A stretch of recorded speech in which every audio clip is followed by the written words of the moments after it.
Hello, I'm Dave, and I'm not here with a pick video this time. I'm here with a podcast. Now, we're going to call this Nerd Talk, and I don't know if this is an episode or a gathering. I like the word collective, and that's what we've used. So we're going to call this Nerd Talk, the Capper Collective, an idea sort of bred from things that we're already doing as Cappers. I know a bunch of us behind the scenes DM each other, text each other, collaborate, and we all have different styles. And I know it's helped me. I do it just about every night. See things that I wouldn't normally see, or it's not in my style to see, but it's really helped me. And I thought, why not show everyone that? Why keep it a secret? I mean, the goal is for all of us to take money from bookmakers, not compete against each other. So that's what we're going to do. And this is a very informal session. You guys can ask questions in the chat. I'm going to pull people in from the chat. We're going to have people trickling in. We've got some great handicappers from all over the world, technically, all different sports. So we're going to have a good time. And I encourage, some shit talking, drinking, smoking, whatever you need to do. No illegal drugs and no hairy female genitalia, because that'll be trouble. But right now, I'd like to introduce the two guys that are here. And as people pop in, I'll introduce everyone. First to I'm pointing left, but you're to my right, is Terry from Let's Go Wild Picks, also the host every day of an hour podcast, which he allows me to come on, Getting Wild with Terry and Friends. He's from Canada, fantastic capper, hockey, baseball, football, you name it. That's Terry. Down below, we have one half of Earl Sports Bet, Nick. Earl Sports Bets. Bets, yeah. There you go. And he does it all too. Fantastic capper, statistic-based. He's got his own website. He does YouTube just like we all do, gives pick videos all the time. He runs that company with his brother, who will be here shortly. So they're joining me now, and we'll have people trickling in. So thanks for watching. And this, I'll let you guys kind of just flow from here. That's just the intro. We're going to watch games. There might be some silence sometimes. Like I said, there's definitely going to be drinking. I'm going to switch to whiskey soon. I got to go grab a bottle of something. There you go. So guys, welcome, and comments are welcome. And if I think the first game I want to talk about maybe is the last football game, but we'll wait because I think LJ is going to come, my buddy from Houston.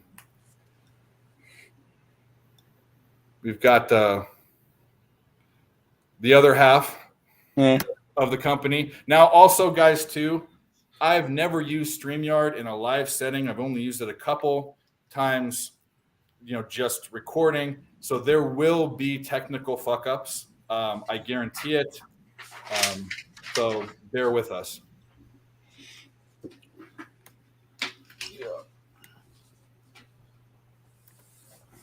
All right. Man, I was on the wrong side of just about all my picks today. Today's not looking good. Today's not a good advertisement.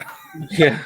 Welcome to the new show. Today sucks. To the new show. I'm rooting to tie my first bet, push, and then Cleveland's got to wake up.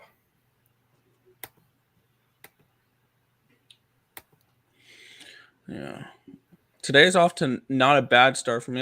I've started 2-0. I had the Reds in the first 5, which was also my best bet on Terry's show. I had the Reds first 5 minus the half at plus 110 was my best bet on his show. So that one was a winner. And then I had the Angels first 5 minus the half, which is also a winner.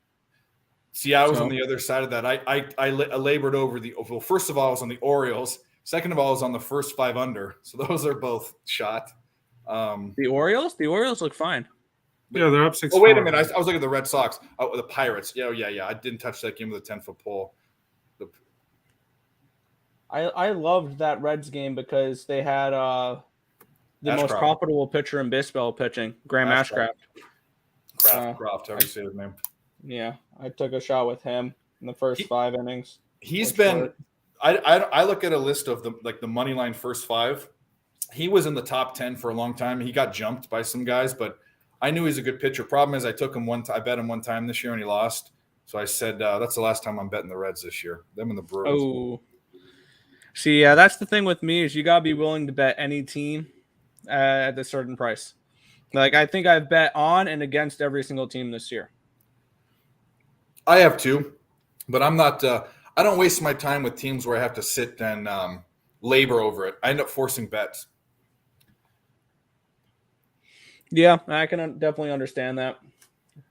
And the problem is now, I mean, from the first of the start of baseball season to about 3 weeks ago, there are games that jump off the page at me.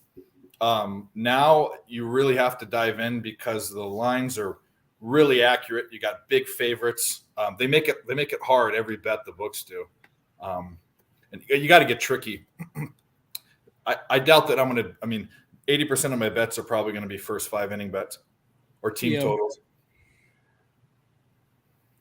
That's generally the direction I like to go. Is just the first fives. But yet I have a couple full games tonight, but I have 3 more full game baseball bets tonight with some underdogs with the Mets, the Astros, and then I end up adding the Diamondbacks. The Diamondbacks were a team that I've been looking at all day long and just finally pulled the trigger on now, or just a couple minutes ago. It's just one of those where I see line value with the Diamondbacks here, and I saw a trend that someone put in my chat earlier, saying that the Cardinals have yet to win a first game of a road trip, but they're undefeated in the second game of a road trip. So if you want to back the Cardinals, I think tomorrow may be the look to do that. I have to update my numbers still for tomorrow's slate, but the Cardinals could be a good team to look at tomorrow. They're smoking red hot too. I backed them tonight. I'm against Nick, but that will happen a lot. You'll notice that. It's just different. It's just styles of handicapping. Yeah. And nobody's right and nobody's wrong. Well, obviously, someone will be right and someone will be wrong this time, but yeah, in the end, everyone has their own ways of betting, and you got to do what works for you. You only have to be right a couple times more than you're wrong to win. Yep. That's where the margin's so slim. Yeah. People, like when you explain sports betting, or like my grandpa gets it, and it was a while, but if I explain it to like other people, like my mom or like my friends, if I give them 2 bets, what are you cheering about? I just got Vladimir Guerrero over 1.5 bases at plus 102 and a double that he just got. He was 0 for 2, so sorry. No, what I'm saying is if you don't win every game, you're a horrible gambler. They don't understand that most, like if you're a professional gambler in anything, your edge is around 56% at best. Yeah. Right, we I'm got not expecting to sweep the board every night. That's just not realistic. Hannah and Ashley. No, I was talking about the 2 cappers from Hawaii and probably the best soccer capper in the world. Yeah. It's Ashley and Hannah. There you go. Ashley is fantastic. And Hannah puts together some amazing pick videos with all sorts of fancy editing and stuff I can't do. Fancy. Crystal's here. Crystal is on your show a lot, I think, right? Yes. Crystal follows me, and I think she's follows Picks and Parlays too. And Blue Jays fan. So Crystal, you got to be happy with how things are going right now. So she likes you, but she doesn't like Nick or Tim. Then probably she's a Blue Jays fan. They say they're not against the Blue Jays, but they bet on them quite a bit, actually. No, I know, but it's a joke. I give Nick trouble because there was a lot of time last year during the summer. I always watched Nick's show before I even really talked to him a lot. Like before we became friends, I watched his show, and there was a lot of times last summer when he was against the Blue Jays, and I was on their team total over 5.5, and we were against. It happens, yeah. I honestly, you mentioned it like a couple months ago, and I was like, I did, because the thing is, I'm so high volume. I don't remember what I bet last year. That's just not realistic. You're betting on. You're a. I don't even remember what I bet last week. I watched a little of the Little League World Series, and I thought of you and your like semi-felonious betting. My brother does that. I have not touched the Little League World Series. Tim? Yeah, my book doesn't have odds for if it. you bet on Little League World Series, you're the. There's a number you can call from a 1-800 gambler. Tim will come on later, and he'll probably live bet Russian table tennis, and he'll probably give out some e-gaming to sports. I'm fine with that. Well. 18 and over, please. 18 and over, but yet I don't know. some college. I was gonna say some college kids are 17, but that's not even true. They're usually 18. Well, some of them are 17. Yes, some. Isn't there like 17-year-old prospects in hockey where they have to be 18 to be drafted? You asking me? Yeah, No. no. Everybody has to be on your 18th year. Some guys are 17. Some guys are 17. Because I know like Connor Bedard is someone who I believe is 17. Yeah, there's eligibility, but he'll be eligible next year. Which that guy, I've seen some highlights of him. He's really good. Delete. No, he does make a lot of money somehow in Russian table tennis. I know. Some favorites, and he It's makes all money. reading lines. That's all it really is. He's described it to me. Is like when lines are a certain way, that generally they play out most of the time that way. Well, there's some things that people are good at that are embarrassing to tell people. That's one of them. Okay, so keep it to yourself. Russian table tennis. So Roman was 17 his first week of college. I'm going to admit something that now sounds really, really bad. It wasn't that big of a deal then, but my girlfriend that I took from high school into college was 17 until November of her college freshman year. Mm-hmm. Which I don't know if that's illegal or not, but it's over with now. Statute of limitation. I believe if you're 19, it's fine. Because it's the Romeo and Juliet rule or whatever they want to call it. I was 6 months older, almost to the day. Oh, you're fine then. You're fine. If you were 20 and she was 17, that would be that. I think that wouldn't. I think it's a 2-year difference. It has to be. It took 12 minutes to talk about like illegal, like statutory. Yeah, exactly. That's all it took for this 12 minutes for the first 12 minutes. As long as we don't show clips of whatever, like I saw, one thing I have to mention with that is they posted that clip on YouTube it got, and those motherfuckers went right from that into their sponsor, which was what do you call it? Manscaped. They went right from Harry, you know what, into Manscaped, and those motherfuckers were smooth as hell with that. So they were supposed to do it the day before when Joe Madden was on the show, they're like, oh, Dave, you're gonna like this, because I was in the chat because I was giving hard times about their videos, and they didn't show it. Then they showed it yesterday. And it was kind of shocking, but not that it wasn't zoomed in. Like, it was gross, but it is what it is. It looked blurred. Honestly, it looked blurred. It was so far away, and it was so blocked by stuff. And when you showed me that tweet from Jimmy, I knew exactly what show it was. I knew exactly what clip it was. And they're doing it on Twitter now, so they're not stopping. They shouldn't. Their show's awesome. Terry's watched it. Yeah. I have yet to catch a clips of it, but I've heard it's really good. It's fantastic. It is this. This is the perfect. It is Cheech and Chong meet ridiculousness meet sports capping. That's exactly what it is. They know a ton about weed. Not a big smoker. I actually don't smoke at all anymore, but they know a lot of like technical scientific stuff. They know a lot about capping. You know, Cab is an ex-major league player. Yeah, I've seen him on Jimmy's show a few times. He's good. I like him. He's fantastic. And their clips are hilarious. Granted, some of them are really morbid, but I've heard some of them are pretty bad like that. Good show. I'm hoping that anybody's looking for live betting. Eventually. Go ahead. What are you going to say? What's the live bet you're looking at there, Terry? Well, no big surprise. I'm thinking about live betting the Jays.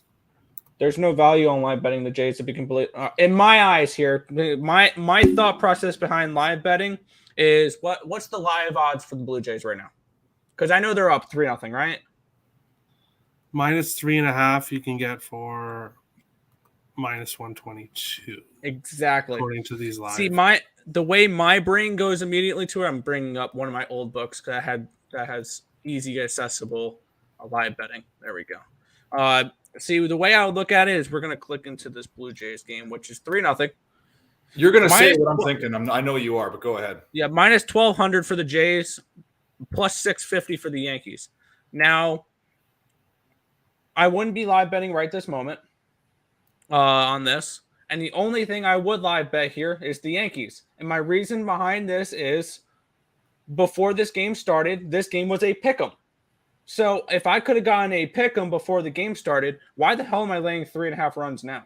Or why am I laying $12 now on the Blue Jays? I already got. Yeah, but I'm already on the Jays minus 104. Then there's no need to bet more on it. You just ride out your bet. You don't. But for when we're doing a show like this and people want live betting opportunities, and I'm focusing on one specific game, I've watched this entire game so far. It's not a horrible angle to press your bet like in craps, but I'll tell you, in baseball, usually the best live bet is a team that's behind. I mean, you got the better team that gets behind when the Dodgers go down or the Yankees go down. Or it's the same thing in hockey too. We noticed the Panthers were a big team. I remember that during the regular season. Whenever they fell down, go ahead and bet them. It was the same thing with the Avalanche. It was the same. I don't have the odds up because I have a million screens up because I'm doing this crap for the first time and I'm overwhelmed. But I would say that right now, the Yankees aren't the best one. Is probably the Astros. The odds aren't that great because these teams are pretty equal. It's 3-1 now in that game. Yeah, you can get $3 for the Astros. I don't hate that. I would take the plus 1.5 at plus 120. Yeah, what is it at? Plus 1.5 is plus 110 now on Bovada plus 105 on the lines. Something's happening there. One thing I like to do is I like to watch the live odds, and it tells you exactly how the game's going. I've watched Bovada live odds so much that I can tell when a strike's thrown, when an out's recorded, when anything like that, because the line moves a certain amount. Like it'll move 5 cents for a strike sometimes, which is interesting. And when something happens, it locks up. Not on baseball, I've noticed. Not as much on baseball. In hockey, when a goal is scored or a penalty is called, and Terry can assist for this as well, they freeze the bucks when a goal is scored, so they can adjust it. But one thing I've noticed is the line, and if you like if you like a road team, this is what I was trying to say. If you like a road team and you think it's a lower scoring game, wait till the middle of the first. You will get 20 cents better on that line than if you bet it before the game starts. Because if they get through the first inning without scoring, that line moves like 30 cents. So what were you seeing? So the run line right now for the Astros. Yeah, Roman's comment, the Braves bullpen is too good. Yeah, it's to each person's opinion, right? Like I don't know. That's something you want to look at as well. Yeah. It has to be if you like Houston. So if you, I'm going to tell you, the Braves bullpen was really hot until right after. I'll check their stats for the past 2 weeks, but they dropped off significantly. They were one of the best bullpens in the leagues. For the past 2 weeks, the Braves bullpen 3.47 ERA, 3.14 FIP, 4.26. Here's the thing. Their xFIP is way higher than their ERA and their FIP, and without getting into a technical explanation, that means that they're pitching regression. They're going to regress negatively, and they're already 11th, around 11th or 12th in all the categories, so they're not as good as they used to be. But the Mets aren't hitting and playing as well as they did before, so wake up. Well, they're playing the Astros. Same thing for the Astros. I was thinking the last series. The Astros are the same way. The Astros have been they looked horrible versus the White Sox. I am sure glad that I took Kansas City first 5 and not full game, as that 2-0 run lead is gone. Wow. 2-2, bottom of the 6th. So I'm glad I took that first 5. The over was to look in that game. It was only a 6.5. Also, the first 5 under, I said this earlier. People were looking at the under in that game. I said, if you want the under, it has to be a first 5 under, not a full game under, because 6.5 can easily go over. That's a hockey total. 10-3 in both football games. Patriots up 10-3. Packers up 10-3 in the second. It's 10-3 now in the Packer game. Ooh. I have the under. Yeah. I have unders in all 3 games. So that under in the Patriots game is not looking terrible at the moment. Yeah, it's in the third actually. Yeah. And Edmonton's up 16-12 right now on Ottawa in the future Grey Cup matchup. That was a pass for me. I know that was an easy. Yeah, I took the points with Edmonton because I have a soft spot in my heart for Edmonton, because I like taking points for whatever reason. So Nick likes pain. I like dogs. That's the way that I just usually line value comes to dogs with me. 2-1. Astros just scored again. It's 2 outs with that. I don't know why. Now if I take it, I'm screwed. But I should have took it like right away. Were you talking about what were you talking about there? Rugby? CFL. CFL. It's also 8-4 Orioles Chinese now. checkers. That you're speaking a different language to me. An elk to me is something that Canadian football. Yeah, the Edmonton Elks. They were the Eskimos, but okay. With how today is nowadays, even though the people up north were totally fine with that name, I kind of like the elk name. That's kind of they got rid of it for the Elks. Yeah, Rays just tied it. Yeah. All right, I'm gonna go find something. Oh wow, it's 10-4 Orioles now. I'm glad I didn't touch the Red Sox tonight. I was leaning Red Sox. I'm gonna go find something on an adult beverage to enjoy. All right. Yeah, Mountcastle just hit a 2-run homer. That's why it's 10-4. People were liking the Orioles today. I passed in that game, but I liked them. I almost took them. I didn't. Yeah, I can't complain about staying off games because it's a pretty good day so far. So no complaints here. Yeah, I'm looking at a losing day already. I think it's already in the bag, but that's okay. 4 winning days in a row, 1 losing day. That's no problemo. So one inning in the Colorado game, 0-0. What day does hockey start? October 8th. So there'll be preseason before then. They do have a preseason? Yeah. Is it like followed very much or? Yeah, to people who like hockey, yeah. But to people that don't really follow hockey, they won't follow the preseason or bet preseason. Football preseason is a little bit more publicly bet, but when it comes to the NHL, people don't really. Well, you guys are so fanatical. You bet that the high school kids or whatever it is. No, I don't touch the juniors. I haven't touched that at all. I will bet NHL preseason, but that's because I'm really heavily knowledgeable about players and prospects.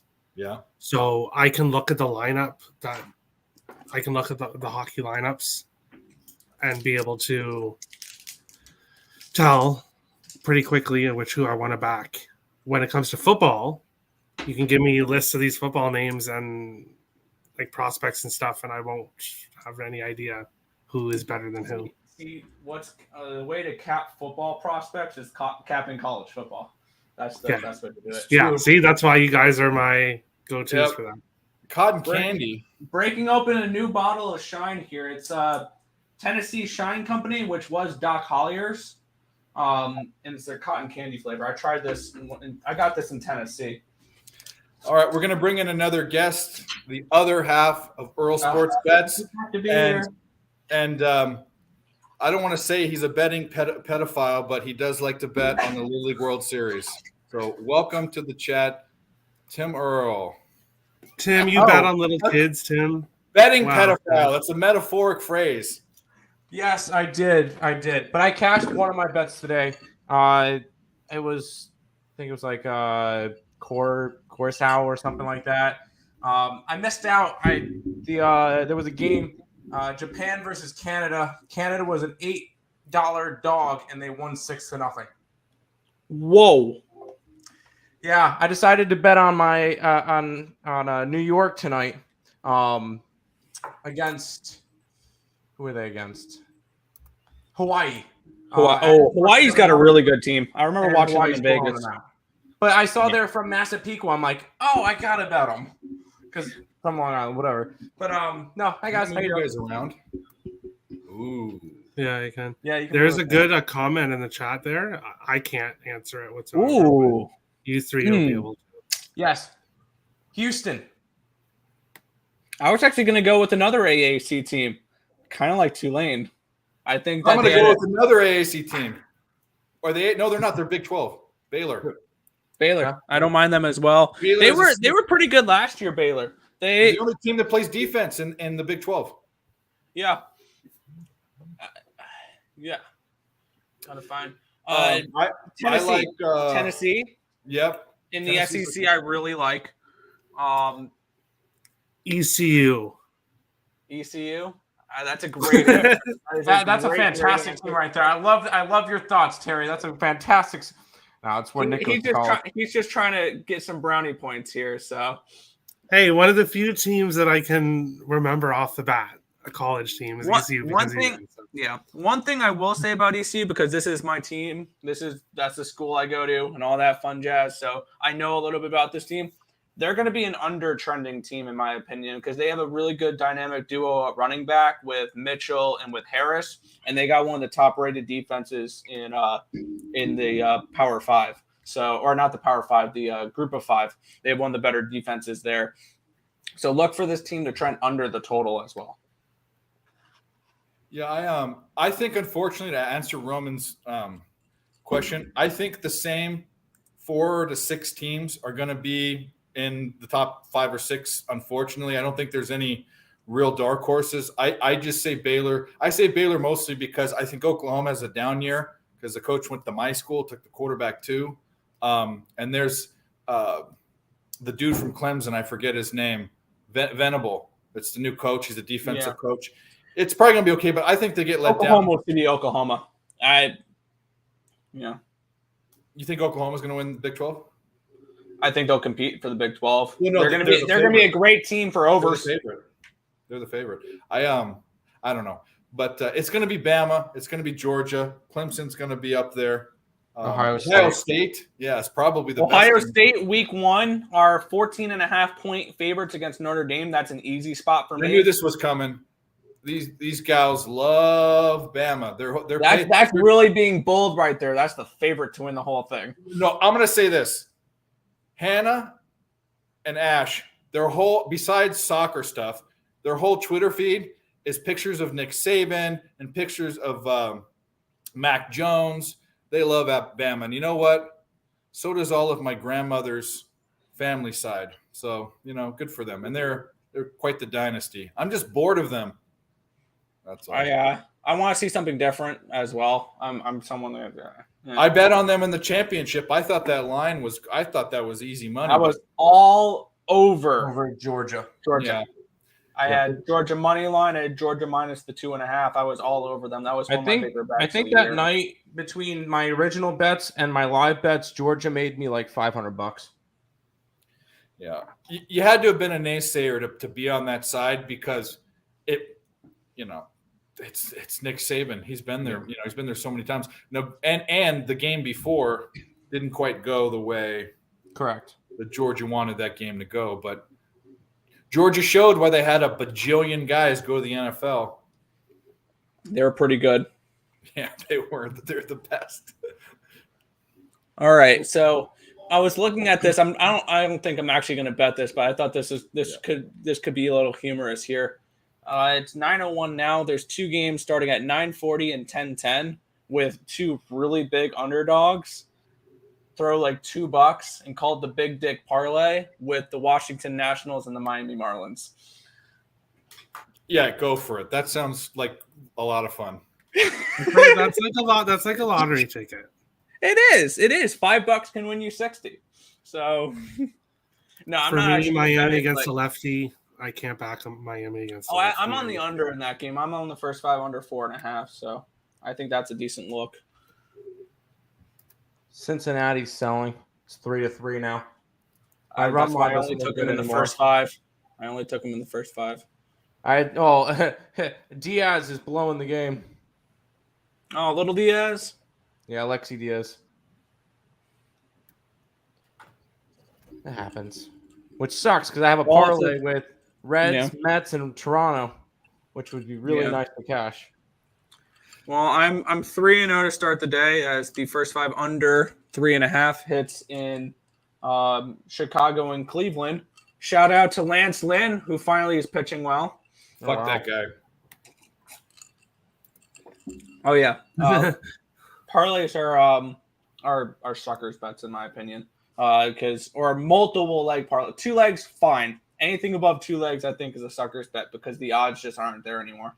They reduce your odds after 2 legs to a point where the edge on the house is really big when you go with 3 legs and higher.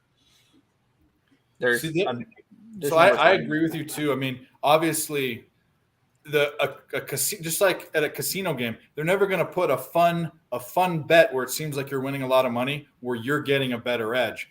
I do say that I do parlays, and they're not every day, and it's really in person when I go to the sports book, and I'm drinking or whatever, and I roll the dice on a Saturday, with the boys or whatever. But there are some sites that do this. I don't know what the math is. I think they're being sneaky to try to cover up losses, but a lot of their bets are like the minus 160 to minus 190 favorites, and they'll 2 team legs to win 1 unit, and that's their strategy. But here's where it's stupid. What they were doing was stupid. They'd have multiple parlays with the same team. So when that team loses, then you lose everything. I know. I mean, I don't know. Yeah. See, when I parlay, I like parlaying dogs because you actually, I think, get a better value when you parlay dogs than when you do favorites because the minus monies just don't add up after a while. I love this. We're already getting some feisty stuff. See, here's the thing. That's why I bet them. That's why I bet Bama because of that. Here's the question with that Bama game and the SEC championship game. Georgia knew regardless if they won or lost that game, they're in the Final Four, and that was a must-win game for Alabama. Did Georgia really give a fuck in that game? It sure didn't look like they did. It looked like they mailed it in because they knew that they were gonna be able to make the Final Four regardless. I don't know that I don't agree. I don't necessarily agree with that, but I will say this: they came to play in the national championship. Hell yeah, they did, and that's all that mattered. Yeah. By the way, it's 22-12 now, Edmonton. I was going to say you guys aren't from Georgia, so you don't have a fighting, a dog in the fight besides your money. No. Nope. We're from North Carolina, so no. We don't like either of those teams. I don't agree with him, Hannah, but that's his opinion. Well, they could have been looking past it because they knew regardless, win or loss, that they were going to make the Final Four. Yes, you never look past Nick Saban. That's like looking past. Like it's not. Well, if you knew that, but you're going to potentially face this team again. Why would you show much of what you want to do if you are hypothetically going to play in the national championship? Yeah, because you got to think the whole goal for Georgia. I mean, yes, I know it's the SEC championship game and all. The whole goal for Georgia there was, all right, let's get to the playoff healthy. And you saw what happened in that SEC championship game. One of the big Alabama receivers pulled something or whatever happened in the middle of the game, and all of a sudden they're out one of their big wide receivers. Georgia got through that game healthy. Granted, they lost. Georgia gets an easy game versus Michigan. Yes, easy game for Georgia. And then they get Alabama. Both teams cruised both teams cruised. They knew that they were going to face each other again. But there's no way. There's no way that Georgia was taking it easy against the best team of the past 10 years. That's silly. Against the best college football coach ever, probably. Oh, they weren't. It's not that they were taking it easy. It's that I don't know. You have an argument. I just don't agree with it. And you know what? It doesn't fucking matter because Georgia won. So yeah, exactly. At the end of the day, it worked for Georgia. The championship doesn't matter. Yeah, they won the national championship. You guys are always very, very welcome. I want to have you on here for soccer, and I don't know how. 2-0 Rockies. Oh, and I want to have her come and spit some knowledge because she'll win you some money. Yeah, I don't follow soccer. That's one thing I can promise you. I will not give you. You don't. I'm telling you right now. I don't tail blindly. You tail her blindly. Do it. That's fair. Fair. What are the soccer plays, Ashley? I need to know because you're. Go to her Patreon. She charges. Oh, gosh. Never mind. No, she'll. You mean get friendly with her. She'll help you out. But she'll put some free plays and stuff in. But she has Patreon, and I'm telling you, dude, and it's super affordable compared to other places. Hey, hold on. compared to what our price is on. Compared are to on you and our the other site big that we have guys, no control over. all of the different sites that start with P's, which I'll plug your guys' site, but I'm not going to plug anyone. Oh yeah, I'm kind of we're Yeah. both wearing shirts for it. Yeah. Well, we didn't. I didn't start the fire. Billy Joel. Is that Yes, his name? Billy Joel. There Billy we go. Joel. We didn't start the It fire. was always burning since the world's been turning. Exactly. Since those two guys, whatever. We're not talking about that. I'd rather talk about Harry Bush's. She does. Not to throw it to handicapping tomorrow, but Hey, free picks this weekend. Go bet this right now and see. Just test it out. What league is that? I wouldn't even. That sounds That's German. the Bundesliga. Bundesliga? Okay, I was right? going to say it sounds German. Is this an overnight play? Oh, no, this is a Straffa and Feierberg over. Okay, Ashley, can you explain something to me real quick? What the fuck does it mean when the over-under is 2.5-3? I have no idea what that means. Am I betting? Means you win. I can explain it to you. I can explain it. If it gets to the first one, you win half your bet, or if you get to the second number, you win half your bet. If you tie the second number, if you go over the second number, you win all of your bet. So if basically, that's right, Ash, let me know. But it's an over 3, but I win half my money back if it hits directly 3 split instead line. of full bet. Google it. Split line. Okay. Yeah. All right. So Stratagard and Feierberg over It's 2.5. Stuttgart. You never heard of Stuttgart? Read a World War II. I don't follow soccer. All right, I'm putting $5 on this. City. I'm putting $5 on this. Let's hope All the right. cash. Sorry, everyone in the audience. I have people that need to read a book on my show. Right, so quick question.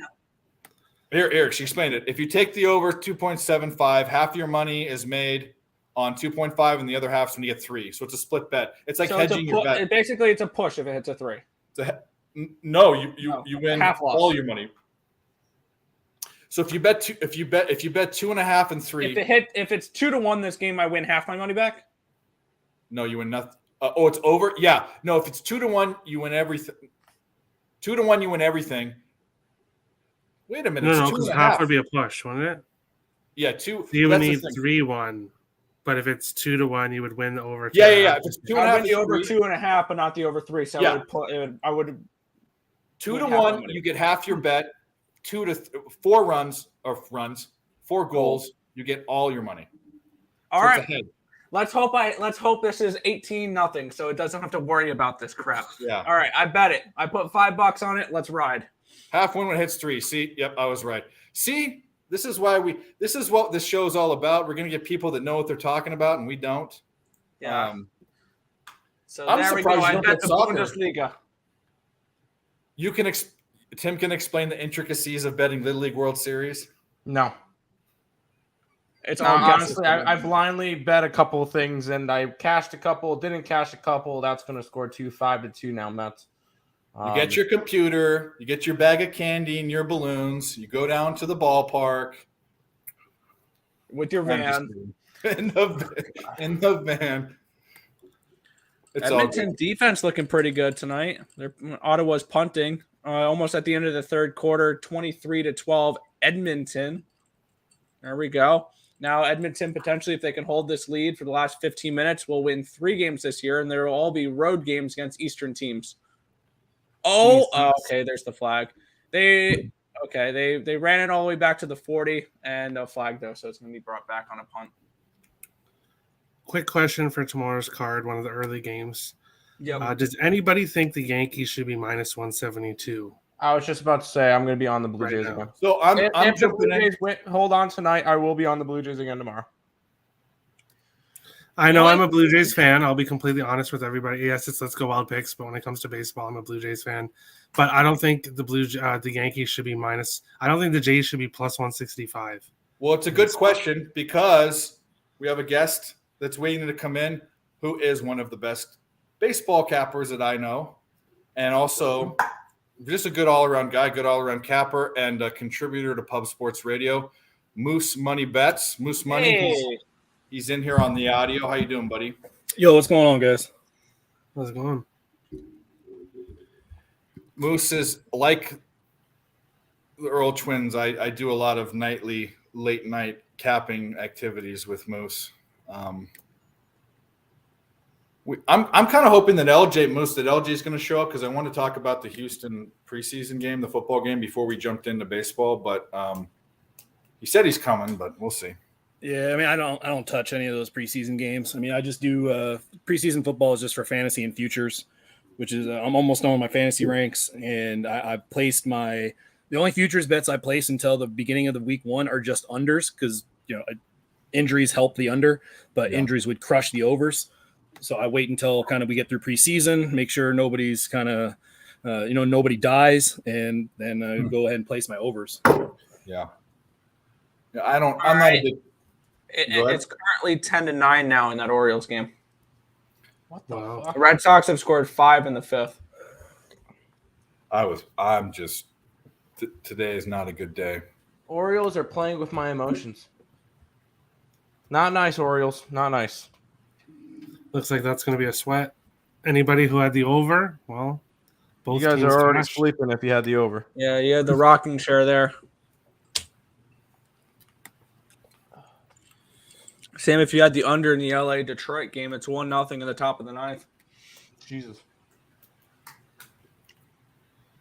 And that one run was scored in the 2nd. I was going to say, if that one run was scored in the 1st and the only thing you could have lost under-wise is a Nerfy. I don't bet that crap. No, I haven't bet one of those in a few days. I would screw around with those a little bit on the games I like first 5 unders with. I'll like sprinkle a Nerfy here and there, but no. There's no Gio, such thing as locks. There is a 4-letter word, and one 4-letter word is the word lock.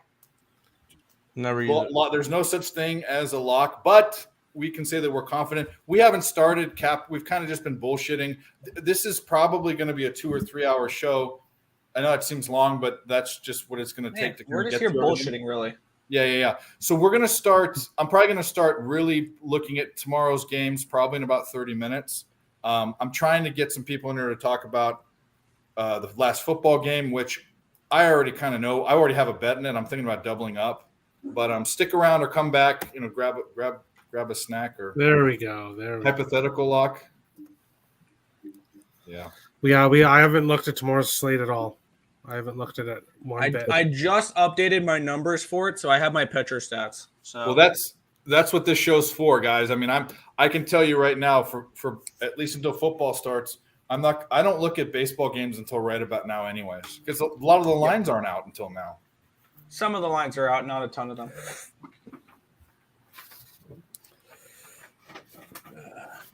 Gosman is out of the They play game. a double header tomorrow. I saw Mets and that. Phillies double header. Yeah. Oh, I'm not Ooh, touching any of we get a new face tomorrow making his return. I believe it's his first start of the year. Peterson? Nope. No, different. My bad. I was talking about the Mets, and then I'm also only talking about a different team. Has he pitched this year? No, he has. No, he has not. Oh, May. Dustin May. Dustin Dustin May is May. making his Very return. top. Ooh, All right, so Miami. That's so And it's unexciting. Braxton Garrett's on the other side, who has not been bad. He just doesn't get run support. I like Braxton Garrett. I do too. His numbers look pretty good. The last 30 days, a 3.48 FIP and a 3.18 Sierra. So those are both green on my spreadsheets. So those are pretty good. He's got a 10.21 strikeout rate, so maybe a strikeout prop for him potentially, depending on the number. You'll probably get a decent number for him because he'll be a big dog. So I don't bet strikeout props, but that's just a first thought there. I bet 2 of them tonight, and I got lucky on Brady Singer, who got it on his last batter. I love Brady Singer. We got another guest. Oh, boy. LA to the Bay. None other than Jay Peasy. What Hey, up, dude? what's good? What's good? What's good? We've just been bullshitting for the first hour. You said you're talking shit for the first hour? Just that's in how we do. time. Oh, yeah. We're just chilling. Where are you at? What are you doing? You out with the wife or? No, just taking my rounds. I'm out here in beautiful Pomona, California. Pomona? The nice part. He said, Pomona? Beautiful? Not much. Yeah, Cool. it's Friday. Gotta get for the weekend. Put up on some snacks in the middle, all that stuff. Games, you guys watching the MLB game right now? Yeah, we're just watching the games. Do you have an opinion on the last football game, the Rams game? No opinion on the game. Yeah. Reds just took the lead 4-3. No, right now I'm watching the CFL game. We got the marquee matchup in this one, so I need to watch this intriguing matchup. Hey, I know Moose, Terry what was. are you on? What are you on right now for today? What are you sweating? Just the Guardians. Last everything else is a loss. It's been a bad day. What's the Guardians bet you have? Money line, run line. So and they're still Same down as 2-1. Yeah. I'm on them too, man. I'm on the Guardians too. Yeah. I'm happy I was stayed off leaning that White game. Sox in that game. I ended up betting the first 5 under, which hit, but I was also leaning White Sox because I like the way that Lance Lynn's been pitching a little bit lately, and people usually look at Lance Lynn expecting to get lit up every start, which he hasn't been the last couple starts. Yeah, he I just also like faced the McKenna. A's, Royals, and Tigers. Ooh, that's a fun card. Yeah, I'm on the Rockies money line. No one likes I'm on the that Rockies bet. first 5 as well. They're up Yeah. 2-0 in the third. Yes, sir. Alex Wood is back to his beautiful ways. Everyone wonders why. Go ahead, He's just PZ. terrible. He's terrible. I don't know. He's terrible. I fade know. him I every time. see you talking all the time about fading him, so I know you don't like him. I know. Yeah, why. I saw his ERA in Coors, and I jumped on Colorado team total. But Dave, you are right. He actually does have a good record against Colorado, He does. but his ERA in Coors is bad. So, Yeah. everyone's is, but his is especially bad. Of course, yeah. That's why if I'm a pitcher, I would never want to pitch there because your stats are going to look terrible. I don't really go by his numbers because I think his numbers don't really show the kind of pitcher he is. I watched this guy and he used to be a Dodger too. And he does the same thing every game. It's just whether or not teams take advantage of it. Watch right now. He's going to hit at least one batter if the next inning by the 4th inning. He usually never goes more than 4 innings. He's back to the old tricks. He left 2 runners on base, so good for him. But he's gonna walk, hit a batter, walk, hit a batter. That's what he does. Yeah. So he played the same way against the Padres, and the Padres suck so bad they let him go 6 innings. And he was doing the same thing. They just didn't take advantage of it. So, the Rockies might not win, but I fade them. It's looking good right now. It's looking. I just need the Rockies in the first 5. I need a full game. Yeah, well, you guys, it'll both work. I mean, if right now, if not another run scores, we'll all be happy because I have the under. Hey, now I need 5 runs from Colorado. Come on, give us 5-0 Okay, Colorado, and we're all happy. 3 more. Giants have been such a big disappointment this season, but we kind of all expected it. Yeah, I got a future unders on them. Yeah. I expected them to be bad. I mean, I didn't expect them to be good. But yeah, Earl Sports Bets. I recognize you, man. You're with the Detroit Winners and Whiners, right? Yeah, they right? merged with Picks and Parlays for a few months. Yeah, I did work with a couple of them. Yeah. Oh, Detroit Lenny's from Picks and Parlays. Yeah, Detroit Lenny's the Picks and Parlays guy. He's cool. Well, maybe that's it. I get it. Yeah. Cool. Yeah, so just I got to run, fellas. I wanted to check in with my man Dave. Good stuff, man. I support the channel. I like what you're doing, and if you keep this going, I'm gonna pop in with you once a week, twice a week, whatever you do, man. You're always welcome, buddy. Hey, good luck to you, Check fellas. out Peasy, everyone. Check out Peasy on Twitter. He's a good follow. Jay Peasy. There you go. Yeah, Jay Peasy was also the guy who did the intro music for Jimmy, right? He did my intro music. That's right. I remember he's the one that he did He's the intro done the music. sessions. He's a big PSR guy. Big PSR guy. Yeah. He's been on the Daily Sesh. He actually had COVID and went on the show, toughs it out. Oh, wow. That's a hell of a. Yeah. There you go. I know that could be tough to go on camera sometimes when And you're Moose is on a lot. Moose is a big PSR contributor, and he's got fancy soft hand syndrome, so he has to wear gloves every once in a while. Hey, safety first. Safety first. What is this under tomorrow? What do we got here? Gio's saying something. I don't know if it's. I can't. By the way, guys, if I don't put your chat up, I'm. He's new to us. He's learning StreamYard, but you're doing good. I'll let you know if there's any. The Twins Rangers game tomorrow screams over. Glenn Otto versus can't get out of the fourth inning. Chris Archer. I don't hate it. The Twins are hot, and Otto is not. So that's fade. Auto fade for sure. Glenn Otto hasn't been that bad recently, has he?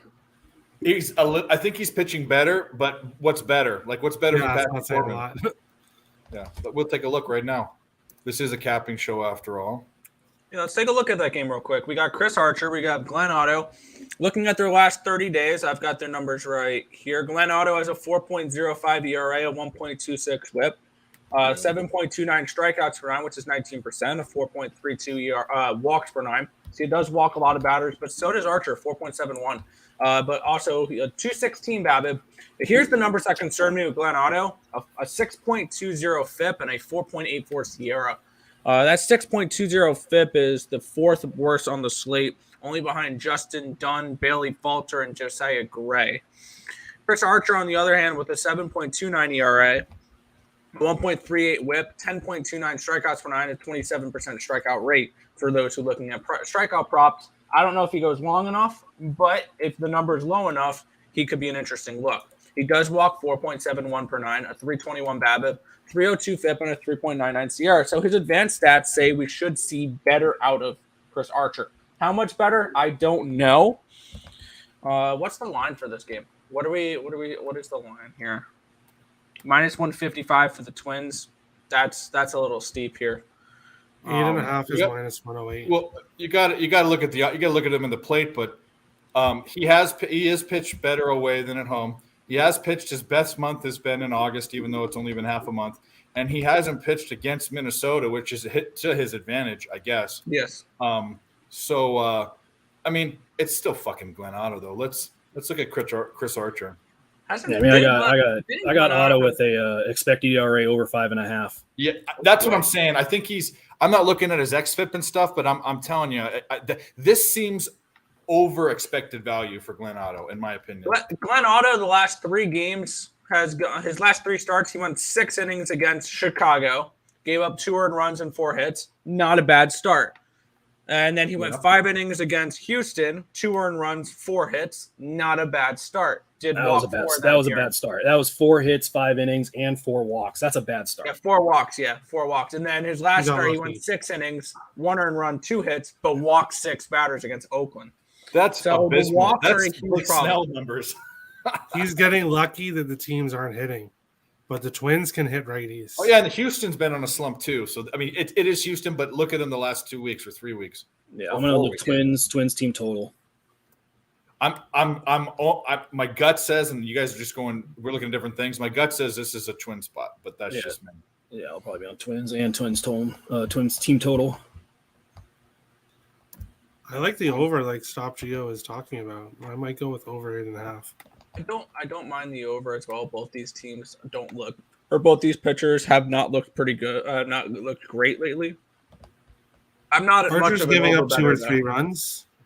If he gives up 2 or 3 runs, Rangers ISO is 103 since the beginning of the month. I mean, they've been able to get some runs across the board, but I mean, they're not hitting for power at all. Yeah, and you're going to have to kind of hit a little bit of power when you're in Minnesota. It's a little bit more of an expansive ballpark because that is in Minnesota, correct? Yes, it's in Mini. Neither of these pitchers have faced each other too. Yeah, I think it's a big time twin spot. All right, Twins team total 4.5 is plus 100. Yeah, I'm probably going to be on that. I haven't 100% got there. I'm still working through. I'm looking at the Angels Tigers under is what I'm looking at right now. Well, if you had the Angels Tigers under tonight, 1-0 final. Wow. I mean, And, likelihood of if that. you had the over in the Baltimore game, Baltimore just tagged on another one. It's now 11-9 In I the had under. fifth inning. in the fifth. Yeah, I had. So first would we five look? under. So we'd look to take a live under 24. No, I'm looking at Baltimore to hold on. Are players going to start pitching soon? I want to take the No, under. no. I want to take the under if players might start pitching. Position players can't pitch unless it's a 6-point game, six run lead or more, and it's 11-9. So just because it's a high scoring game doesn't mean you can see position players. Wait, what? Interesting rule. What rule is that?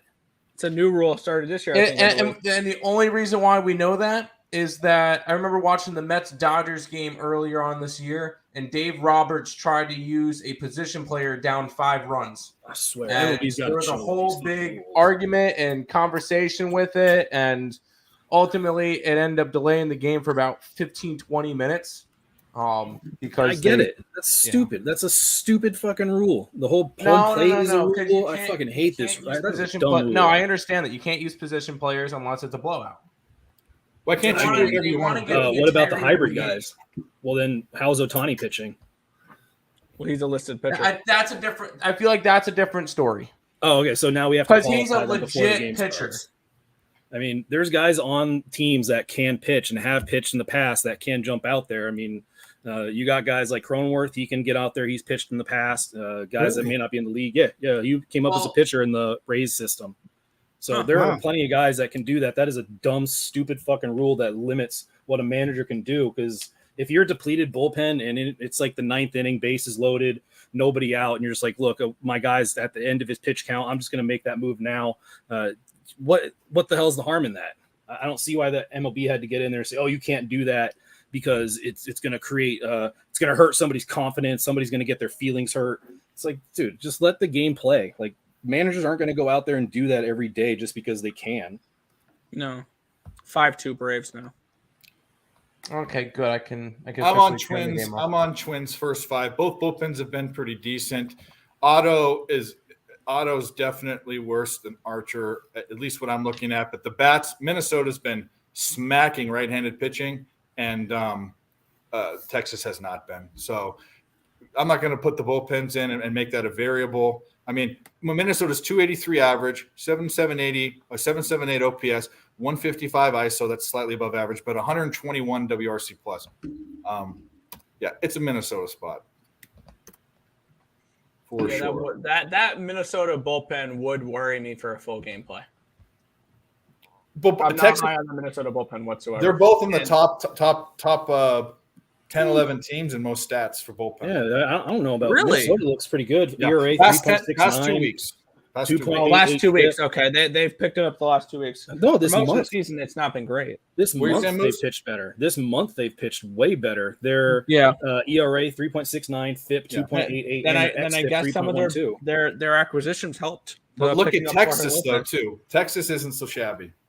You know, they're right next to each other, and like they're back to back, 3.55, 3.69.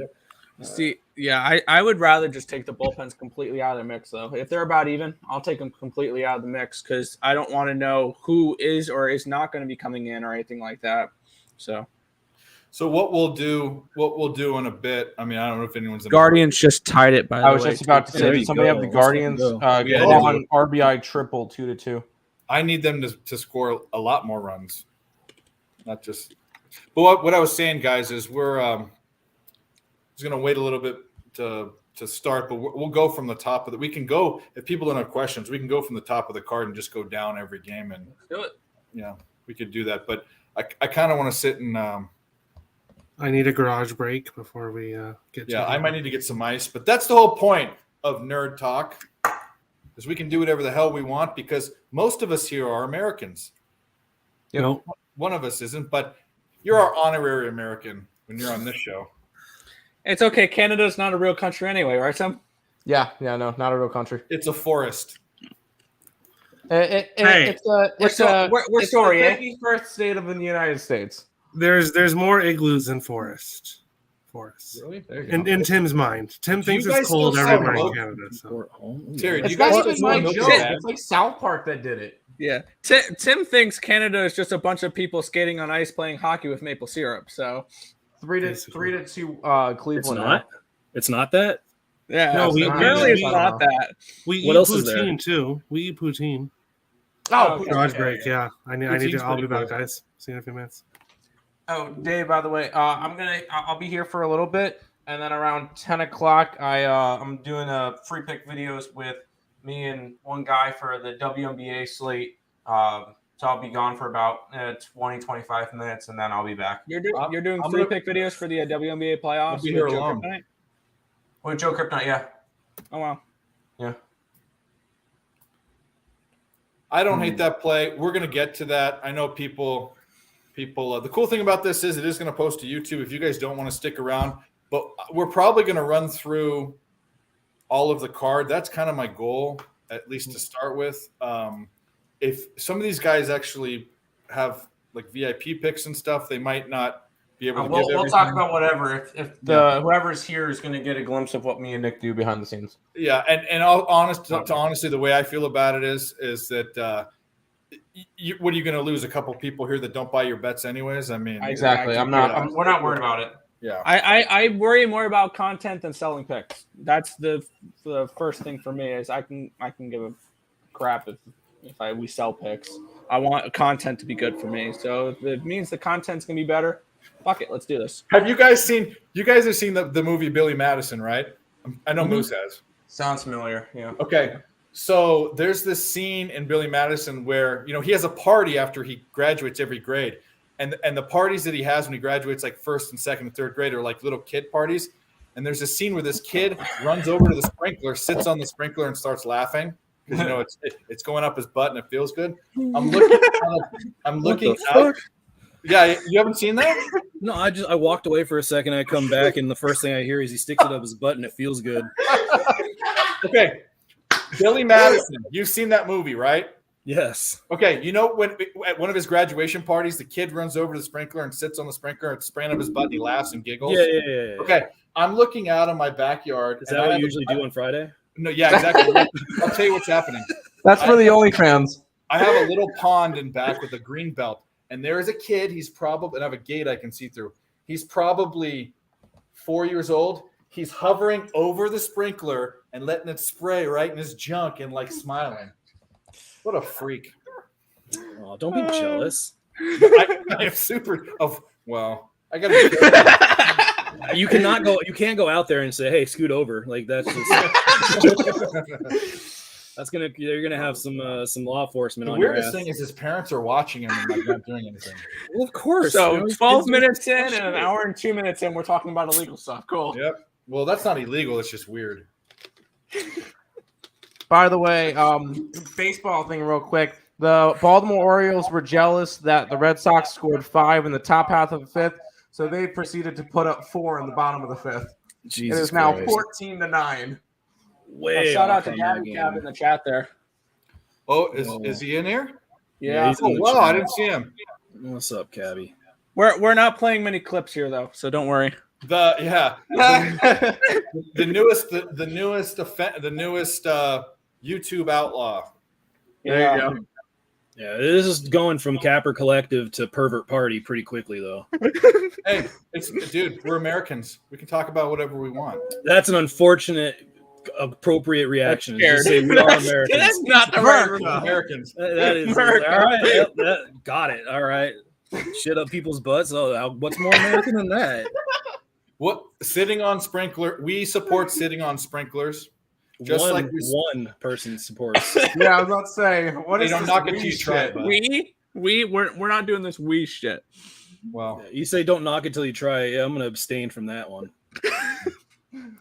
hey, it's all good. When it's 105 degrees, sometimes you just got to do some things to cool off. That's all I gotta say. What, put the Not water that. inside of you? Yeah, you put the water inside you instead of going through the top hole. Anyways, we're gonna stop. Anyways, Terry just walks back into that crap. I didn't hear what you guys are said. I'm still trying to breathe. That's after a this good thing. That's a good garage thing. trip. Yeah, dude. What about a bidet? Who's used a bidet here? Nope. Tell me those aren't cool. I have not. So how about with baseball, huh? Yeah, baseball. Yeah, baseball. That's Well, actually The been a Elks good are day. now up 30-12 on the Red Blacks. Yeah. Oh, wow. They're blowing the crap out of them. Easy 4.5 catcher. Nice. Wow, the Orioles just went off. Yeah, that's what I was saying. They got jealous that the Red Sox scored 5 runs, so they proceeded to put up 4 of their own. The Yeah, Guardians, I know you were Red's saying, run Tim? line is dead. 21 and a Guardians up half or 3-2. something? What That happened? under already went over. Moose, did you get that? You watching the Guardians game? No, Padres are coming on.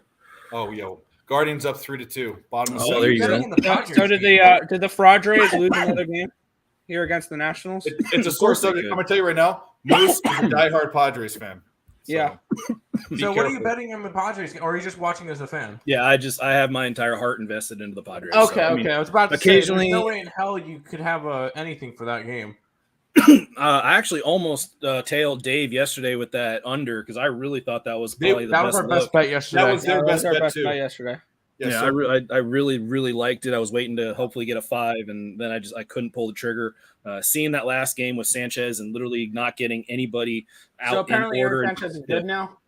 No, Okay. it was just bad. It was such bad No, baseball. it was a very, very bad spot for the bats, as we mentioned.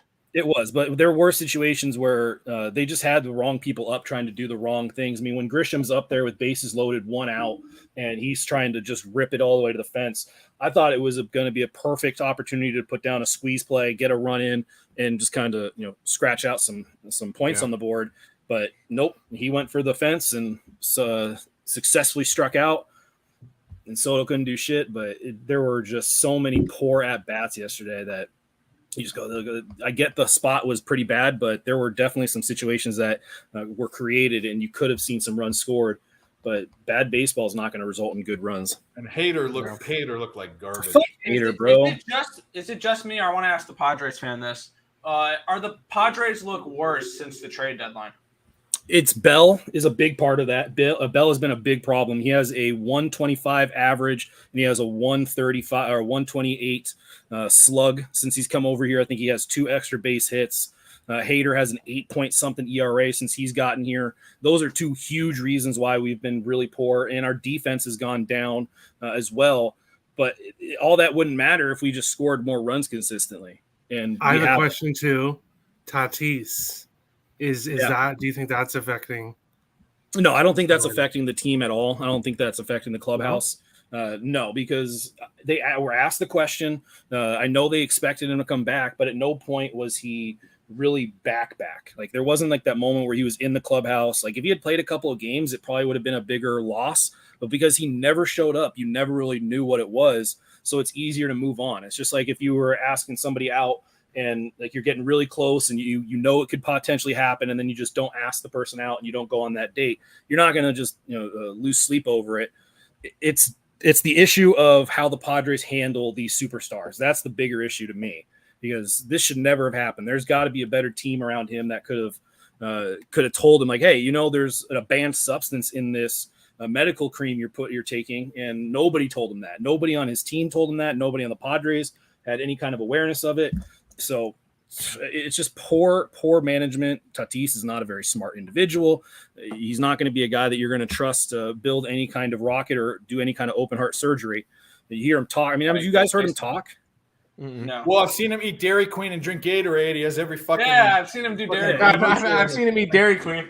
about 800 times on Yeah. MLB.TV. Yeah, he's got limited vocabulary, and he's got English as a pretty decent language, but I'll be honest, Soto has a better grasp and a better ability to communicate, and it's pretty substantial. You'll hear the most cliche answers from Tatis over and over again. He always do that little like, I don't know, this is you got to be good, and The dummy laugh. yeah, the dummy laugh, 100%. It's the dummy laugh. It's I want to say something real quick before I want to shout out to Sandy. Sandy is one of my Twitter friends since first. I mean, you've probably seen KLV. She's here and there. Thanks, Sandy, for coming on. We're going to get to the Dodgers game for sure a little later. If you don't catch it, get the playback. But right now Well, the Dodger game starts in 30 minutes, so. Oh, is she talking about tomorrow's Dodger game or Yeah, today? today. Okay. Anderson pitches tonight. Go for it. If anyone wants to answer, shoot, go. I like the first Yes, five under. Wow. And this is a similar spot to yesterday with the Padres because we do have now it's not as much of a trip, but Miami has traveled from Miami to LA. They had the day off though.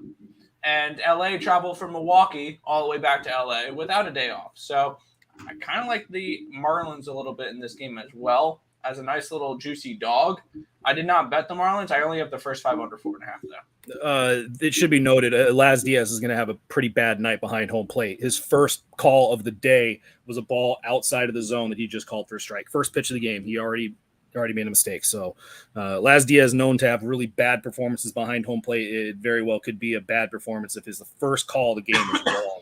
Is he a pitcher's umpire or a No, he's just a bad umpire, so you don't know which way it's skewing. I mean, there's times where he will call.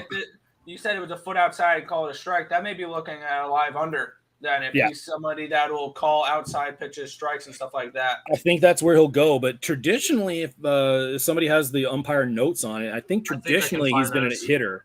I think he's been a hitter's umpire that he won't call strikes. What's the name again? Diaz? Laz Diaz, yeah. L-A-Z. I'll tell you this much, and I don't know if Cab is still in the comments, but we've talked about it. The officiating in the NBA and the MLB last season for the NBA and this season have been the worst I've ever seen in my entire life. It's been horrendous. Really bad. It's horrendous. To Sandy Vincenzo's question about the strikeout prop, Anderson's only striking out 3 or 4 guys. Yeah, he's not a strikeout guy. However, Miami is not a very good. They're 20th in strikeouts per game.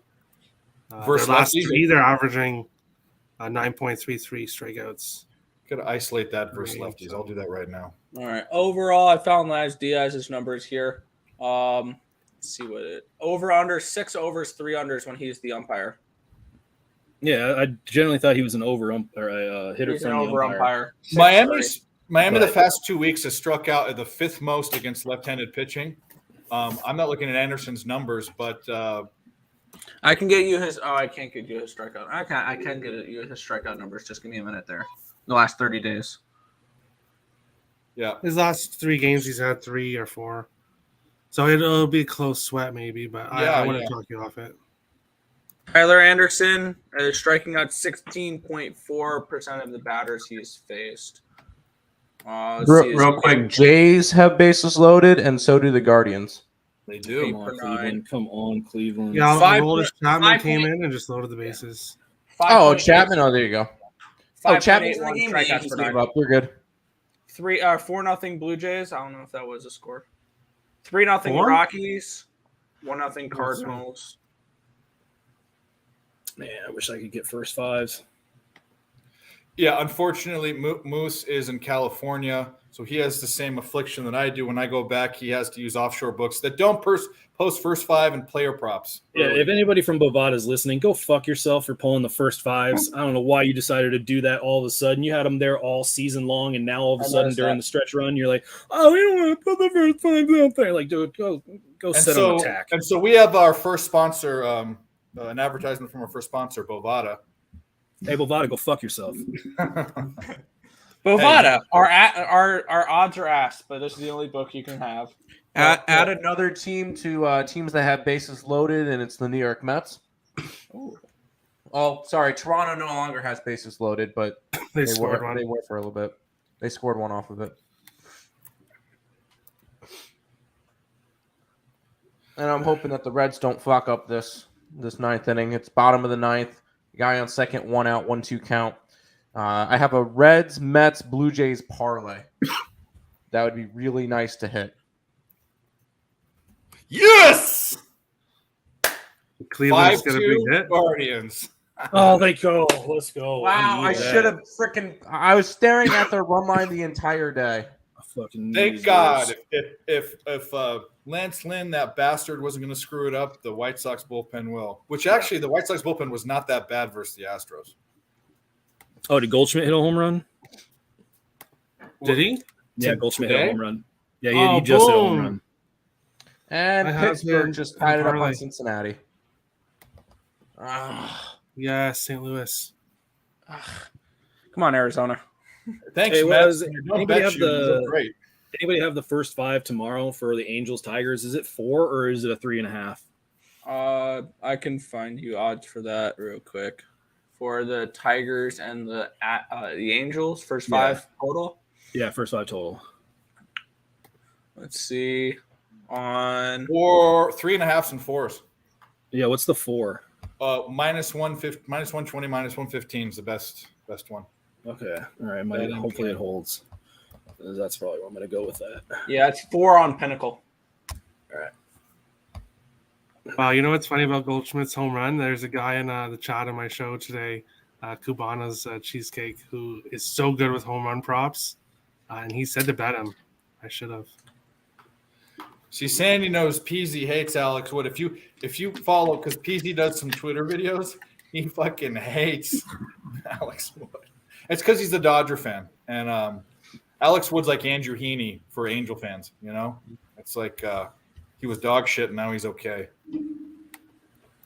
1-0 Seattle. And there's Oakland game. All right, let's talk about the football game. I know where you guys are all at. For anyone that wants to talk about it, I'll start. I bet the Texans. I don't cap. I'll pick maybe 3 or 4 games. This is the most actually in preseason I've bet in many years since I've been capping. And whenever you see like the worst team in a league favored against the best team, it's probably a good idea to pick them. I know this is a very simplistic capping, but I can also tell you that the Rams aren't starting any of their first string, hardly any of their second string, and they know who they're at and they know where they're at. They're just sitting pretty, waiting for the regular season. The Houston's a mess. They don't know what they're doing. They'll be lucky to get 4 wins this season, in my opinion, and they've got to test out their dudes. So it's basically saying, is the Rams' third string going to beat Houston's first/second string? So that's the angle on that. I know the boys might have Under. The under. Under. I'm personally on the under, but I like the Houston Texans if I had to get to a side, laying the 2.5 points, and that's because I think that their first and second string is obviously better than the third and fourth string from the Rams, and I think that the Rams' depth is actually probably worse than many teams that are just as good or better than them, because they had to spend the money on Jalen Ramsey and they had to spend the money on Matthew Stafford and Cooper Kupp. So where are those big money contracts going to affect? It's going to affect your depth. It's going to affect your second string. It's going to affect your third string. So when we're looking at the Rams, if they're a team that gets a few injuries this year, they're fucked. Like, they don't have that much depth because they have a lot of top-end talent. So, and that's just what happens when you trade all your first-round picks for the next 80-something years to win a Super Bowl. So, I mean, I don't trust the Rams' depth, so it would have to be a lean towards the Texans if I had to get to a side in this game. I almost bet the Texans. I just took the under instead, expecting just a massive regression towards the unders, and that's looking pretty solid right now. It's 13-10 New England. So if you're looking at taking New England now, like I said earlier, during a couple shows, if you wanted to bet New England, you missed your number. Guess what? They're not covering that number right now. They're only up 3, and they were 6.5. I said if you were going to bet that game on a side, it had to be Carolina plus the 6.5.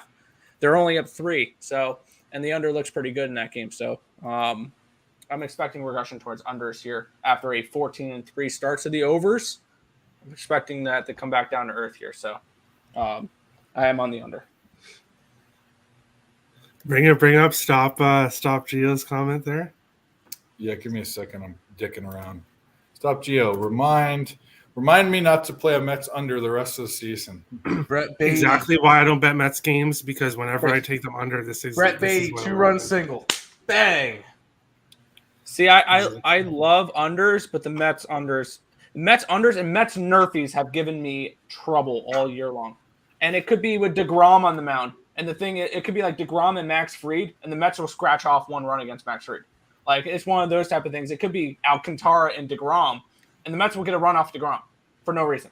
Well, Or the Mets will get a run off of Alcantara for no reason. Like, or the Mets will play Mets are tricky Cincinnati and players. not score a run.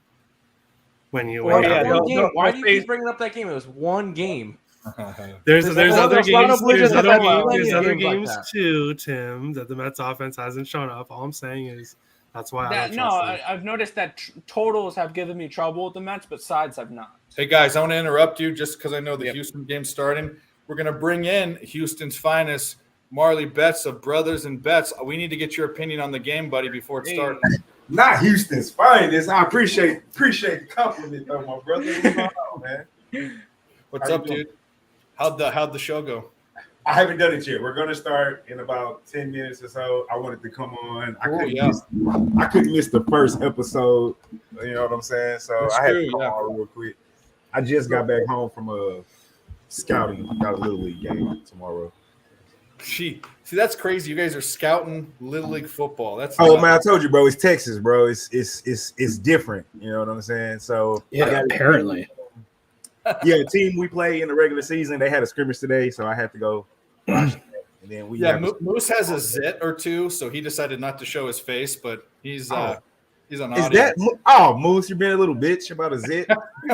No, I just don't want to set things up. Yeah, he's just being lazy. I have no problem with that. So just the other guys, Terry's from Let's Go Wild Picks is his name. He also has a podcast that I do, and then Earl Sports Bets. They run their own sports company. They also work for Picks and Parlays. Two young guys, up and coming. I mean, fantastic cappers, and they do some pick videos and shit like that. So Nice to meet everybody. yep.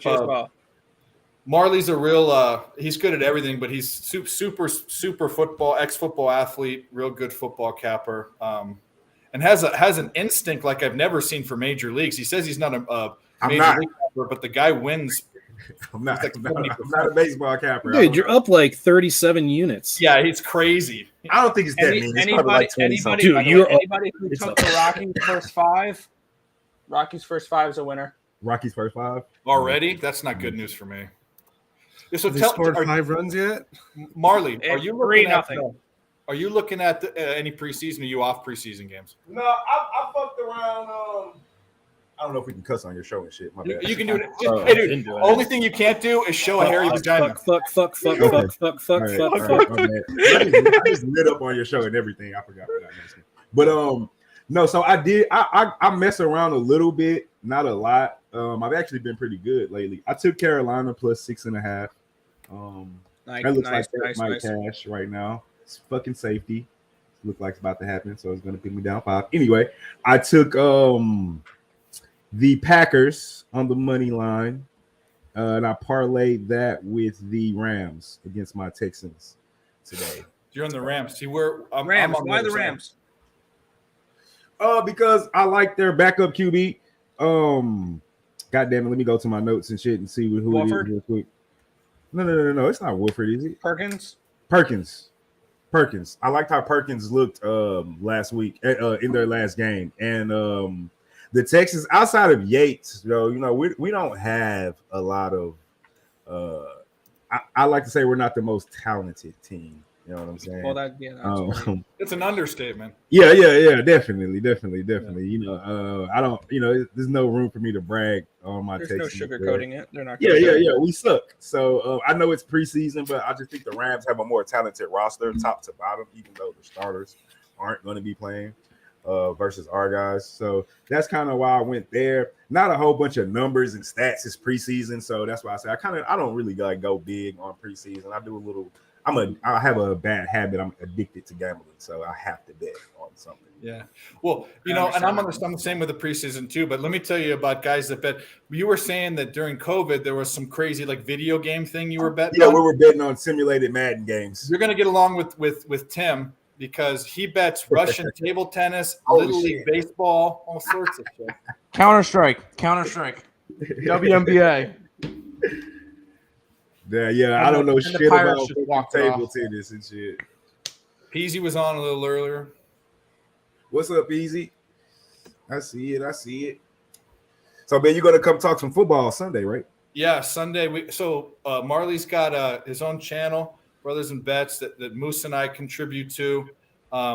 They break down basically every element of football. We're going conference by conference. I'm doing the Pac-12. His buddy's doing the WAC Mac. with me. The MAC. The Mac. Love the Mac. Yep. Yeah, I'm fucking. Hey, take the over. Take the over. Yeah. Oh yeah, on the Mac for sure. Moose did the Moose did Pac- Big Ten. or Big 12 Big in Ten. the ACC. No, I did the Big Ten and the ACC. Yeah. Oh, the Big 12 was the other big argument between everyone. That was Yeah. They were all over fucking Oklahoma. Screw Oklahoma. Baylor. Yeah, it was the coach though. They were all up in arms about Venables.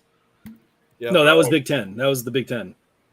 No, never mind. Venables is going to Oklahoma. Venables- Yeah, never mind. Yeah, never mind. And You I was like like Venables. Venables, and then they like lost their fucking minds. Because he's from that sprouting Dabo Sweeney tree. I know, just a huge tree that just stretches all across the country. Coaches you never heard of. We'll see. It's Saban's had a head start, but Dabo Sweeney definitely. And I agree with Moose when he was saying, the culture. This is a thing. We're probably about the same age, Marley, I guess. Back in the day, the teams, it was USC, Oklahoma, Notre Dame was in the conversation, Miami. Clemson was never on anyone's tongue. Now Dabo took them from the dumpster and they won a national championship. So there's something to be said about that dude. I perfectly agree, 100%. Yes, sir. Yeah, I agree. I don't think Venables is going to even necessarily do a bad job. The fucking team is talented as hell on offense. The conference is not super strong, and he has to go improve the defense, which is supposed to be his specialty. So, Yeah. I mean, the big thing that I liked is that Gabriel's coming over with his offensive coordinator. You're right.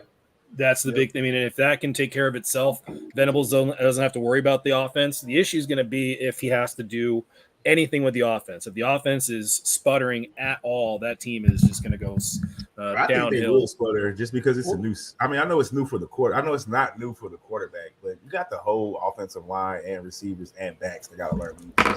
These are also kids too. The thing is there's a big. So here's the deal for LSU. We know Chip Kelly.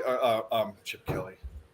What's the fucking I know what you're talking about. The guy went to LSU. He just coached it. Brian Kelly. Brian Kelly. Yeah, Brian Chip Kelly. That other. Sorry, my bad. Weirdo. Brian Kelly. He's a great coach. We don't know how he's going to mesh in LSU. You don't know how Venables is going to mesh with Oklahoma. These are kids. I think Kelly's in trouble. Well, not in trouble, but like he has to adjust to the culture. Well, that's different. He's dealing with those Southern boys, and he's it's going to be a complete culture change. Yeah, I don't think it's going to go well down there. Notre Dame, so I don't know how much of a, let's just say, choir boy. Well, you know what? Let's say he had a bunch of altar choir boys. Yeah. At Notre Dame, and not going to be too many choir boys at LSU. It's going to probably be a couple. But most of them will not be. They won't be Catholic. I'll tell you that. Yeah. Well, that's for sure. So Terry, what do you think about the Oklahoma college football team? No, hold up, man. Y'all give me some. Don't y'all do baseball? Give me some baseball. Yeah. So this is supposed to be everything. We're just shooting the shit, but we're going to go over the card pick by pick. We kind of already did. People were asking questions. No, does anybody got like live shit going right now? We did. Look at my Orioles, Moose. I'm sorry, I'm all over the place. What'd you bet today, Marlon? Man, that shit. That Orioles game was crazy. I took the Cubbies earlier today. Squeaked out a win on that one. Actually, I took them first five. I took Thompson first five, and I took the money line for the full game. Cash to the Blue Jays. And then let me today. check my pending. I'm on some I other. fucking knew it. God damn it. 4-0 Rockies. Terry I took just the cashed over. his I took the over in the Astros and Braves. I stayed off the side. We already know who the best baseball team in baseball is, but that was a tough game, so I stayed off the side. Yep. Took the over. And I like the I parlayed the Cardinals and Dodgers. Okay. The Dodgers scare me tonight. They're coming off of a series in Milwaukee, traveling across the country on no day's rest. We saw what happened with the Padres yesterday when the same thing. I don't know. I think that game is set to be a 2-1 under. That might have been a good play under. I didn't even look at the I might bet the under. That actually might be a pretty good. Might be the play. What is it at right now? Let me pull up. I think it's at an 8. I like that. So It's we have 4.5 8 for minus 120. guys, we have breaking news because Terry is a diehard Blue Jays fan. They just The won. Blue Jays did beat the Yankees, shut them out. Nice. Terry won his best bet. Thank you. Moose and I were Nice. tempted to take the Blue Jays last night, but I don't think he did. I didn't. I didn't. The Yankees are such a I had it fade up. right now, man. Oh, I love it. I love it. Dave said he needed one more I game. love it. You got it. Yeah. There was your one more game. The reason why I didn't take them is the Blue Jays have been one of the streakiest teams in the major leagues. They went into the All-Star break looking like shit. They came out looking like the best team in baseball, and then they went on this slump. And they're playing the Yankees, who are also slumping. So it's the battle of who's going to get out of their slump first. And so they took one game. I said, Gossman was a way better pitcher on the road. He did well today. Yeah. I'm on the Blue Jays tomorrow. I'm going to find a way to be on them, and they'll probably lose because I'm on them. But you know what? That's my cat. I'll be on them tomorrow, money line straight up. Hey, Tim. What I said earlier is Yankees should not be minus 172. That's true. Not right now. You know who Garrett Cole? I don't care. The Jays can hit Garrett Cole. I'm not scared of Garrett Cole. I'm not scared of Cole. No, I'm not scared of Cole. Jameson Taillon pitched today. Taillon, my boy. But I couldn't bet. Hey, Tim, I just took first 5 under at 4.5. I love it. Yeah, I can get. I bet that as well. I like that a little better at 4.5. I'm gonna ride that with you guys. I said fuck it. Yeah, why not? This is what I like about, or at least what I used to like about the nightcap when it was on. But it was on during basketball season and baseball and hockey. That's what made it good. It was like a bunch of dudes capping live shit that's going on now together as a collective. When we did that show initially, Moose was there from the very beginning. Moose, our overall record at night capping live games on that show was fucking, I know it had to be at least. Oh, it was definitely positive. Man, I remember hitting fucking positive. Well, I remember hitting a Mavericks in the playoffs, like when against the Jazz when they were down by like what it was 8. It was like they were down 18 or something like that. So I took the points, and then everybody was like, "Dude, I'm telling you, just hit the money line a little bit." So I did. I put some money on the money line, and they came all the way back. And it was like a plus 700, plus 600 bet. I can't remember, but there's something that came through. Yeah. Hey, Dave. I honestly recommend, just hear me out. I'm going to have to go after this. Hear me out. Maybe not moving it, but adding to it like a Sunday afternoon. I might do this every night, buddy. Oh, okay. All right. So I'm stopped. So here's the deal. And this is just, first of all, I am full transparency. That's why I'm going to plug myself real quick. Everyone's going to be able to plug themselves too. Plug yourself before you go, Marley. But I post my record. I post every goddamn game that I pick. So you don't have to scroll down my Twitter feed where they're timestamped. Everything is transparent with me. So I'll say this. This idea was bred from another idea on a very good channel. They had to dump it because they have too much other good shit going on. But there are so many people that we talked about it. Marley, me, Moose, Jay Peasy, LJ, who couldn't make it tonight that was going to. This helps us win money. This is fun, but it's also really beneficial. And we see things like we just took an unders bet. I wouldn't have taken that Dodgers bet. This is what the community's about. And I don't give a shit if I'm stepping on people's toes, if there's another show going on. I know Marley's going to go to his show right now too. But I'm going to try to do this more often, whether I'm the only guy doing it with just me and Terry or me and Moose, because it helps me make money. So if you want to help, yourself. Oh, yeah, dude, I've been telling you in the DMs, bro, I'm down. Like, Friday today was just so happened to be a day that we're doing each conference, but our college show is on Thursday. I don't never schedule a show on Friday, so every Friday I'll be here, bro. Yeah, Friday's the best day, especially during when all the sports are going, dude. We're gonna have a good time. We might even do like records and different segments and stuff. But this is the first day. I appreciate everyone for coming. There is a lot of interest on people that want to come. I think they're just maybe didn't want to show up the first time, but that's okay. LJ was going to show up the first time, so when this shit jumps off, I can be like, bro, you remember the first fucking episode? Yeah, fucking there. Yeah, remember that shit. So, man, I appreciate it though. I got to fucking skate. I hate I came this late. Go plug your shit right now. Oh yeah, man. Yeah. Hey, everybody, please check your boy out. I am Marley Betts right there under my name, and I represent Brothers in Betts. You can see it. We got a college show. We're doing the Mountain West tonight and the American, as Dave said earlier. Yeah. Up until American. As Dave said earlier, we did Big 12 already. Oh, I see. Hey, I like them this year. They're going to be good this year. They're going to be sneaky good. They're going to be at every home game. Somebody that's non-East Carolina person. Down the ball this year is going to be amazing. They're going to be a great running team, and they're going to play a lot of unders. Yeah. I literally just finished literally just finished. Can you see that? There we go. East Carolina. I Just love finished. my Pirates. I'm an ACU student, by the way. Just Sorry so you though. know. I am from Houston, so I am a U of H. I am a U of H. They're on the table. So throw You're that gonna out be good. there. But sorry for taking up too much time. Please check us out, man, when you guys have time. Not now. Finish watching Dave, and then come on over afterwards. We'll have Dave on Sunday to bust down the Pac-12 and the MAC.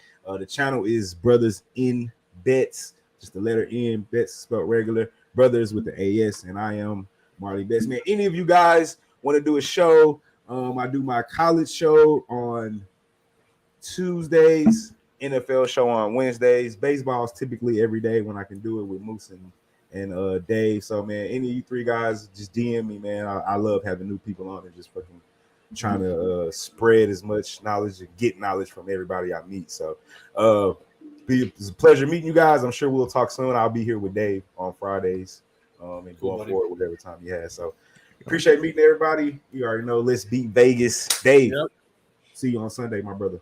Have a good night, bud. Later, man. All right. Later. There's By the way, Rockies. I was going to say, by the way, a little 7-0 update. You can go ahead and cash a Rockies team total over 4.5. It's 7-0. Yeah, so Oh, God fucking damn it. poor Dave has the under. The under was looking fine until that. And then the Ravens are currently up 15-10 on the Patriots. Wait, no, that's the Orioles and the Red Sox. My bad. Ooh, butt up. Touchdown Patriots, so it's 20-10 there, but the under still looks fine. Oh, mother effers. Oh, I was talking shit too about the people taking the Patriots late, and that still would have hit. Well, there's still a minute and a half left. They would You need to never go know. down and score a touchdown in a minute. A meaningless touchdown, yeah. Even if they score a touchdown, though, in this next minute and 17, the under is still golden. The under's fine. The under's good, unless it's absolutely apeshit stuff, which hopefully it won't. I'm just hoping that Baltimore doesn't blow another 5-run lead. That would be impressive. That would be very impressive. All right, so I think I'm gonna grab some ice because it's whiskey time. But we could probably jump in. I know Moose is quiet. I know what he's doing. He's quietly looking at games. But Hey, shut the fuck up, man. or he's jerking off. Either one. Oh, there'd be way yeah, different either one. noises. Hey, they Mute his can't, mic. they can't kick you off YouTube if they can't see it. So I encourage. No, I don't encourage. Do you really want to test that? Yeah, go to audio. Click your camera off. But I'm gonna grab something real quick, and then we can jump into that, I guess. Ramon Rodriguez taped the Marlins run line. I don't advocate. I just bet the under. 1.5. I like the plus 1.5 with the Marlins here. I just went with the under 8 full written game. all over it. It has 3-2 written all over it. I almost bet Dodgers minus 1.5, but I'm having 5 0-1 days so far. So I'm not going to add anything. There you go. There you go. One push, 5-0. So your loss on the BC Lions won't be that bad then, right? No, I'm watching the game right now for anybody. Yeah, I just turned it on. They're about to kick off. In the CFL, me and Nick are going head to head. He's on Let's go, Riders. Saskatchewan. I'm Welcome on to BC. Saskatchewan. Yeah, they are. I'm Just still- to give you an I'm idea of still where I right am, they there. just kicked off. So, Cincinnati blew it against Pittsburgh. So my money line parlay with Cincinnati, Mets, and Blue Jays that was looking good. It was 4-3, and it finished 5-4 Pirates. So that kind of sucks. So that's why people Why say don't you parlays are parlay? sucker bets. yeah, that's why I don't do parlays. So it is what I it is. mean, the Blue Jays won, and the Mets are doing their part. So I think Nick's right. Shocker Two with the gamers. Reds. That's why I only I took the do- Reds in the first 5. I do parlay 2 gamers. Yeah, There's nothing I'm wrong okay with with parlaying 2 teamers. 2 I money don't. I took a shot. Hey, I'm 2 innings away from cashing my best bet on your show. I already cashed the best bet plus 110 with the Rock. Blue the Jays Reds money 45 line on and the Mets money line, as long as they get 6 glorious outs. I have a feeling the Saskatchewan game goes under. Because I noticed that on the injury report there, the Saskatchewan Roughriders is getting a lot of their defensive players back. So I think that defensively, their defense can step up at home and potentially slow down them. Yeah, I like that Marlins run line. I didn't take it personally. Honestly, I don't hate them in the first 5 plus a half run. What is that on? Hey Moose, what are you drinking? I haven't started drinking yet, but I got some bomb ass IPA in the fridge. I'm going to jump into. From where? It's I'm not sure if anybody knows Harland Brewing Company. It's a brewing company around here in San Diego. I think I've heard of it, but yeah, it's got the picture is like a big blue whale on it. I think they also have a Japanese lager that's fucking bomb. But I got that. I got Pizza Port, the Chronic, which is one of my favorite beers of all time. Awesome beer. Yeah, the Chronic is amazing. It's an amber. It's delicious. It's fucking unbelievable. If you don't have that, go to like Bevmo or something and check that out. That's one of the best ones. I got Sierra Nevada in the fridge. I heard of that one. And I've got an AleSmith 394, and I've got a Belching Beaver Phantom IPA. I showed you that when we first started talking. I showed you that. What's funny is when I first came on PSR or started in the chat, you had a Belching Beaver, and then 2 weeks ago I called on them to sell them my other job, and I went and drank there for. I'd never been to their brewery. I'd had their beer, like bottled beer or canned beer, actually, because a lot of microbrewers are going to cans, but they're good. Everything you have from them is good. Yeah, their Phantom is phenomenal. It is phenomenal. I'm surprised you guys haven't. I mean, you're big beer drinkers, and I know that beer in Canada is kind of where they actually have a place called the Beer Store. Yeah, I have a picture of that. But and beer by the way, Jesus Christ, Laz! Holy fuck! Sorry, my bad. Something happened in the Padres game, obviously. Yeah, Laz Diaz he called a ball that was like a foot inside. So. Yeah. All right, let's start to do a little bit what the show. He's having a bad night tonight. His umpire report card is going to be brutal. All right, let's start at the top. I know we kind of very nice, Ron. Well, first game of the day is Blue Jays Yankees. Perfect. Goddamn commercials. I had the same thing just pop up. Yeah, I know. I'm a big Blue Jays fan, and I'll call myself a homer. I bet on my teams a lot, but the Yankees should not be minus 172 tomorrow. Correct. Against the Blue Jays right now. Well, if there is a pitcher that deserves to be that price, though, it's Garrett Cole. Jays have handled him in the past. Dude, I'm not scared of Garrett Cole. Garrett Cole's getting a third chin. He's been getting hit at home too, hasn't he? Let's look at his. Yeah, he has. Look at Garrett Cole. He's up and down. I think he's just getting older, just straight up. I know everybody wants to talk the sticky stuff and like, oh, he's not. He's also getting older. And the argument I make. Okay, he's off 2 good games. Yeah, go ahead. If everybody wants to make the whole sticky stuff arguments like this, there have been substances that have been around since the invention of baseball. So there have been people that have used things called the spitball. They've used hair gel. I mean, there's been so many different things that have been used throughout the history of the game. To say like, oh, now that we got rid of sticky substances is just ridiculous because you can easily create a tacky substance on your hand by using rosin bag. Yeah, rock rosin, sunscreen, and sweat, and boom, you have a nice tacky feel. And if an umpire comes up to you and you have that little tackiness, they want to throw you out.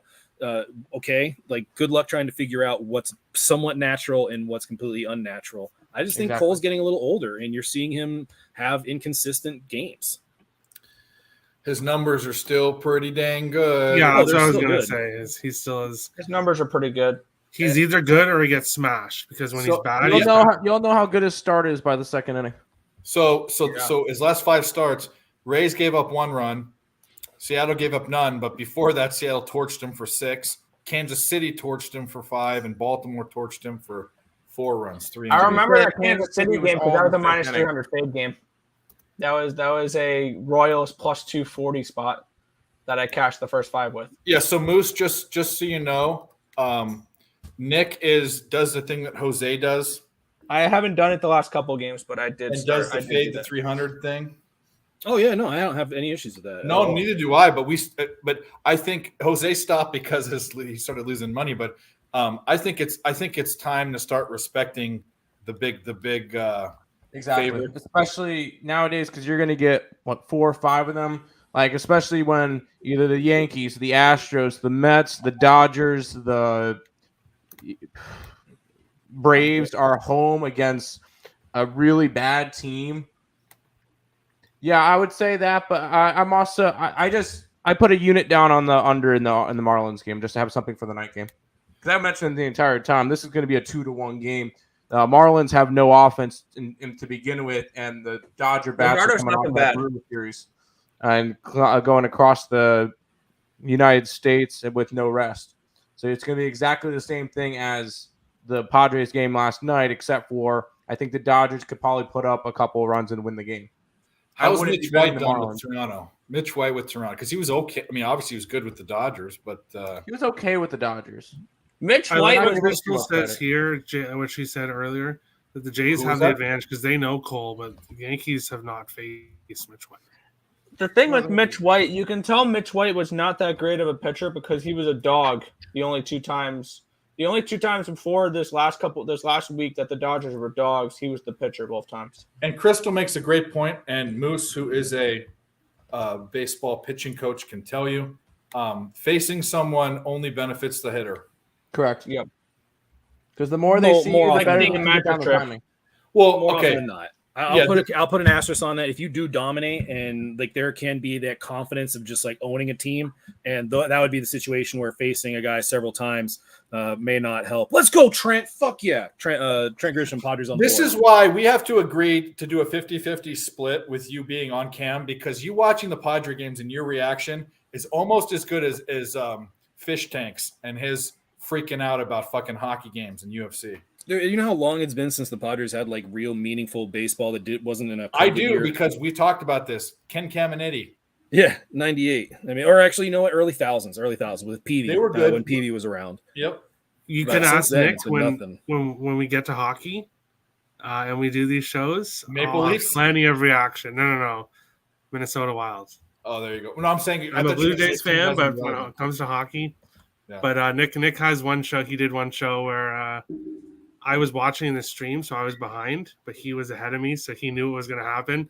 So he actually put me full screen as the goal happened, and Jesus showed my Christ. reaction. It was pretty crazy. But like a live reaction video. when it comes to Exactly. hockey, I'll go nuts. It needed the Titanic music behind it. Well, Mitch White has only gone. They haven't let him pitch much past the start of the fourth, but he hasn't done that bad. He held Cleveland to 1 run, and Minnesota got him for 3. But so what's that mean? It's going to be a bullpen game then, I guess. Toronto's bullpen was really good, but after the All-Star break, it's tailed off quite a It bit. depends what. Man, if only It somebody depends how called he that. does, how far he gets. I think. I seem to remember him. Oh, that's not true. He worked his way up to 5 and 6 innings with the Dodgers. Problem is when he got the Nationals got 9 hits off him, the Cardinals got 10. I think the coaches know he's not a 6-inning guy. Yeah. Is he more of a 2-pitch pitcher? I haven't watched him pitch. You know who would know that is, if anyone, would be Moose. Do you know anything about Mitch White? Yeah, what do you want to know? His pitches. Is he a 2-pitch pitcher? Or is he like a fastball slider type of guy, or does he have an arsenal? Because if he only has a couple pitches, he shouldn't. No, go he's that got an far. arsenal. He's got an arsenal. 4-seam fastball 46% of the time, slider 25, curveball 19, sinker 6% of the time, and he only throws his changeup about 2% of the time. I Appreciate can that. give you on his 4-seam fastball this year, the opponents are hitting 257 batting average, 265 batting average against, slider 213 batting average, 222 batting or expected batting average. But what's important to note on his slider is that he is creating a whiff percentage of about 31%. And anytime you have a like to breaking see ball, that. you want to see something in the 30s because you don't want to see somebody that has a whiff Right. percentage of like 20 because that's telling you that there's way too much contact. The only pitch that's really getting hit with authority is the sinker. But again, he only throws that about 6% of the time. So Mitch White has pitched pretty well. Does Baseball Savant show the average pitch speeds by pitch? Yeah, I got you too on that. Four-seam fastball, average velocity 93.7, slider 85.1. That's what I wanted to know was the difference between his two good pitches. Yeah, if it's moving though, it doesn't really have the velocity difference isn't as significant, but there is kind of an issue with some of the break on his sinker. It does not get very much movement on that, so it does get hit quite a bit, or at least it can get hit a lot because it just doesn't move all that much. It doesn't have any horizontal or vertical movement. Like Hader last night. Hader just can't throw strikes. I told you at the time when the Padres made that trade, I was just like, I don't know what it is that Preller thinks he sees in Hader. Yeah, we all thought the Brewers lost that trade, and we were wrong. Well, the Brewers really didn't get much from it, but no, it was just a wash. It was just a situation where you go, we could have just kept Ruiz and had the exact same type of pitcher. Yeah, Ruiz is a big piece. With that one, I think the Brewers got some prospects. Yeah, they got Ruiz. That was the big one. And they got prospects essentially to rent out Hader because Hader's at the end of his contract, and he was going to walk after the year anyway. So it was that's what Moose said. Something for him. It was a 3-for-1. This is like a hey, this is at 1 or 2. This is a trade for 1 or 2 years. What a stupid thing. Yeah, and it was exactly. It was a 3-for-1, and they already released Lamet. Lamet's actually pitching for Colorado already. Yeah. The big one was Ruiz, who turned into a big time prospect, and I just thought you could have gotten, if you're going to trade Ruiz, who turned into a prospect, you could have gotten more than a declining Hader. So I just did not like it because I was watching Hader because I was on the Screwers quite a bit, and he was the main reason why they were screwing me. Is he would just be in there with like a 2-run lead versus the Giants and then proceed to get up the grand that was slam. awful. I remember that. I was on the Brewers. Yeah, I was on the Brewers there too, and everything felt fantastic. Everyone had high hopes for the Brewers, especially in the sports betting community. I can cuss. Fuck the Brewers. I'm not betting the Brewers at all. The only thing I'll do is a Corbin Burns strikeout prop. What did he? The prop yesterday? Did he go under his strikeouts? He did not hit it yesterday. I did not hit my strikeout prop yesterday. Who was I talking to about? Was that you, Bruce, or was it you guys? Me. Yeah, I said I like Corbin Burns under 7.5 Ks.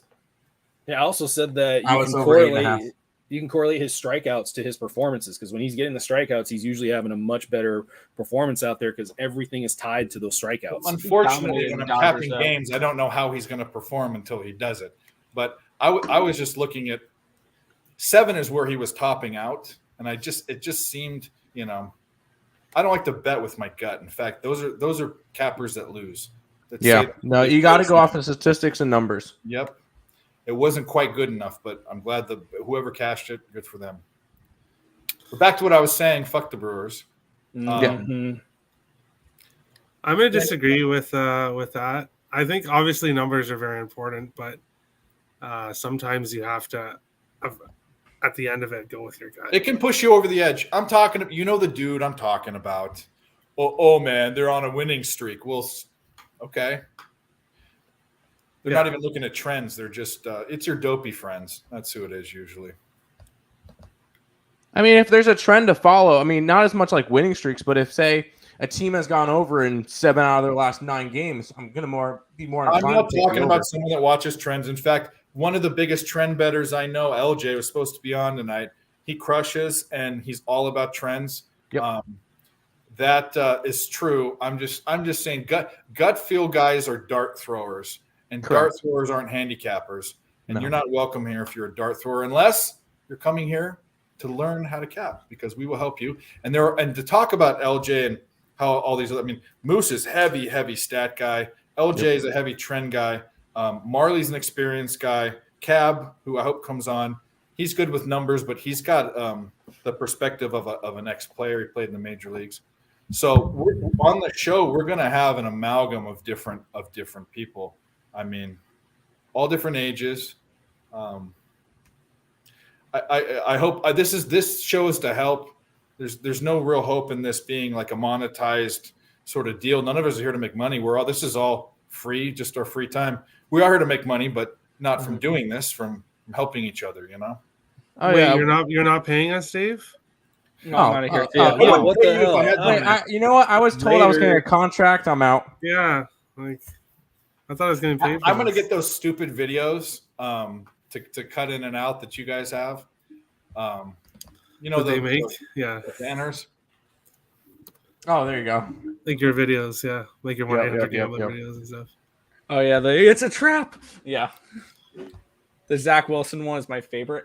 Oh, I love that one. I want one about Corbin Burns and something about violating Corbin Burns, but See, I want Corbin to Burns. do No, it's, Photoshop images. Patrick Corbin.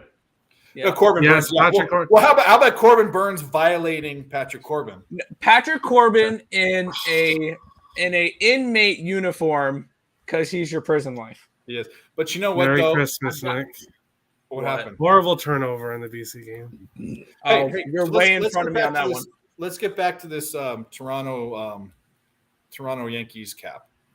Oh, that's just a deflection there, Terry. That was an unlucky one. I won't blame Nathan Rourke for that one. That was it's a deflection. You can't blame Rourke for that one.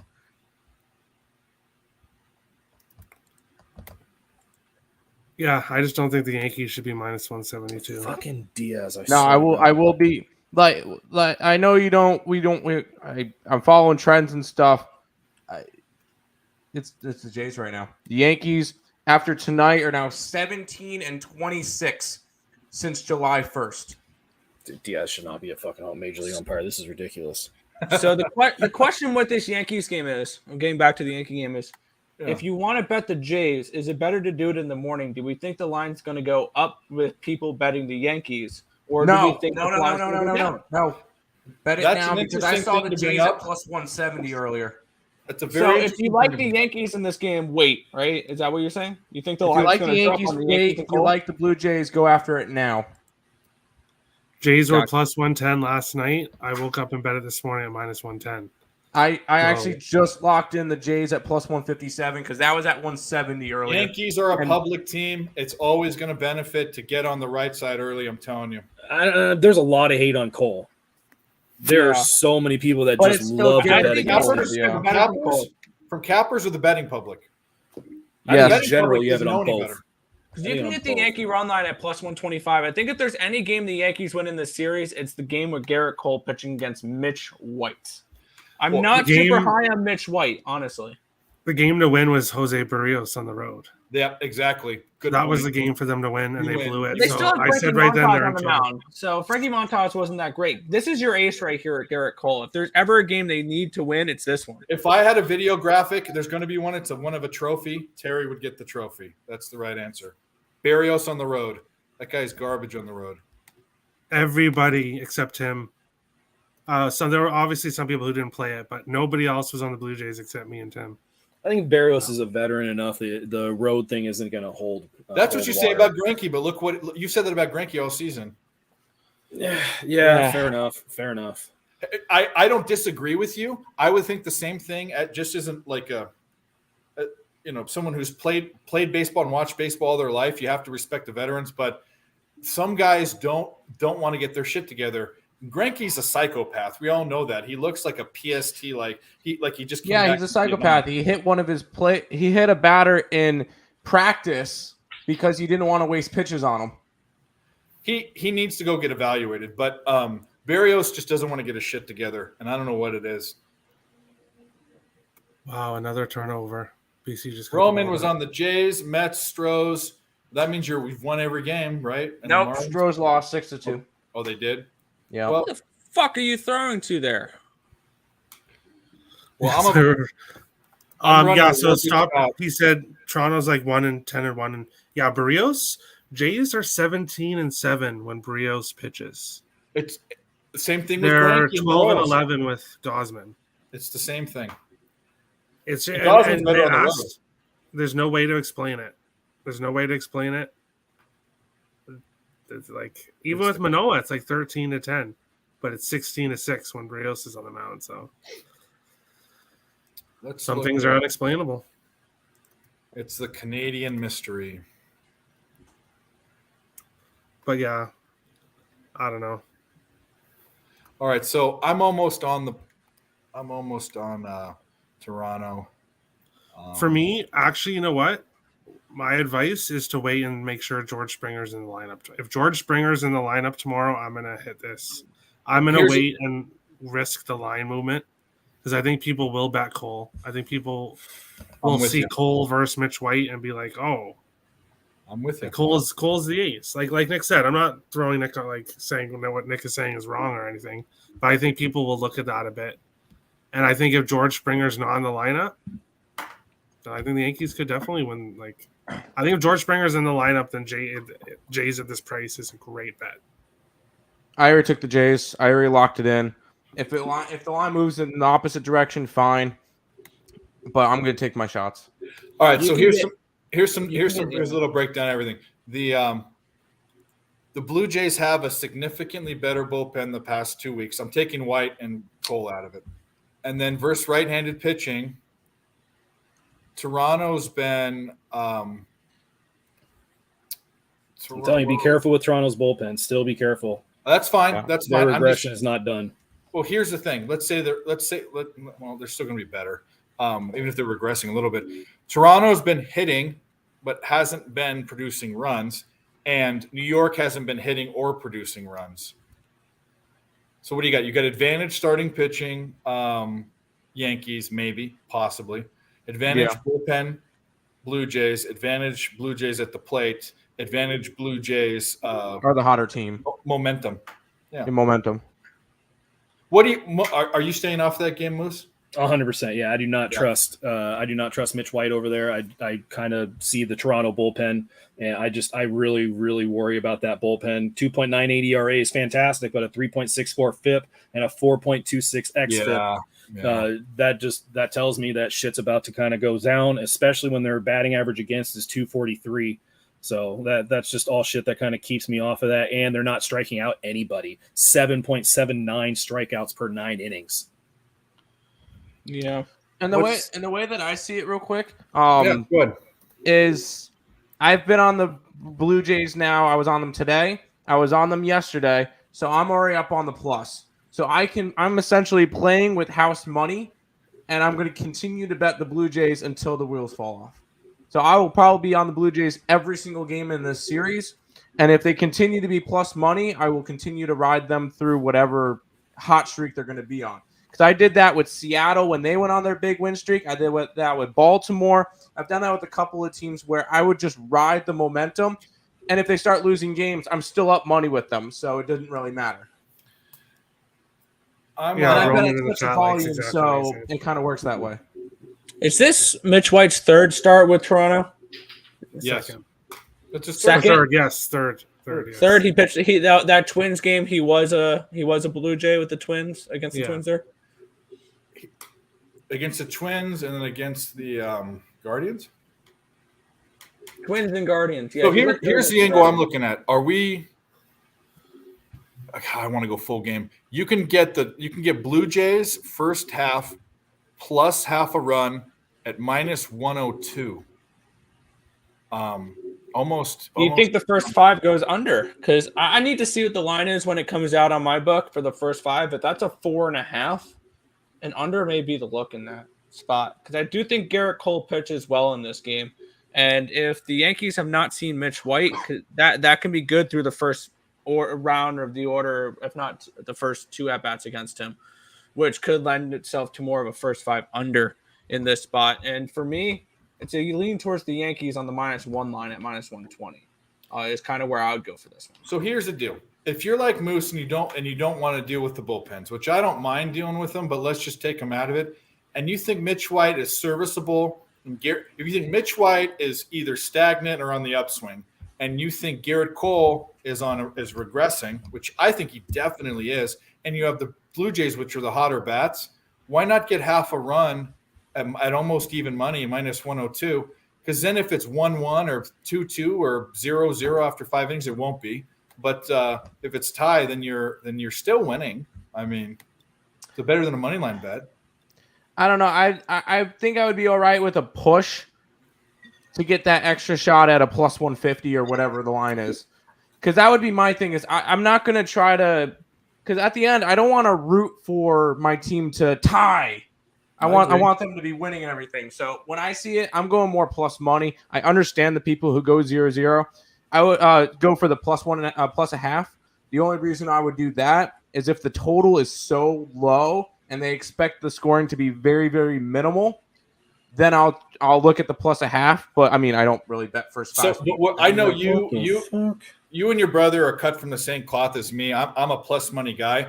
There are some times where the value of taking some points is more than the value of gaining, of having less of an advantage and making more money. And I think when you're talking about going up versus the Yankees and Garrett Cole, who is an ex-elite pitcher now, just above average pitcher, it might be the more value to have some cushion. Because I can easily see Garrett Cole coming out here going 5+ innings, or the first 5 innings. Hey, what's the Blue Jays team total? That's my point. That's my point. Yeah. What's the Blue Jays team total? Because I kind of wanted to check something out. Look at Garrett Cole's numbers within the division. Take out the Rays. That's the only team within division he's done well against. If you look at his starts, can you look up the team total for me, please? If you look at his starts outside of the Rays, game against the Orioles, 6 innings, 9 hits, 3 runs. Against the Red Sox, 7 innings, 4 hits, 2 runs. That's not bad. Against the Red Sox, 6 innings, 5 hits, 5 runs. Blue Jays team total over 3.5 plus 115 on Bovada. Fuck. I like that, actually. Oh shit, that might be it for me. Terry just popped a boner. There's this Blue Jays at 3.5 team total. The other day on my show, I said there's no. The Jays bats aren't hitting, but there's no way their team total should be 3.5, and it wasn't a plus money. Now you're telling me plus money. Nick is very right that Cole could come out here and shove, but he could also come out here and give up 5 earned runs. And that's my point. That's why I want that half a point. That's what I'm thinking. Yeah, within the division, he has not pitched really well. I'm sure if somebody compiled his ERA. Within the division, it's going to be something over 3.5. You're right. Baltimore 4.29 ERA, 3 games pitched, 274 OBA. Boston 5.29. That's always a weird series. Tampa Bay. That's the only one. That's the only one he's done well against. And he's also had the most experience against them, 4 games. Yeah. But so I mean, Red Sox, Orioles, and even the game against the Blue Jays earlier in the year. The only thing that really does. Problem. Here's the other problem, Moose. The one game he pitched against Toronto, they didn't hit very well against him, 190. Yeah, but I mean, what are you talking about? 5 2/3, 4. They got 3 runs. Yeah. 3 runs. They hit 2 home runs. I was just gonna say. Yeah, that's what he does is gives up home runs. Yeah. Watch Vladdy tomorrow. Vladdy home run. I'll be on that. I think. Let's look at the chat here. Roman wrote a book. He said Yankees players have so much pressure now to perform and win that this time playing in New York is difficult. That's a very good angle. Sandy says Yanks still big lead in division, under tomorrow. Yanks bats cold. Also, you don't think so? Give your take, Terry, Mr. Headshaker. No, sorry. I'm watching the football game. Oh, I think the under is probably, if you're looking at a total, is the better option, which is very rare when you're talking about AL East teams. Correct. And then we got Cole has not recorded a win last 6 games. That's a very good. But back to the last comment, the Yankees' big lead is 8 dwindling. games. Oh my and goodness, it could go pretty quick here. If they win the next 2, it's down to 6. I'm fucking locking this in. I'm taking this team total. Team total, yeah. I got plus 115 over here on the 3.5. I might ladder it because that Yankee bullpen. Everything tells me that the Yankee bullpen is definitely can continue to struggle. 3.74 ERA, 4.21 FIP, 4.57 FIP. I don't think there's a bullpen advantage. Real quick, I'll be right back. I'll be back in like 20 minutes. So I'll tell you right now. So if you go to Fangraphs, which I know you love. I love Fangraphs, yeah. The bullpen the past 2 weeks, if you look at all of their stats, and I do it by ERA, I don't look at every one. You have I do, but not. You can't rank everyone. New York is in the middle of the pack. They're 16th in ERA, and then Toronto's 8th, but regressing. Toronto has a 2.91 ERA, but their xFIP is 4.46, and their FIP's 3.36. That means they're pitching way above expectation. And you can generally find what is creating that. That's what I love to do. I love to see that FIP and xFIP, and then you go over and go, okay, what's creating that problem? I think I already talked about this. The issue with Toronto is they're not striking anybody out. They have, I think, the worst K9 percentage since the beginning of the month. And in fact, they do.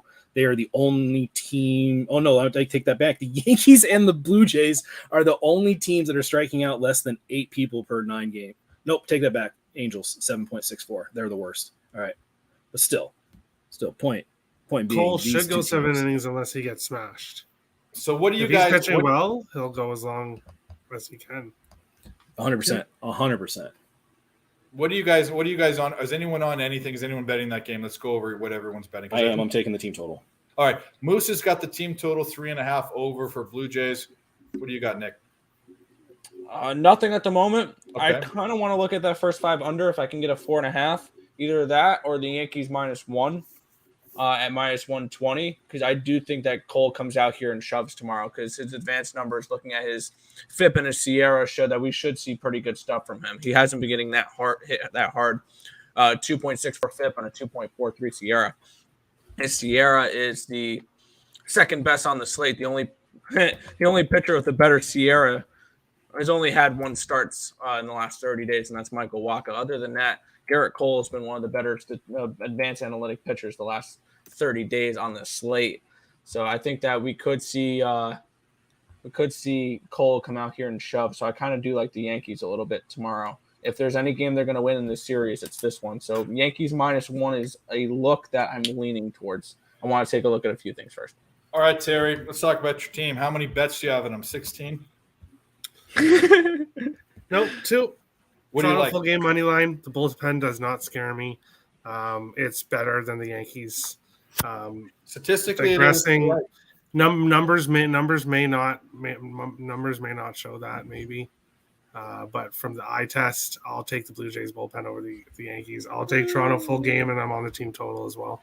Okay, so I'll tell you that you're and Vladdy home run. Sorry. Yeah, Terry's had the Vladdy home, which has been cashing like freaking ridiculous. I didn't take the home run today. I took over 1.5 bases at +102. But he got the double for me. But Cole gives up home runs, and Vladdy's going to hit one off him tomorrow. So I'm going to. That's a great look. I talk about your pick. So numbers actually say that the Blue Jays recently have been better, but the numbers also say that both teams are regressing, but the Blue Jays should regress more. And that's expected numbers. I take that sort of with a grain of salt. Moose loves that stuff, and you know what? I love those numbers. Yeah. I look to see what the difference is, but my look, I'm between 2 bets. This might be one of the ones I post tonight. It might even be a video. If I get to video tonight, I'm always going to get to a video, but I like Toronto first 5. I feel like I want to take the bullpens out of it, and I feel like and I feel like Toronto is the team with momentum and is hitting better, and Cole's on a regression. And Mitch White is kind of a question mark, but he hasn't pitched that bad. He didn't pitch bad in LA, and he hasn't pitched bad as 2 starts in Toronto. So I like that look. And then the other one's the team total. I might switch to that. That sounds like a slam dunk. I don't know. I definitely could see that Cole has a decent start, but I think a decent start for Cole would probably be something like he labors through 6 1/3, 6 2/3, really trying to get through the 7th. And the bullpen kind of gives me the rest of them. That's kind of where I see that game potentially going. Because anytime you have a pitcher that does have their numbers, I don't know which one of you guys was saying it. I didn't have the screen up. But when you do have those metrics and you do have a guy that is literally the number 1 clear-cut, probably the best pitcher with the metrics, comparing him to Michael Wacha, I will take Garrett Cole over Michael Wacha any day of the week. Well, shit. Yeah. Michael Wacha's numbers are a little weird right now because I look at the last 30 days and Wacha's only had one start in the last 30 days. Yeah, and that's I'm actually looking at that game right now. Well, the look that I like first five is getting a half a run because with my almost even money at -102. Here's the deal: can Cole go shove? Yeah, but Toronto's hitting, and this could end 3-3 or 2-2 or. The Jays could be ahead. So I think getting that half a run at almost even money is a lot of value. I just thought it was important to point out that the metrics, anytime you hear somebody say something about he is one of the best pitchers according to the outside metrics, you got to immediately go, okay, hold on. And the only thing that I really do like my bet on this is you look at his strikeout totals and they are just all over the place. And remember, Garrett Cole had a streak of double-digit strikeouts I think he was going for the record. Was it last year or the year before? I forget what it was, but he's only hit double digits 1, 2, 3, 4, 5, 6 times this year, and recently it's been 6, 9, 8, 8, 6. So, but he averages 11.61 strikeouts per 9 the last 30 days. Yeah, last 30 days. Yeah. Oh, okay, yeah, I see that. All right, yeah.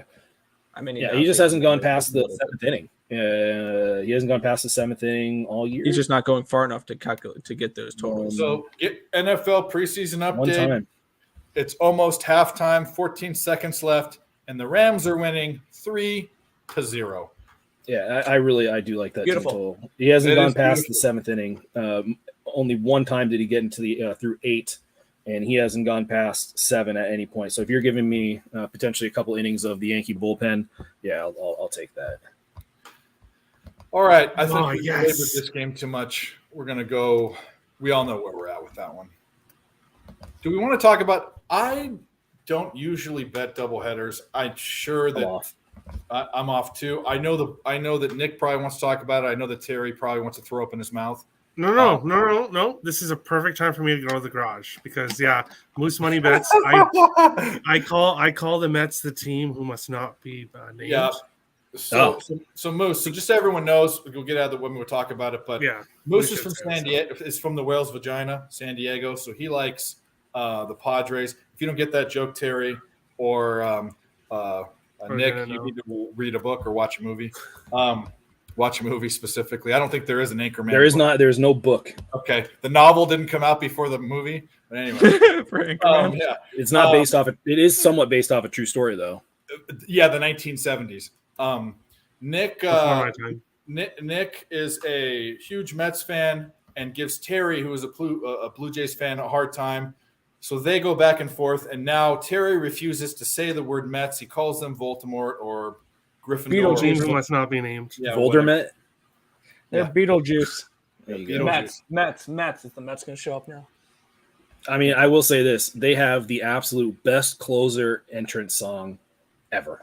What is it? Man? You haven't seen it? You have not seen Edwin Diaz's I haven't paid attention to it. I watch right baseball now. with the sound off. Right now, watch it. Right now, go watch it. All you have to do is go and watch William Contreras' home run. Fuck off for Atlanta. Fuck off, William Contreras.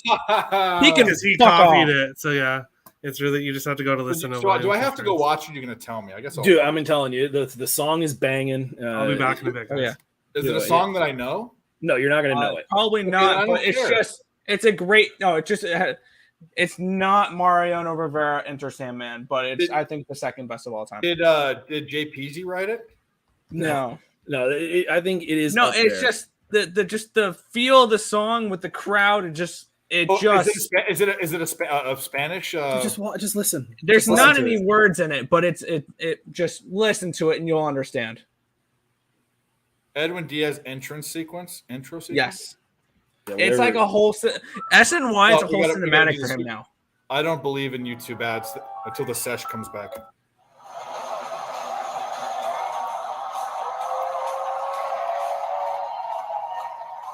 I can't hear it. It hasn't started yet. 1 second. Hasn't started yet. There it is. What is he, a bullfighter? Dude, it gets better. It's catchy though.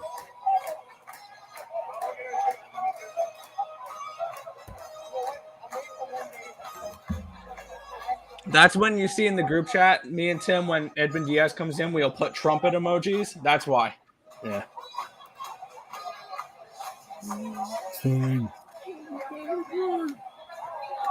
And that's whatever. And then it goes into a techno beat right after that. I'm telling you, it's a I love it. song. I absolutely love Spanish it. music. That was I give that a 5.7. You suck. Richie P's in the house. Richie P is on Terry's show every single day. It's on my show as well. Oh, is he? He's on Picks and Parlays. He watches all of my content. I appreciate it, Richie P. He's someone that's brought up Marlins Yerfies to me this year that have been really good. By the way, I'm going to go on the record right now. I do not bet Nerfies. I only bet Yerfies. Nerfies are the sucker bet. I will dabble in Nerfies only in games I like first 5 unders in. I think I've cashed all my Nerfies this year. No, I take it back. I've missed. I missed don't one. think that's possible. If you bet more than like 3 or 4, I don't think so. I've only bet like 3 or 4 of them. So Yeah. like full disclosure, but I think I've only lost like one of them. I usually will only do it when I see that like both pitchers have like an ERA under 2 in their first innings, or if it's a bullpen guy that's coming out. That's what I really like. I really like it when it's a bullpen start because the guy's way more attuned just coming out and throwing like 1 inning. Yeah. You need to really look, if you're betting those, you need to be able to really weigh value. And I don't know if there's such a new bet that I don't know that there's a really great system that someone has for them. That's why I rarely bet them. I only dabble in it a little bit if I like the first 5 under. Same. If I think that the game's going to go under in the first 5, then I'm anticipating it's going to be 0-0 through the 5 innings. What's going to happen is the books are going to. Oh, I have the face for radio. I'm the only guy here. What's going to happen with that logic is the books are going to set the line to right where they need to set it, and then someone's going to hit a fucking home run in the first inning and take everyone's money. Nerfies to me are a sucker bet. Everyone thinks, oh, that's the exact logic. And you can actually go, there are a couple sites that will tell you teams and how many average points they have in the first inning or whether they've scored in the first inning or percentages or whatever. But so what is it that you do in your garage, Terry? It's legal. It's legal where you're at, right? Yes. Yeah. Maybe I shouldn't have that if it sounds on. If you don't want people to common knowledge, maybe I should. No, I think there's something in the contract I signed about. Okay, then he goes to play. No. I smoke marijuana. Yeah, it's perfect. And by the way, if he could smoke it on the show, you're more than welcome to. I know you're inside, and it's not a situation. Yeah, I you can can't do that. But yeah, I'm not going to hide it. I've been doing it for over 10 years. I'm not going to hide it now. We are friendly. We are pot friendly. We are alcohol friendly. If you do other drugs, that's your choice. I don't care. Don't do them on here. Just don't show your hairy bush. Apparently, yeah. What are you doing, Moose? What are you talking about? Oh, he's got a picture now. You just changed your picture. No, I didn't. Yes, you did. No, it's been there the entire time. No, it hasn't. Fake news. Terry, wasn't it just a microphone before? Yeah. I can prove it. You want to know why? This is being recorded. All right. I saw that. I was like, oh, I can change this? Oh, cool. I'll throw this picture of a pitching mound on there. All right. Obviously, Earl Sportsbets has given up on capping, but you know what? They're slowing shit down. Let's go to the next game. I don't want to talk about Mets and Phillies. They're not here. I don't care about that game, that doubleheader. Personally, I try to avoid talking about the team we must. Yeah, so we'll skip over them. That's their problem. What do we think? Angels, Tigers. You were saying something about that, Moose. Yeah, I'm off. I'm not going to play the under. That's the way I was looking. But the only thing I would look at would be the actually no, I do want to play it, but I can't play it. Is first time Angels, Tigers under 4. Just so I wanted to, because we all have our different. This is the whole point of this Capper Collective nerd talk, as it were, is that people have different styles and people see things right away. So I'd like to say a game and say whether you're on it or why you are or whatever, and then jump into it. So I cut you off. Moose, go again if you can. I will try to be on this, and the only thing I will look at is a first 5 Angels, Tigers under 4. But I can't take the first 5s, but I would like that more than the full game. Terry, do you like because and also what I want to do is if we all want to look at a game or if someone in the chat wants to look at a game, I want to look at a game. What's your opinion on this?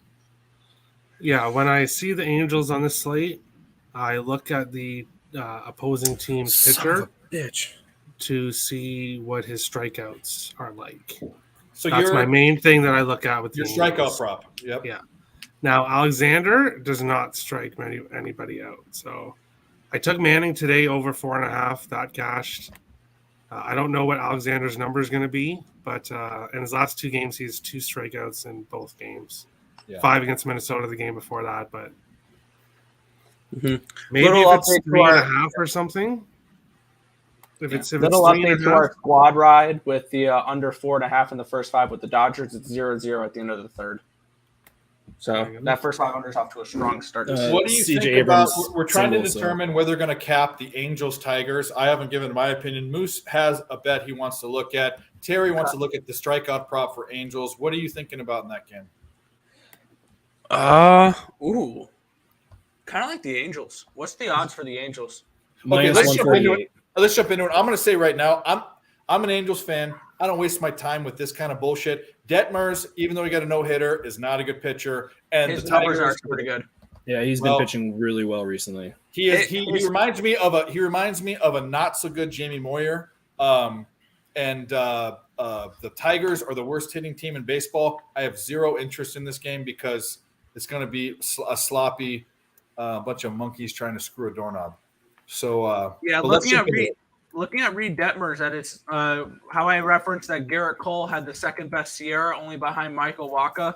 The number 3 on the slate with Sierra at 2.8, Reed Detmers. He's not been getting hit hard. You said he's a bad Jamie Moyer. Well, he's a soft tossing lefty that doesn't give up hard contact. that means he's about to get smashed. That's what it means. And the Tigers are not a team that'll smash him. This is another Angels play for me, most likely. Moose, what's his xFIP? What's Detmers? Look at his ERA, his FIP, and his xFIP. I only have his FIP and his ERA. I don't have his xFIP on this spreadsheet. Hold up. 1.50 ERA, a 2.661 FIP the last 30 days. 1.5 ERA. What'd you say after that? A 2.61 FIP the last 30 days. Then his xFIP's probably 3.5, I bet. I don't have those numbers. If his xFIP is higher than both those numbers, that means he's pitching way above expectation. His expected ERA is higher than his ERA, but it's not much. What's his xFIP? I do not. I don't have it on Baseball's File. I'm gonna have to go over the Fangraphs. I'm not looking at his if his xFIP's probably 3.5 or way over 3. Not horrible, but you know what? He just looks bad. The fucking guy. He throws grapefruits. That's what he throws. And God only knows how he got a no-hitter with that team. Sliders got a ton of vertical movement on it. He does. Well, they were playing good. I called him Moyer time. because Moyer was a junk pitcher. The Angels were playing good at that time. Moyer had a mean changeup. I don't know if this guy has a changeup or not. Yeah. I don't know. I don't think he's going to be that much. I don't think he's going to start performing terribly, but I do think he's probably going to be more of a like a low 4s type pitcher, like a low 4 ERA type pitcher. 2.95 xFIP the last 30 days. So it's slightly higher. Yeah. Slightly, those but aren't not bad. really. Those aren't bad. I like Reed Detmers. He's somebody I want to back. Yeah, I don't have an issue backing him right now. I mean, I think there was a little period where he really was struggling. If I remember correctly, he did have kind of a window to go up against him. Was that? Yeah, there was definitely a stretch where you could easily go up against him, like kind of in that April-May area. You could really attack him. But since the All-Star break and since June, he's really improved. And he is not one of those guys where I get worried about his season pitch count because of just how soft he tosses the ball. I don't expect arm fatigue to really be too much of a concern. Here's the deal, guys. Besides being on the crappy team, which is my team, I can talk shit about my you can make fun of your own kids. You know what I mean? Yes. So, okay. Here's the deal. The eye test. Okay. This guy pitched a no-hitter, then got sent down to the minors within a month. Now, that can be, he's young or whatever, but then just go watch this guy pitch, and I could hit off this guy. Yeah, but he went down and made the adjustment. That's literally what I'm talking about here. We saw that with Kyle Bradish as well. Yeah. Kyle Bradish has been garbage, though. He's been better recently. Again, that's a game I'm literally looking at, and I am looking Orioles because I think. All right, can we Bradish. None of us want to bet this. Terry, do you have any opinion on the Angels? This is a complete pass. I was looking at. I can't. This is an Angels or nothing play for me. I don't want to back. I think it's an under. I think what it is a forget about it play. I have amnesia. Next game. Yeah, I kind of agree. It's no one's best bet, obviously. 2-1 Nationals. I do like the first 5 under. But... First 5 under. I actually could get behind that one. All right, so we're on to you. Did you look at Brewers Cubs or you skipped over that? I did look at it. I'm not going to make a play. All right, let's brush over it real quick. Stroman versus Peralta. Milwaukee's the money line favorite, -140. You know what I'm going to say? Wow, Fuck those the are both Brewers. strikes. You guys have any opinion? The On Screwers. which one? Do we want to jump into Brewers Cubs or do we want Go to? for it. Well, no, I don't. Yeah, I have nothing to say about it. All right, 3-1. Ooh. We can come back to stuff if we go through it. So Bradish versus Waka. Yeah, I like Orioles here. I'm trying to figure out if I want to make it a full-on bet. And this is a perfect example, a perfect time to explain why you like the Orioles or Bradish over Waka. I've been talking about Waka fades all year. I just thought he was going to regress throughout the entire season because every time I check his metrics, it's always an ERA that's lower than his expected ERA by a significant amount, and it still is 2.44, 4.42. What was the last game Bradish pitched? I think I bet that game. Both games were against Toronto. Oh yeah, I did. No, did I bet? Who pitched against him in that game? Let me see. No, he did not pitch well. He walked way too many guys. No, that's been his issue. The last 3 starts, he's had some. Two's not bad, but he's had some walk issues. I'm interested to see who he pitched against because I think I bet that game.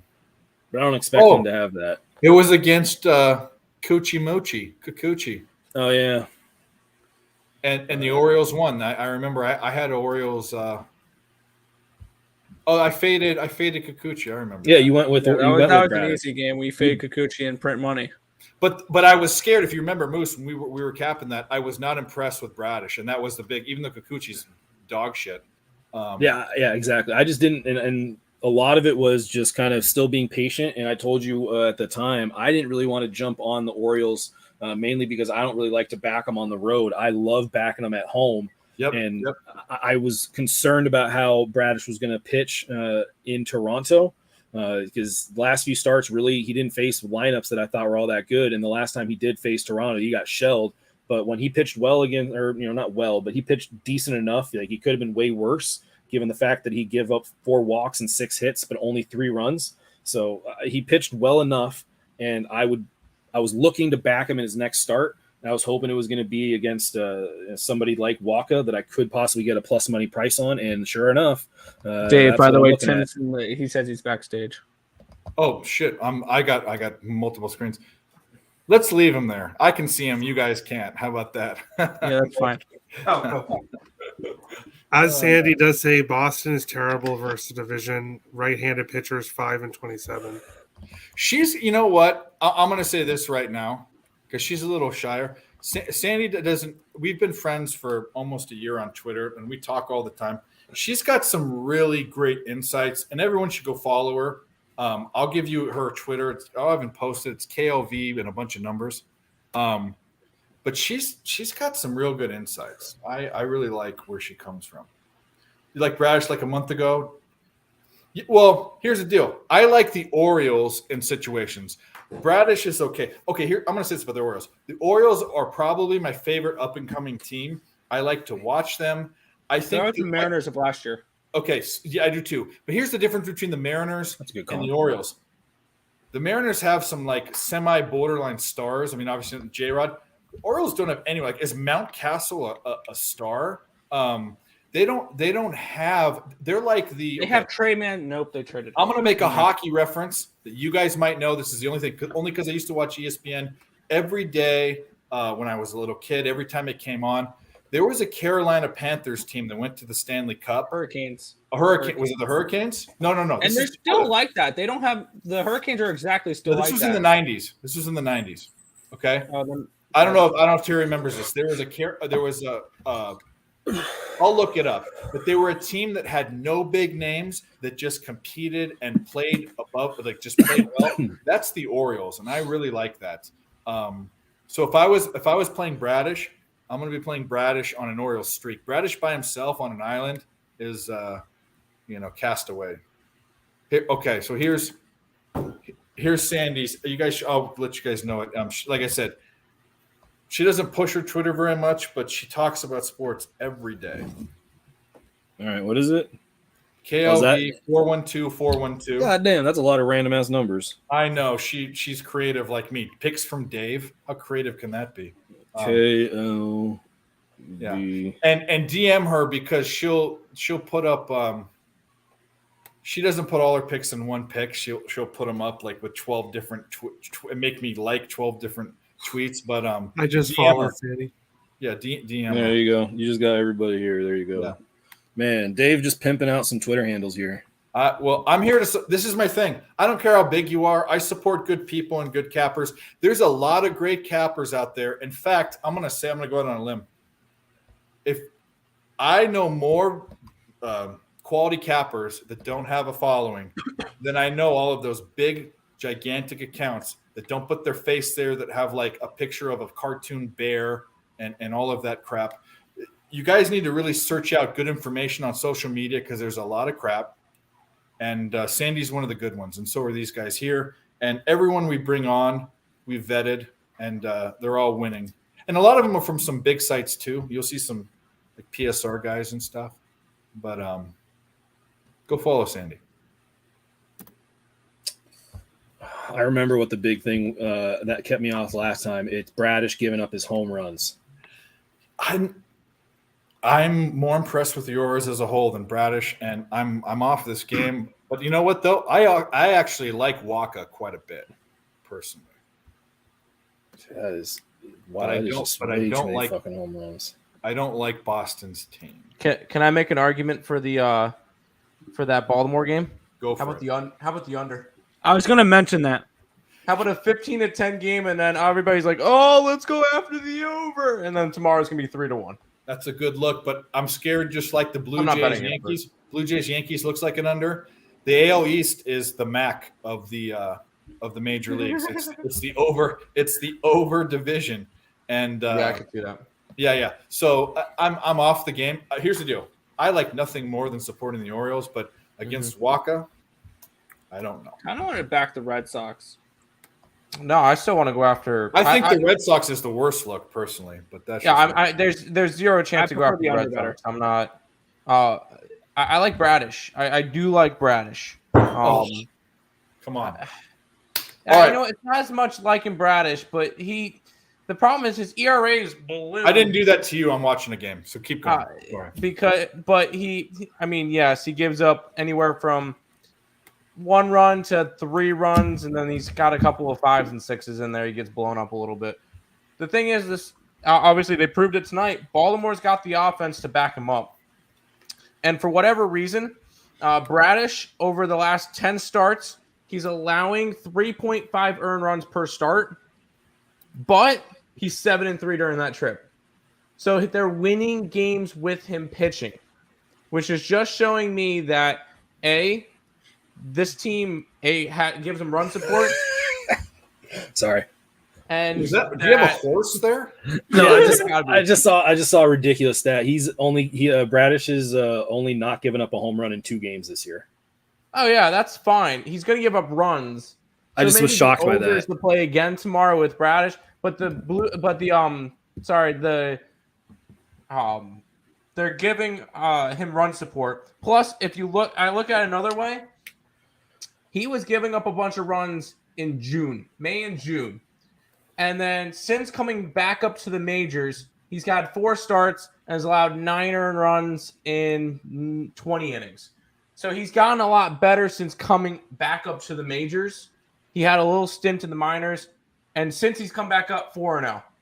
So if anything, I'm going to keep riding this Baltimore train probably until the end of the season or until they really start. Marley that was just on is a Orioles humper. He is Moose can tell you. I mean, he just loves them. Yeah, I kept on telling him, like, hey, the place to ride the Orioles is at home. I don't know if I would be riding them on the road. And this was and this was right when they started on that streak and they were on the road. And I told them, I think, like 3 shows in a row, like, I don't know, they're on the road, and they went on, like, they swept on the road. So it's just like, oh, I'm supposed to be the MLB capper with the guy that doesn't know shit about MLB, and he's the one he's smoking everyone. Yeah, and he's the genius here, just like, oh, I don't know, Moose, I don't know. His MLB record on his show, because we all have a record, and we're all of us are up money, but He's like 65% or something. I'm not even exaggerating. I think he has like he's up 37 units right now. He might be because he's 30 games over, and he's a volume. Like we'll have 3 bets. He'll have like 7. That's crazy. Oh, yeah, we're volume bettors too. I'm gonna have like 7-8 plays tomorrow. Marley has really good sports betting sense. That's what I'll say about him. He understands when something doesn't seem right, when a line looks stupid, and there's a lot. And feel shouldn't go in like I was saying to handicapping, but it should with line movement. Like I know you guys, all you guys look at line movement and all of that. He just understands where things can go, so he kind of bets baseball a little blind with a little bit of knowledge, you know. Fantastic capper though, and football, college football, watch out. It is funny seeing him change. That Boston-Baltimore game is finally over. 15-10 final after scoring 25 runs in the Ravens first beat the Patriots 6.5 innings. We had what's the streak now? We had 3 innings of zeros, and it finished 25-10. Baltimore just finished off the win, and also Texas finished off a win 2-1. Minnesota finished off the win 2-1. What was the score in the Minnesota game? 2-1.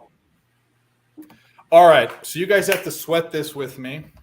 Okay, go ahead.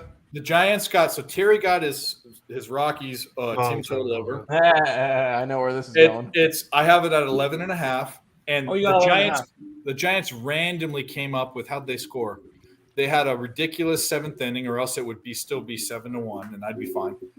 I need this to be a scoreless game for 2 half-an innings. That's it. All right, let's take a look real quick. I'm going to take a look what the live line is for that game, and I'll bet the total.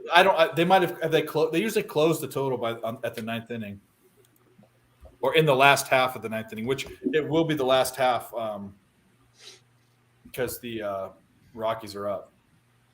Yeah, I think they shut down totals. They've got to have. Well, normally normally they'll have totals, but the under will be like minus 600 or something. I can get under 11.5 at minus 110 right here. So that's way live. I'm live. Let's go, motherfuckers.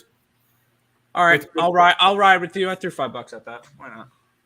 All right. Well, the top of the eighth just ended. I've got 20 times that on it, but that's good. But you know what? I appreciate I just threw 50 at it. Let's do this. You got 6 outs left. Yep. I'll sweat it out with you. Under, and we're heading into the 5th inning. We're heading into the 5th inning in LA. It's 0-0. See that? Who was talking about that under? All of us. Was that? Yeah, me and Nick. Did you say the first 5 under specifically? Sandy S is the Baltimore Boston series 2 games. I don't. No, they played. Yes, they played today. They played tomorrow, and they play Sunday. At least I think they do. I don't know. All right, no, it's probably a weekend series. It's got to be a weekend series. So who's on what for the Red Sox? I just took Orioles money line. I'm going to be taking the Orioles. Nothing at the moment. I'm passing again. Tomorrow looks like when I'm having a really good night tonight. I don't go big after a big winning night. Oh, that's not the spirit, Terry. Yeah, come on, Terry. No, today's looking like no. That's smart. Sorry, that's smart. I'm not going to force plays. So there's things I like, I'll bet it. That's what I like to hear. No forcing plays, but don't be scared to go for it if you. No. But Baltimore-Boston is definitely a pass. Moose, are you on Royals Rays right now? No, I'm actually placing a since the spread kind of allows me to do it. I'm going to do a reverse run line on that. I'm going to sprinkle it just a little bit on the Orioles. Yeah, on the Orioles at plus 190. Don't hate it. I'm not betting it. Orioles, I love that. I might do that myself. Yeah. I do have 2 things bet for tomorrow. This is more for Terry. 2 CFL plays. I took the Hamilton Tiger Cats first half +1 because we know how good of a first half team and not a second half team they are.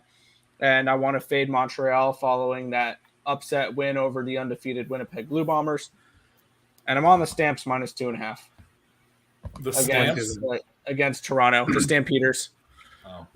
Basically, no CFL. If anybody, that's what that is. If anybody is interested in the Canadian Football League, I know it's in No. this little I'm country making called fun. Canada, way up north. We want this show to be about everything. That's why I Well, in that mentioned case, it. I have bet those two some things. obsolete sports I could talk about in a minute, but you guys go ahead. Take Tim out. Take him. If it involves, this is where we need those. Not Little League graphics. World Series. Not Little League World Series. There's no odds for it out anyway right now. Oh, I you're on don't the want to WNBA talk Twitter. about with high the school, CFL. ballet. So You know what? Canada is kind of split into half in the CFL. So there's the West and the East. Yep. You want to back the West teams when they're facing the East, pretty much all the time, unless you're called in Edmonton. But even Edmonton, as we saw today, won. So basically, if you're an East team, you don't want to bet them. Basically, for me, that's how I look look at it. At it. Confusion for us Americans that I understand that Vancouver's on this side, and I understand that Toronto and Ottawa are on this side, but I don't all in the middle. Alberta, Saskatchewan. I don't know anything that's in the middle. So The CFL, if you go to the CFL website, they're in two different divisions. So there's the two different divisions, and you basically want to back the one with Winnipeg, BC, and Edmonton Calgary. is more BC. north than Calgary. Sorry, Edmonton's north or south of Calgary. They're in the same province. Okay. Edmonton is north. I'm like 99% sure. I should know that, obviously, as a Canadian. Yeah, what the hell? But Edmonton's like they're both cold as shit. But I think Edmonton's like the reason why Edmonton Oilers are there is there's a bunch of like oil fields up there, obviously. Wow. Yeah, You put that one Alberta's together all by an yourself. oil- Well, okay, there aren't Rams in Edmonton LA. is north of Calgary by a decent chunk. Hey, wait a minute. But here. you go up 2, and you can go all the way up Highway 2, and you can go from Calgary. Listen, just because a team name, it's not intuitive. How many Pirates are in Pittsburgh, dude? Oh, so many. Yeah. You know how many Giants there are in San Francisco? So that's what I'm saying. Just because it's Edmonton, Houston Oilers, that made sense because of Texas. You know how much jazz is in Utah? Well, there's actually a lot of Blues. That was the New Orleans. It's actually team. illegal. Isn't jazz illegal in Utah? How many Technically, Panthers? How many Panthers are in Carolina? Not How many. many Lions are in and Tigers are in Detroit? Exactly. I don't How know. many There's probably a few at Wizards the are there zoo. Yeah, there you go. That's- Hey, we do not know about the magical world of Harry Potter down there. Yeah, I don't know how many of those. You know what? No, I'm not going to say anything bad because if you want to dress up like a little boy with glasses, I don't care. Whatever. We bet on a Little League World Series, so. I mean, you I were bet just it, watching a kid like, get twice. sprayed with a sprinkler, so. And we call what? and we call teams Voldemort and Gryffindor on here. We're just a bunch of like 12-year-old boys. That's really all we are. Hey, you are pushing that narrative way too much. It just shows that men don't grow up. We're just bigger kids. All right. So what are we Red doing Sox. in this Red Sox game? I guess Terry's the only one that didn't say what he liked. I'm passing. You're off. You're off. Yep. Okay. So we're on Royals Rays. No, we're on Royals Rays now. Oh yeah. Yep. Well, I said it was okay. I'm on both. We've got boob head pitching with Rasmussen. the boob. Obviously. Bubik's being good. Don't sleep on Bubik, please. Yeah, I kind of like the Royals here. Well, I'm going to tell you right now. I'm He going to wasn't pull up good in the his stat. last start. Rasmussen's one of the top 5 most profitable pitchers first 5 innings. I get it. But He also is coming in off of 8 perfect innings. Yup. Yeah, I was his about to say, he's longest going outing off of of the almost a year. perfect game, That, which you is know a fake what? spot. I don't know. That just means he's good. Longest outing of the No, year, no. though. Longest out. I'm telling you, Dave, as a pitcher, if you had your biggest workload of the year, and I don't think it was really close. Wasn't he like over 100 pitches for the first I don't time think all he year? got that. No, I don't think he got that many pitches. No, I'm gonna look it Rasmussen's up, but- dropped out of the top 5. Blackburn's still number 1, my boy. Ian Anderson's the 10th most. No, he's not. I'm gonna Ian check how many Anderson pitches he threw. is the 10th most profitable pitcher first 5 innings. He threw 87 pitches against Baltimore, Okay, all right. and that got him into the 9th. Well, Wow. When you throw a perfect game, that can happen. I thought he was in the 95 range. Nope. Tampa Bay's not hitting. I don't 'Cause think. I remember he had like 50 pitches after 6 innings. Left-handed. You have his pitch count by start. Yes, I do. Hold on, I just clicked off the page again. It won't take me to get too long. I mean, that's not going to be. It's probably going to be on the higher end, but I don't think that's going to be. He's gone over that 87 in his last 10 starts 1, 2, 3 times. He did 97 against Toronto. He did 94 against Kansas City, 89 against Boston. I'm guessing that Good job That on your BC Lions. scored. That Riders are a loser. Good job.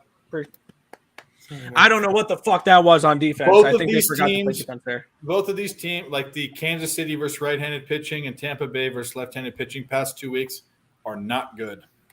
Not good. What's the under? 7.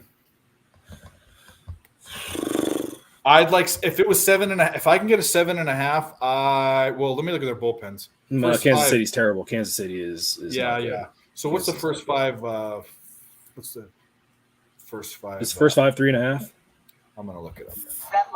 Yeah, Rev 3.5 plus 107 at one book. Can you get 4?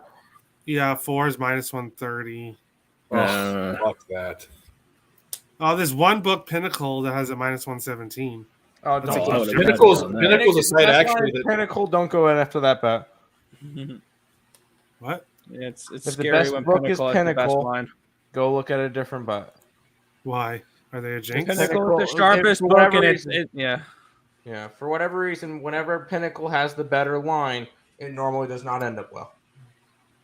that sounds like some superstitious juju. I'm No, thinking, correct. It sounds superstitious, but we've noticed a trend with it.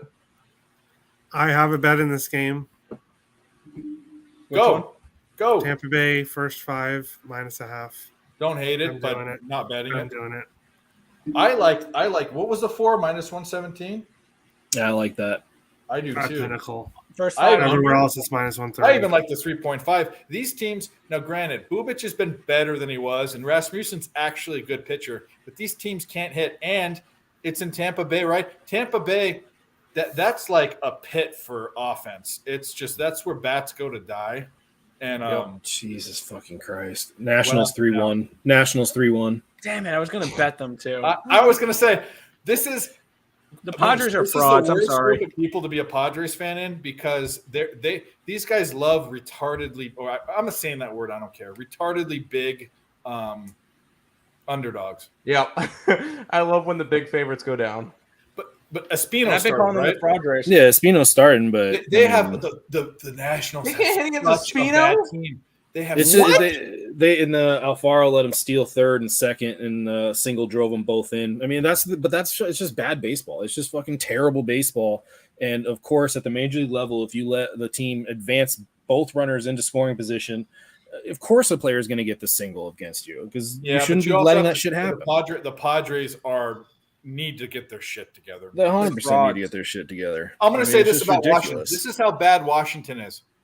The second least profitable pitcher in the major leagues, the first 5 innings, is my ATM, Patrick Corbin. If you bet him every time money line first 5 innings, you'd lose 9 units. You know who the worst pitcher is first 5 innings? He hasn't pitched. Go ahead. Joan Adon.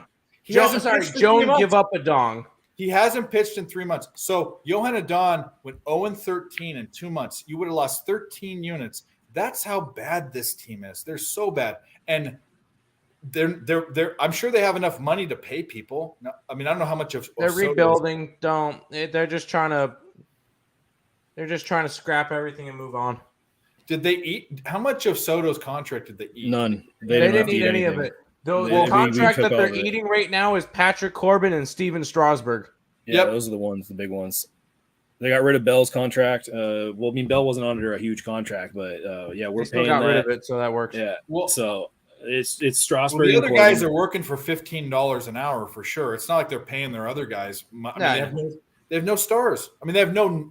I couldn't name another fucking. I mean, I could, I guess. if I Nelson thought about it. Cruz. is still Nelson on that Cruz. team. Yeah, Yep. Is he getting paid? Yeah. you got a decent contract beginning of the year. Nelson Cruz, didn't he play for the Blue Jays? No, Rangers, Tampa. Tampa. Minnesota. Tampa. Minnesota. I'm surprised Nelson Cruz didn't get dealt. He's wasting his career. He's would have rather wasting had- the end of his career. I'd rather had Nelson than Bell at this point. I'll talk about someone $14 million a year. I'll talk about someone that's wasting his career is Mike Trout, but that's whatever. That's a Oh, different that's so story. unfortunate. And then Oh, and the yeah. Angels are set up to do it to Shohei as well. Yeah. they Well, are. you have 3 players, and I'm going to say this. This might be hyperbole, but it's based off the eye test. You've got Mickey Mantle, Willie Mays, and Mike Trout. Barry Bonds, I'm going to throw him in there as fourth. Best all-around players ever to play the ball. I mean, everything from power to running to everything. And the other three players were on championship teams. Wasn't Willie Mays in New York when the Giants were really good? Yeah. Yes. What a catch by Crawford to save the under. Either way, Mike Trout is on the worst my team, and he is one of the top. He's going to go down as one of the best baseball players ever. Yep. It's horrible. Yeah, I put him on my all legendary team. Like my dad and I. He's already a top 10 all-time best player. Yeah, we put together a team of like an absolute all-star dream team, AL, NL, like who would we play, and Trout was 100% center field. I mean, yep. And it was a very tough decision because you got and like Mickey Mantle that was in the discussion. Willie Mays was in the National League. Oh, I'm sorry. I thought you said all-time team. No, this is because we did AL versus NL, and then we're trying to do like a project where we go get like baseball cards and we set up the whole matchup. So that's kind of what we were trying to do. And it was Mantle, Griffey, and Trout was the discussion. And I think we ended up going with, I think it may have been Griffey, but it was still like, it was always between like just those three. Yeah. Yeah, it's a shame. All right, so are we off this game or not? Bubik game, I'm not going to bet it. If anything, it's I can't bet Tampa because Rasmussen's coming off that game that he just had. Yeah, my Tampa first 5 -1/2 is a maybe, not a 100%. Because Tampa has not hit lefties well at all. True. Yeah. I like Bubik. I don't know what it is. Yeah, He's made me some money this year. I'm on the first 5 under. That's my second bet of the day. This first 5 under, and what was the first bet of the day? Something involving the team total over, I think, for Toronto, right? Yep. Yeah, it was that or the first 5, but I'm going with team total. That was it. By the way, you need 3 more. They're going in the top of the 9th, and Colorado still 7-4. Ooh, Crawford just made a leaping catch at shortstop to save the run. Man, that guy's so underrated. This Cardinals game is a sweat. The only people that really value Brandon Crawford are all the people that play MLB The Show, because he's always been like just OG in the 3 outs and we have a winning day, boys. What do you know? Actually, that's not true because I haven't been looking at the live update for the NFL game. It is 6-0 Rams, and it's about to go into halftime. Wow. How about an under in that one? Jesus. I have the under. So if this is the thing. So if Houston loses this game, especially if they get goose egged, they might not win 3 games. I mean that's just not true. You don't think so? There'll be some games that they win.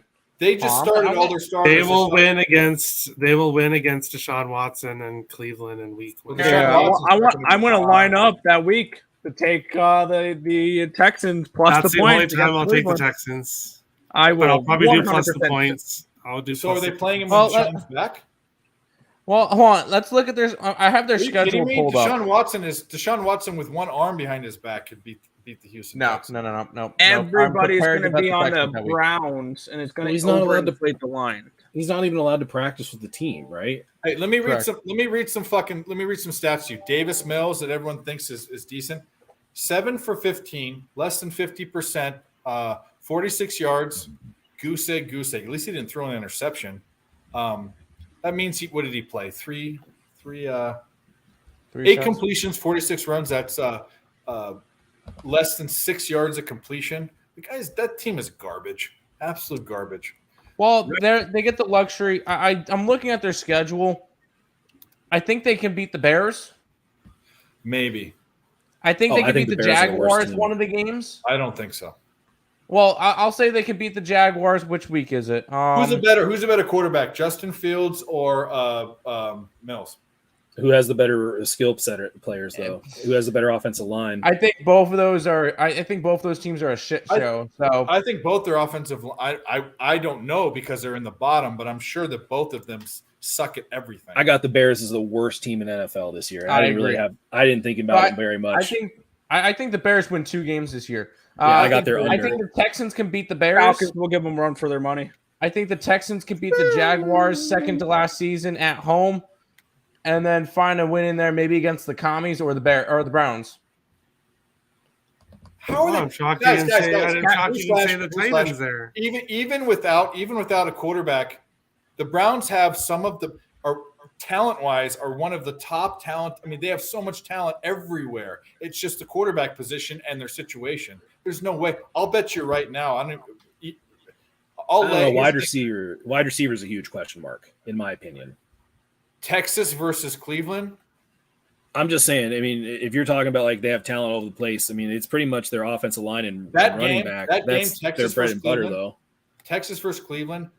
2 running backs on the Browns could have over 100 yards. I get it, but that's everything, and I don't think their advantage necessarily goes to the receiver. I really like Brandon Cooks. I think he's kind of like a low key, like I don't mind him at all. receiver. And if your best receiver for the Browns is going to be Amari Cooper this year, and then Donovan Peoples-Jones, those are super sus receivers that sometimes run the wrong routes. Brandon Cooks is a good receiver. He's been a great fantasy option for me in the past. You think he's better than Amari Cooper? No, I'm not going to say that, but I will say he's more reliable. Touchdown. Because he's running the right route. Okay. 7-6 with a second left in the half. Texans just scored. I think the Browns run the ball down their fucking throat. It's a low-scoring game, but the Houston scores like 3 points. Yeah. But they cover. How?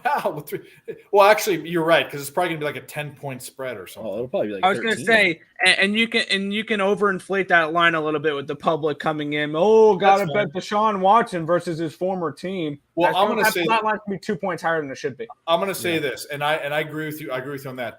But I think the opposite's going to happen with the Texans this year. If you're looking at it to bet, I think there's going to be super inflated lines that are right. I think teams are going to blow them the hell out. I think you're going to see good teams 16, 18 point spreads, and they're going to win by 25 points. Yeah, I could see that. So I think there's a lot of value on betting against really bad teams in the NFL, even though people see double digit. They're like, oh, well, it's football. Every team's the same. Well, the Texans are in trouble, and the Bears aren't. The Bears stink too. I agree. But guess what the Bears just did? I think the Seahawks are going to be one of the worst. I know you guys are high on them, but I'm not high on the Seahawks. Seahawks week 1. When Geno Smith's your number 1 quarterback, you don't have to influence me even more. Yeah. Everybody and their mother is going to be all over the Broncos. That line's going to go from a 5 to a 6 to a 6.5. People will see Broncos minus 6.5, and you know what the first thing that's going to go to their mind? Oh, they only have to win by a touchdown? If the Broncos and I haven't capped the game. I think Russell Wilson is not. I mean, it's an improvement, but he's not the quarterback he used to be, and he's really one of the only players they really got in the offseason. And the Broncos were not that great last year either. I just don't know what it's hilarious because everything Tim just said. That's me. I'm totally going to be all over Denver. I'm going to be all over Denver. I'm going to say this right now. I haven't capped the game. Moose, I'll let you talk in a minute. After this. Gotcha. I haven't capped the game. I'm not going to cap it till the indexes come out. We talked about this. But right now, if the Broncos are less than a touchdown favorite, I'm taking them blind. Yeah. And Russell Wilson, what I saw last night was fucking embarrassing. And here's the deal. They weren't starting DK Metcalf, and Rashad Penny went out. And obviously, I know Drew Lock is there. You think Drew Lock's going to be the savior? Geno Smith might be better than Drew Lock. We don't know. They're both garbage. As a Jets fan, no, Geno Smith is not better than Drew Lock. Okay, fair enough. But they both suck. Mm-hmm. They were playing a lot of their starters further in the game than they wanted. They have to figure stuff out. And they looked horrible. I mean, there's no way, and you can't base it off a preseason game, but just off their roster, and I don't even know why. I mean, the Seahawks, again, if they won 5 games, and I'm not a futures guy, I don't like tying my money up. If they won 5 games this season, that'd be a good season for them. It would be. Yeah. Moose, go ahead. I forgot what I was going to say. Oh, sorry. I'm just kidding. Yeah, right. I think it's unreasonable to just have any kind of expectations on Russell Wilson right now because the hand issue was such an important thing for him. He doesn't exactly have the biggest hands in the world, so if he had any kind of hand issue like that, it's going to compromise his ability to throw a football like severely. And if he has recovered and is able to grip the football and has not lost any arm strength, he should regain the exact same kind of form he had in Seattle. But if there's been regression of that throwing shoulder, because that can tend to happen, if you can't throw the ball efficiently, your arm and shoulder will start to regress because you're not getting to the same type of scap loads. You're not getting to the same type of extension. Like all your checkpoints are changing because you had to compromise and compensate. So it's really tough to gauge what Russell Wilson's going to do at all. But I think we'll get that question answered very early on in the season because if he struggles right out at the gate, I think it's reasonable to expect him to struggle all year. But if he comes out and he throws like for 500 yards, I think it's reasonable to expect him to be one of the elite quarterbacks again. So for all of the, and I don't disagree, but for all of the non-sports experts, scap load would be what? Scapula something? It's basically your shoulder, like the shoulder region. So if I say like your back's broken up into three parts, your cervical, your thoracic, and your lumbar. Your thoracic is that middle scap area that you load up and throw the ball. So it's like when you pull your arms back, your elbows back into that launch position, that's when you're in your scap load. Gotcha. And I didn't realize that because I wasn't watching the game, but I'm turning on MLB Network to sweat this out, which means I'm probably going to lose like Billy Bean. But San Diego is wearing their fruity uniforms, which is fine. But man, I like them. I like those uniforms. Arizona is wearing their City Connects as well, and I love Arizona. The one I like the most, and it's totally gangster, are the White Sox. Southside's awesome. I'm waiting for Mets to come out with theirs. They haven't come out with theirs yet. Yeah, they're gonna stink. Probably. Yeah. I'll probably buy one. What are Toronto? Is Toronto? They haven't done theirs yet. They have a baby blue jersey, but the Angels are stupid. They're like a beach theme, but I don't even like. They're like sand colored for the beach, which makes no sense. Well, the beach is there, but you can't tell that there's a connection between the two. And San Francisco is one out for Cardinals. Yes, I need a nice big hit here. For what? Queue up the double play. No, I have St. Louis -1.5, and then St. Louis in a parlay. And a possible perfect day. That was a strike. Yeah, it was. It was a strike. Barely, but it was a strike. It was. Yep, it was. That wasn't egregious, but that's the bullshit I'm talking about. And they're not calling high strikes this year at all, by the way, too. Oh, Laz Diaz is calling them tonight.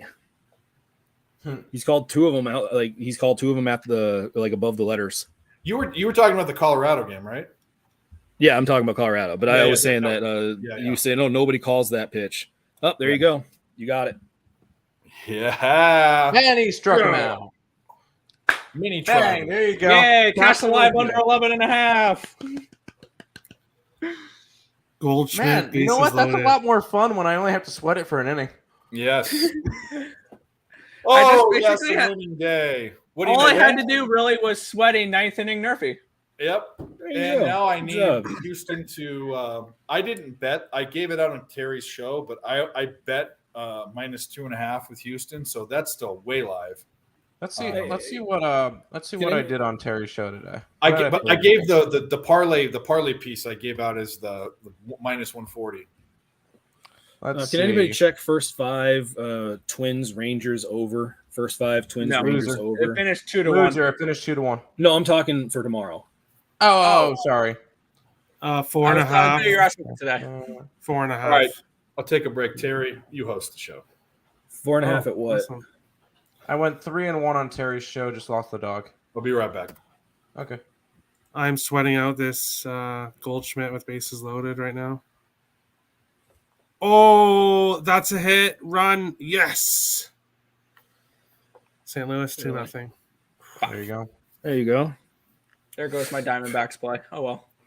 I'm a big Cardinals fan right now. Go Cardinals.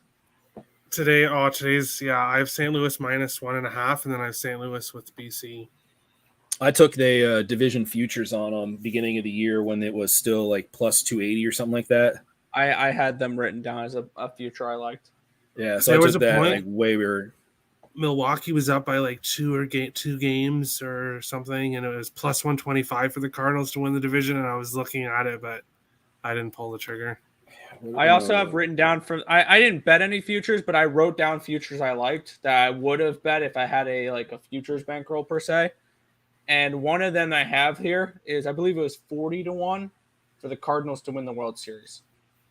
That's not. Yeah, I got Cardinals win division at plus 210. Putting on my tinfoil hat saying that the Cardinals win the World Series in the year that Pujols, Wainwright, and Molina retire. This seems right. I've got my 4 future tickets right here that when we went to Vegas, I made sure I brought future tickets with me. Come on, I man. got the Colts, I got the Mets, I've got the Nuggets, and I've got the Buffalo Sabres to win the Stanley Cup. Oh my God, Tim, you're fucking. Tim was dropped on his head as a baby. Twice. Yeah, twice. So there you go. Dave, you got Colts win the Super Bowl? Mm-hmm. Yeah. Oh shit. I love that. 25-1. And they don't even win their division, so I guess they're winning as a wild card. I'm the only one in the world that thinks Tennessee can win the division 4 years in a row. Oh, Tennessee? No, they'll finish third. Jacksonville will finish ahead of them. Yeah, whatever, Tim. They've only won. No, I still think Tennessee finishes second, but they have Manny Mo! Let's fucking go, Manny! What did he hit? Something? Yeah, fucking Manny. Dude, that guy is. What did he do? Dude, he's just carrying it. 3-run homer? Oh, a double. No, double. By the way, I'm glad we bet the under in this Dodger game. There's been a combined 6 hits so far and no runs. I was telling Cab last night. I was like, man, I really like Luzardo. Like when he's Luzardo's been good. That was another thing that came into that. Yeah, he's if so Miami good. just had a couple of bats and could hit, they would be. Miami a good doesn't team. hit lefties. Not like they do not hit lefties whatsoever. Miami's got legit. Even Braxton Garrett, their pitching's legit. Their hitting just sucks. Edward Cabrera in that mix as well. That kid's legit too. Yeah, Sandy they got a Alcantara's bright future.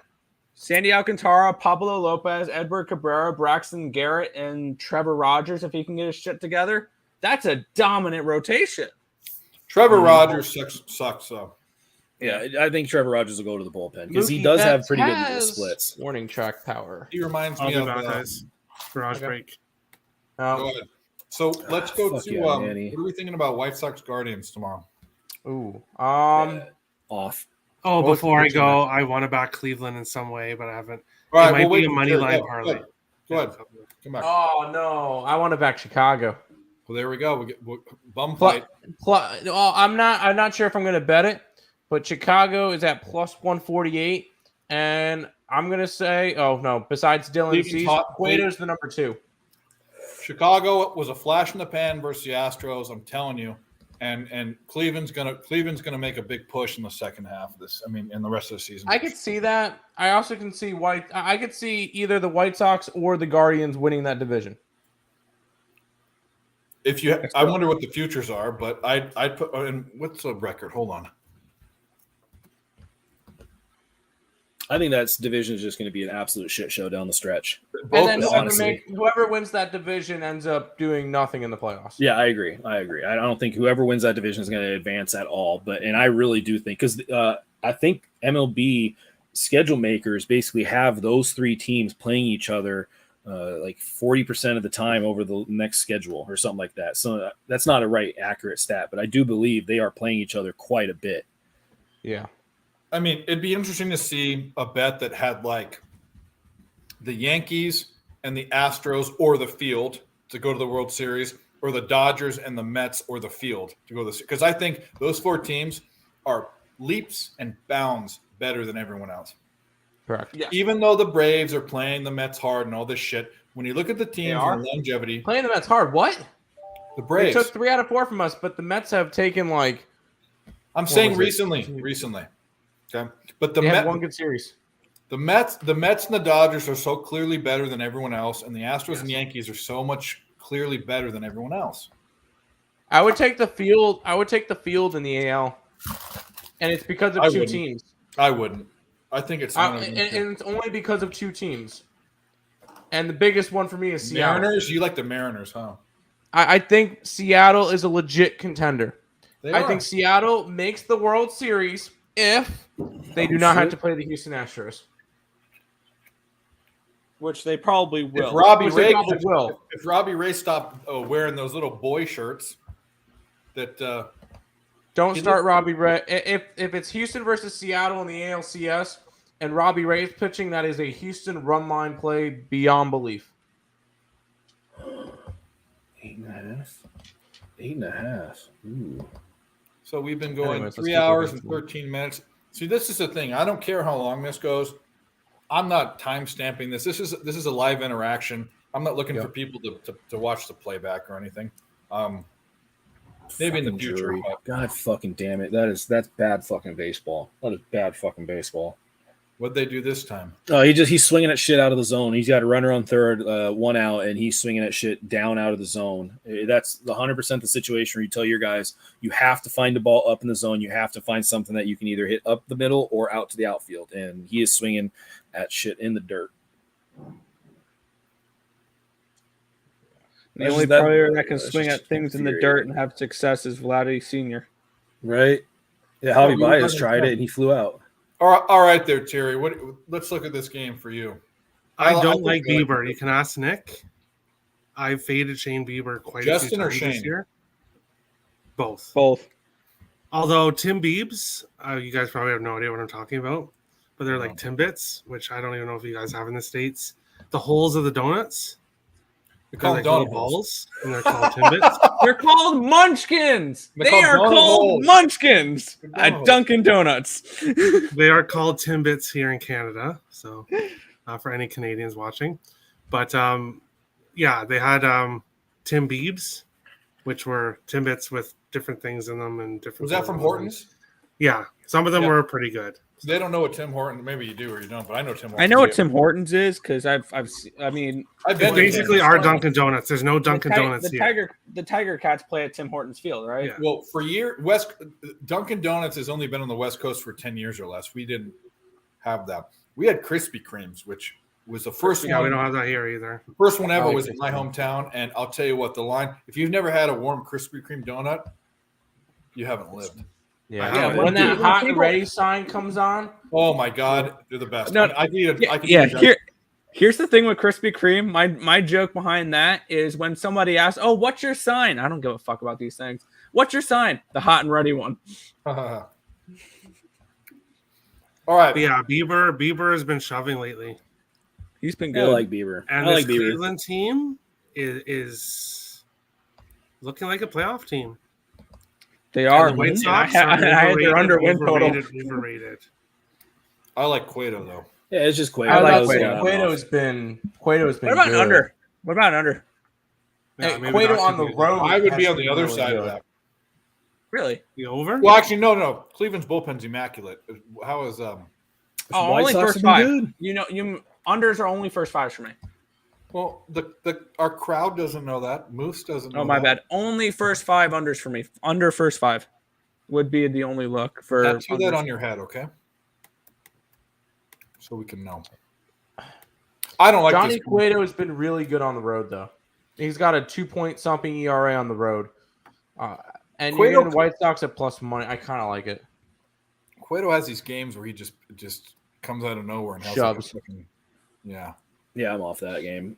I think so too. I would have liked to be on the under, but I could easily see the Guardians kind of going off. I don't really think Bieber's a guy I'm trying to take overs with, but I could easily see the White Sox interdivisional matchup. You never really know, but yeah. I'm probably not touching that game because one of the things I don't like betting the AL Central. What's the Cleveland team total? I cannot get the AL Central right. It's a division I stay away from. I bet the East divisions. I bet the West divisions. I stay away from the Centrals. White Sox team total under could be interesting. What's Cleveland team over? That's what I want to see. Because the White Sox bullpen stinks and Cleveland's hitting better. Fucking Jesus Christ, guys. That is just so infuriating. Not to change the subject, but on Twitter here, Drake posted our A $238,000 bet. yes in UFC. Jose Aldo. I love it. Against Merab Davashvili.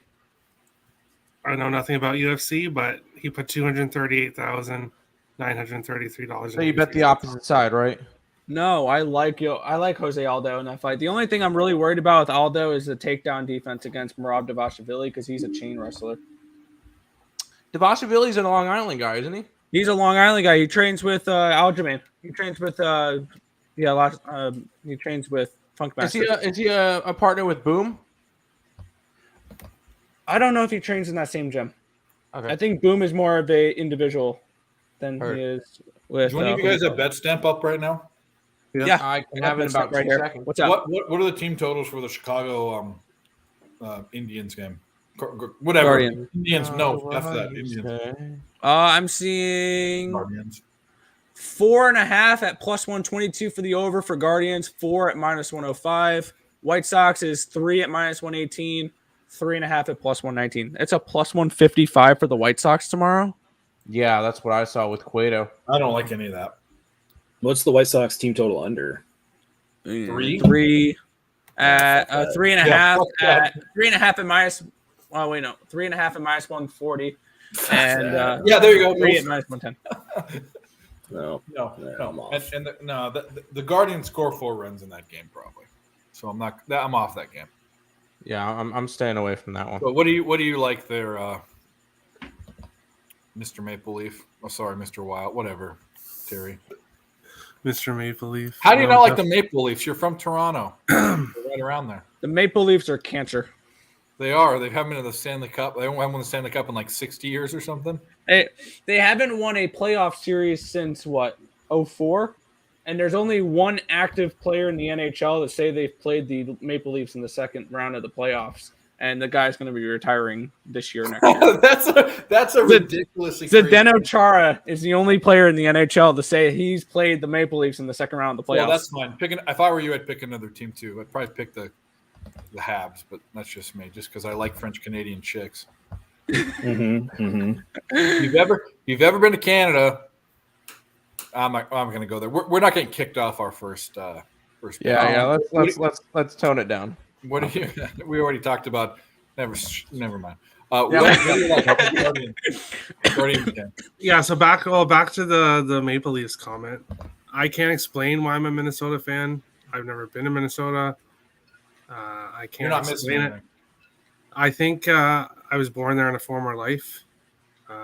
That's all that could be really that I can explain it. But when it comes to hockey, Minnesota. When it comes to baseball, Blue Jays. And yeah. Who's your NFL? Oh, the Vikings. That's right. Vikings, yeah. So it's Minnesota teams except the Twins because, well. So my family on my mother's side's all from Minnesota. And they're all like Twins and Vikings fans and all that. But you're not missing. Is there a more miserable sports city than Minnesota? Well, is there a more miserable place to live? It's the coldest state in the lower 48. Because it has no natural land barriers, so the wind just whips down from Canada and says, "Fuck you, Americans." It's the state of hockey. That's what it says. Well, the state of hockey and the hockey. Because everything's frozen. College solid. hockey. No, it's the state of hockey. Anyways, back to this game. I want to back Cleveland in some way. It's getting that time. I want to back the Guardians. I do too, but I'm not going to. Today was the day. I don't want to lay that much juice to fade the White Sox. Correct. I had no fear. If you're doing it, it's got to be run line. It's got to be a I run might line. money line parlay it with something else. Or you can take the White. Well, let's just take a look here So you off this, buddy? 161 and 139. No, I'm here. What are you talking about? Are you off the Guardians game? Yeah, I already moved on from that. Right. I'm already already down the Cardinals. If you don't want to lay a full run line, you can get the Guardians at the -1 line. So if they win by 1, you push at -109. I don't think that's a terrible price if you want to back them that way. It's a split bet. If you're betting $100 on it, or it would be actually 109 to win whatever, or to win 100. You would put 67.37 on the -161. You'd put 41.84 on the run line, and it'd be a -1 bet. So if they win by 1, you push. That's not a bad look, I don't think. But what are we thinking? Who's on what? I'm off. Moose is off. I want to back the White Sox. I don't know how yet. I like Cueto. That's the thing. I do too. You know what? That's a good point. I like Cueto too. If it was Lucas Giolito, I'm all over the Guardians today. Which actually, your logic would have the result would have been good, but the logic would have been wrong because they were losing. They were losing the bet until like the 6th inning. Yeah, Lance Lynn pitched well today. It has not happened often, but he pitched well today. Well, so basically what happens is I back Lynn that way. It's a positive landmine. Sometimes you step on something and it farts flowers. You know, he's bad. Lancelin is, and the cool thing about him is he doesn't care how bad he is. He just goes at you until he's out of the game. It's like he doesn't have a brain or something. Mm-hmm. Probably doesn't. Yeah, it's almost like it's almost obviously he's a better version of this, but it's almost like Patrick Corbin. Patrick Corbin doesn't care how bad he is, only because, well, he's established. He's won before. Yes. He's won a ring, and he got paid, and he really doesn't give a fuck at this point. Patrick Corbin, the thing about him is where is he? I don't want to get prejudice, I guess. He's a dummy, and he's cocky, and he's bad. Those are and he's gotten political before and all sorts of shit.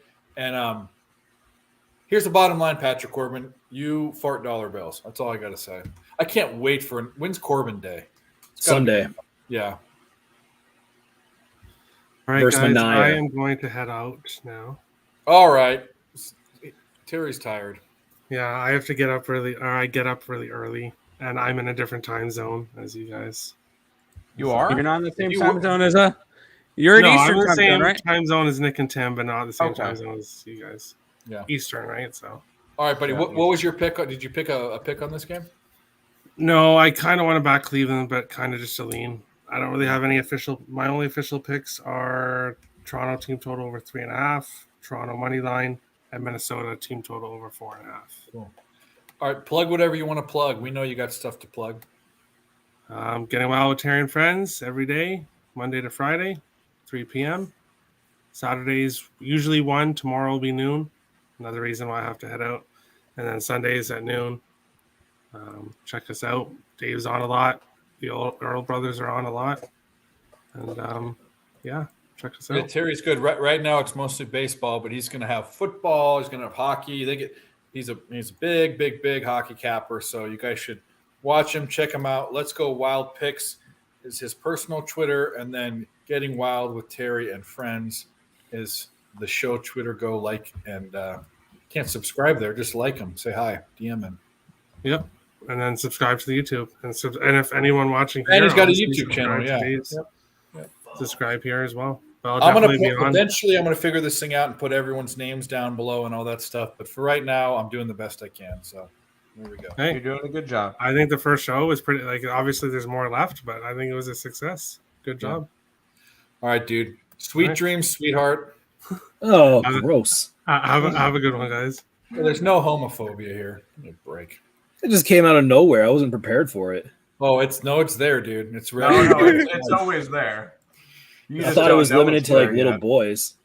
No. There is Okay, no well, illegal YouTube, President Biden. There is no pedophilia here. We joke about it, but we shouldn't even do that because we know that YouTube's on the rampage right now with bull crap. All right, so we're off that game. What's next? Yeah. The Reds and the Pirates with 2 world beaters. Woo! Yes. All right. Justin Dunn on the mound, who is The dumpster fire. 2 starts and hasn't gone very many innings, and then we have a Bede has. These are like bullpen games for tomorrow for both teams. Yeah, I passed. Hard pass. Yeah, Over. I mean, but why? Why? What do you mean? Because these pitchers are dog shit. Well, I don't care how bad the offenses actually have not been terrible. I think it's a Pittsburgh risk. can hit against Dunn. I think obviously if this was a 1:00 game, I would be on the under. It's a night game, so I like the over. I think you're going to get some good pitching good hitting out of it. And if it's a bullpen game, these bullpens are awful. So no, I like the over in this They game. are bad. 8.5. Let's look at these. Are these both right-handed pitchers? I could Yes, see, both I could see a righties. 4-4 game at one point. Look what we saw tonight. It was 3-1 for a while, and all of a sudden, 7th inning, tied up at 3. 8th inning, Cincinnati gets Pittsburgh one. is the 9th worst, inning. or is the worst hitting team. I thought it was Detroit. New York Yankees are down there. Pittsburgh's one of the worst teams against right-handed pitching. So is Cincinnati. But you gotta think that's against an average pitcher. Wait a minute. Where are Cincinnati's Since the beginning of the month. a lot better. Yeah, is a lot better. A lot better, but not good, but a lot better. They're both bad, but Pittsburgh. I think this. I'm not going to even try to guess. 088 ISO. Yeah. 80 weighted runs created plus Cincinnati? 36. Yeah, this is all Cincinnati. No, I'm gonna stay Oh off yeah, this. you're right. Their ISO is fucking horrible. I'm looking at their OPS and their bad. And the Marlins take the lead. Hard pass. 1-0 Marlins. I fucking knew it. I told Cab. I wish I was looking at it like plus 250 or whatever. Cab talked you off the Marlins. No, Cab's on the Dodgers, and he called me last night, and I was telling him, like, I don't know, I really wouldn't be on that game. But I mean, if you're trying to try to back the Rays and McClanahan and the Dodgers, at home, that's usually going to be a pretty good idea. I love Cab, and Cab is a very fantastic capper, but he's in love with like 3 or 4 teams. Yeah, I thought it was going to be I'm a tough in love spot. with teams. That's just I mean, to bet. I I noticed that. Yeah, you'll fall in love with teams that make you money. Yeah, I remember I did that during NHL last year, and I know exactly what team that was. the Coyotes. It was the St. Louis Blues. Oh. We can address this comment because this is a perfect thing to say. Any ideas for a 4-leg parlay tomorrow?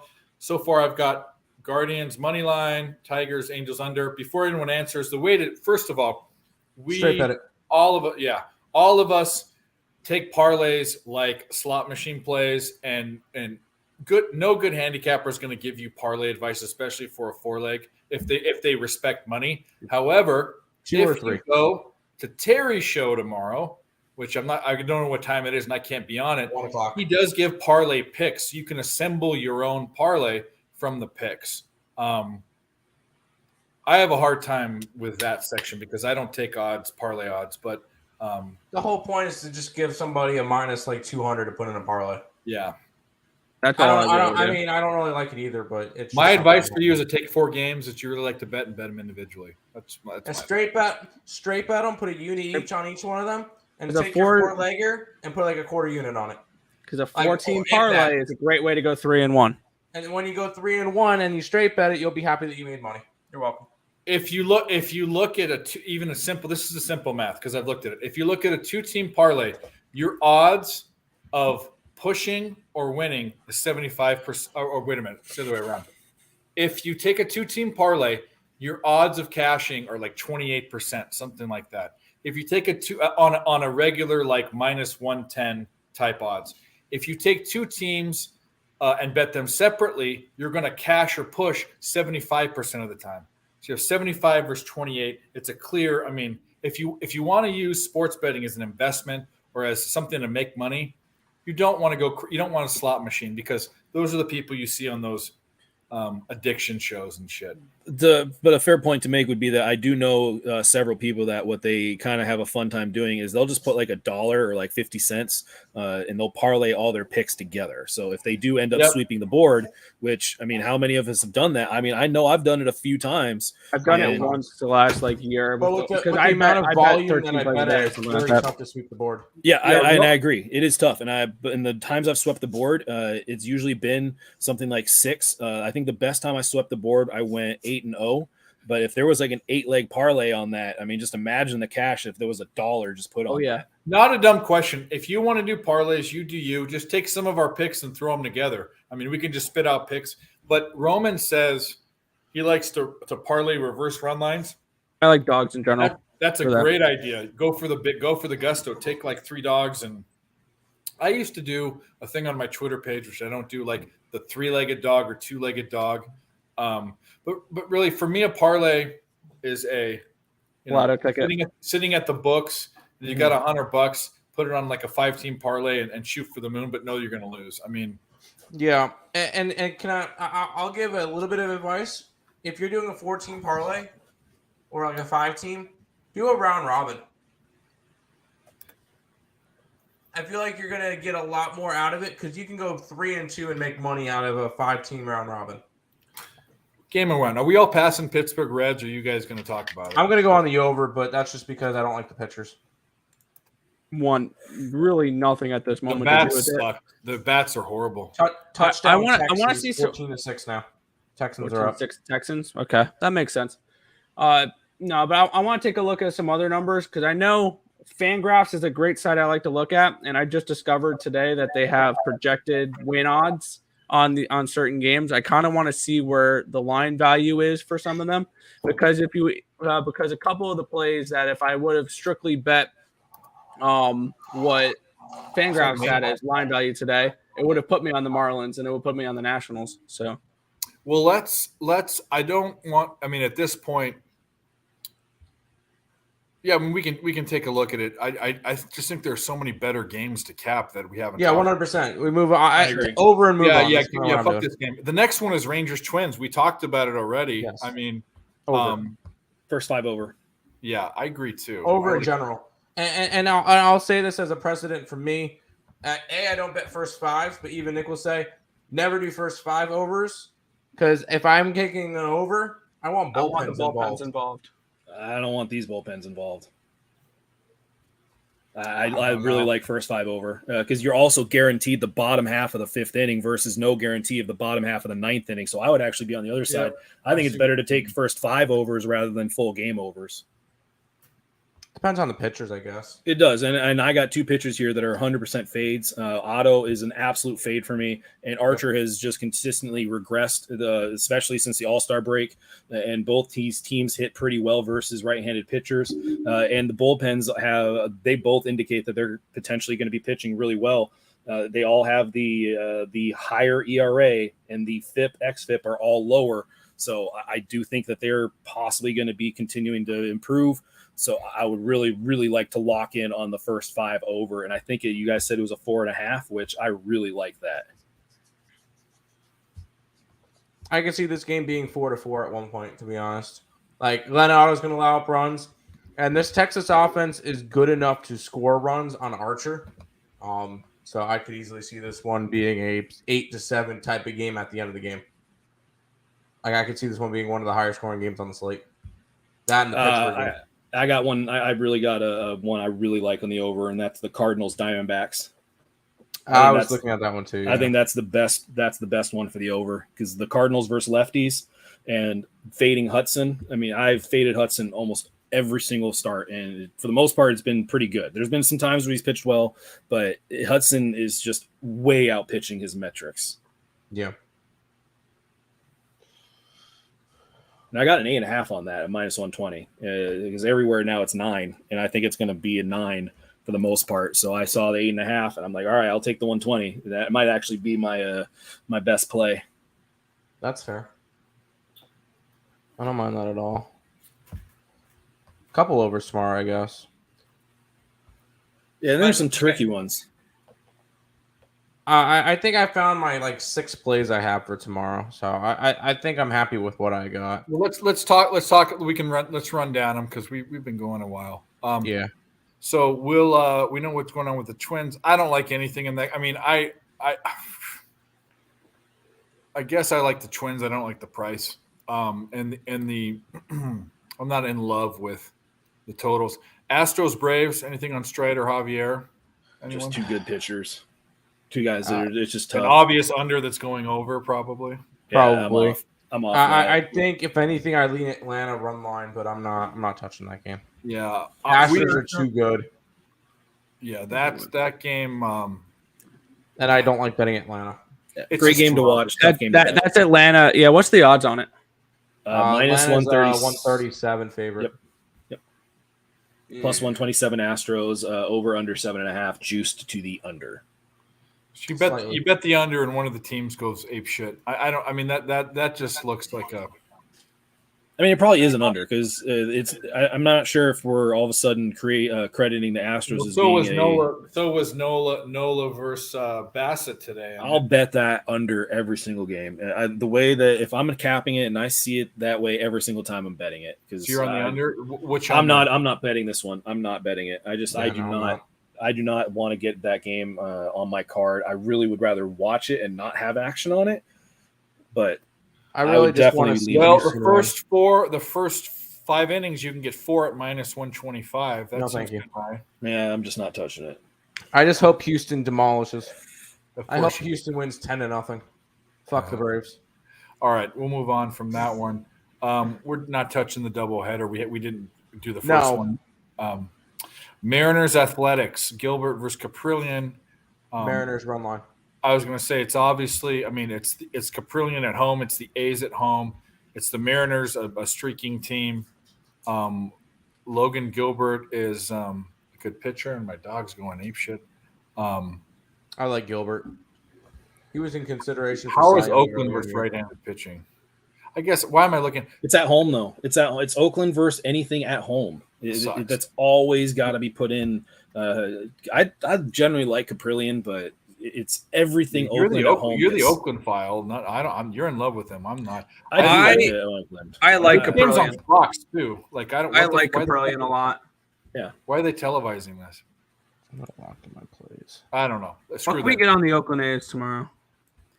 Plus 161. I want the Oakland A's first 5. No, I'm gonna be on Seattle run line and just run it that way. Especially seeing that Seattle absolutely blew them out tonight. I like Caprillion an awful lot. Mm-hmm.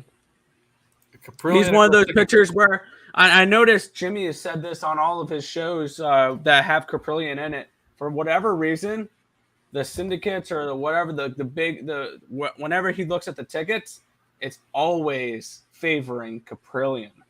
Whatever reason, models and all the advanced numbers love Caprillion.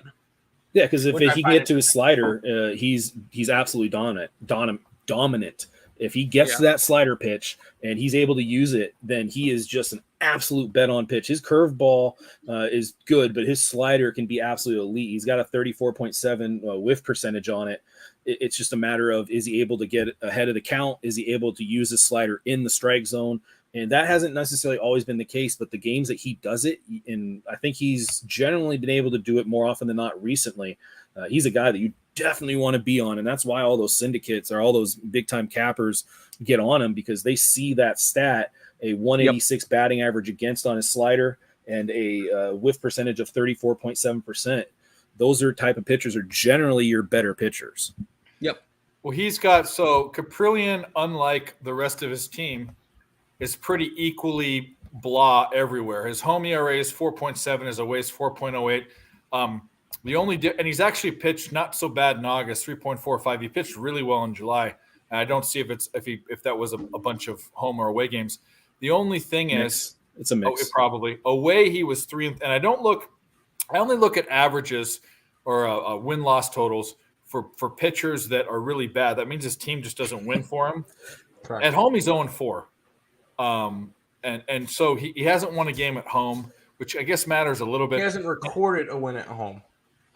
Well, fair enough, but I mean, there's something that's talking about how the team's backing him. Exactly. Which I don't look at too much, but Seattle, he's pitched just kind of the same, like 4.41. So Caprillion is everywhere. He's mediocre everywhere. So he's not. I don't know. I mean, here I'm looking at all of his stats right now. I think Logan Gilbert's got the pitching advantage. Since June, tell me which games of these are home and which games of these are away. He gave up 1 run, 3, 0, 1, 1, 3, 2. Okay, so but look at it this way. So that's fine, but that's such a big sample size that you should be breaking it down month by month. So that was just from June. Okay. In June, he had a 5.84 ERA. I'm sorry, not June. Since July. Okay. Oh, my bad. I'm sorry. Okay. So this is what I was saying. So let me complete my thought. So June, he had 5.84 ERA. July, he had 1.93.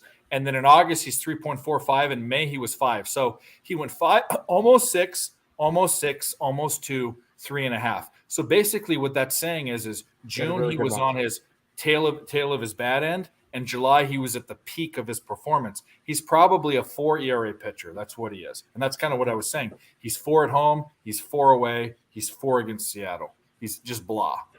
I'd say he's more of a streaky pitcher. I don't think he's a 4 ERA. And I think not he's on a good streaky part of his pitcher. streak. He's got more 4s on this. I mean, his home ERA is 4, his away ERA is 4, his overall is 4.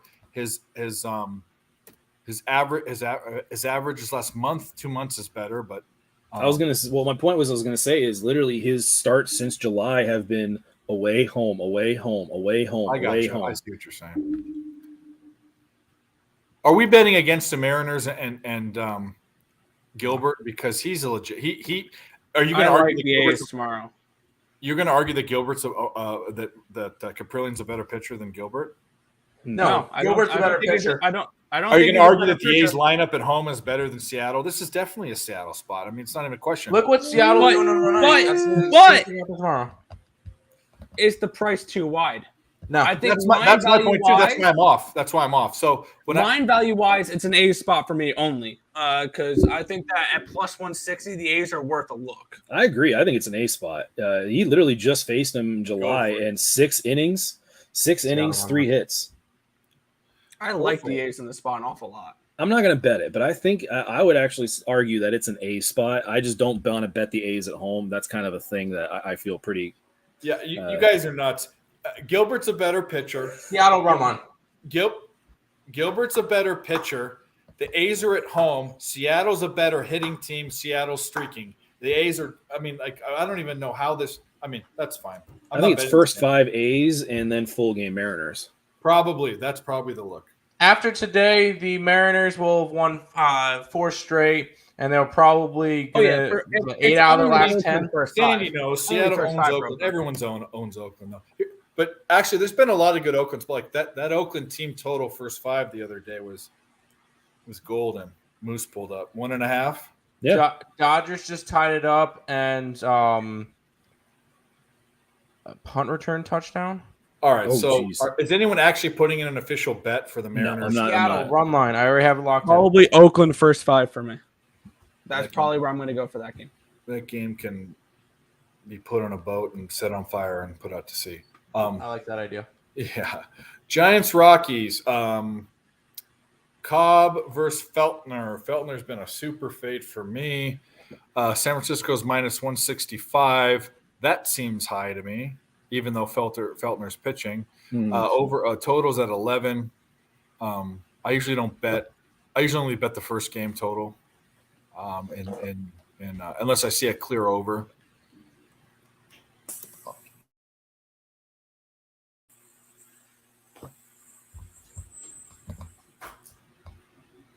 What happened? He's actually had a lot of quality starts.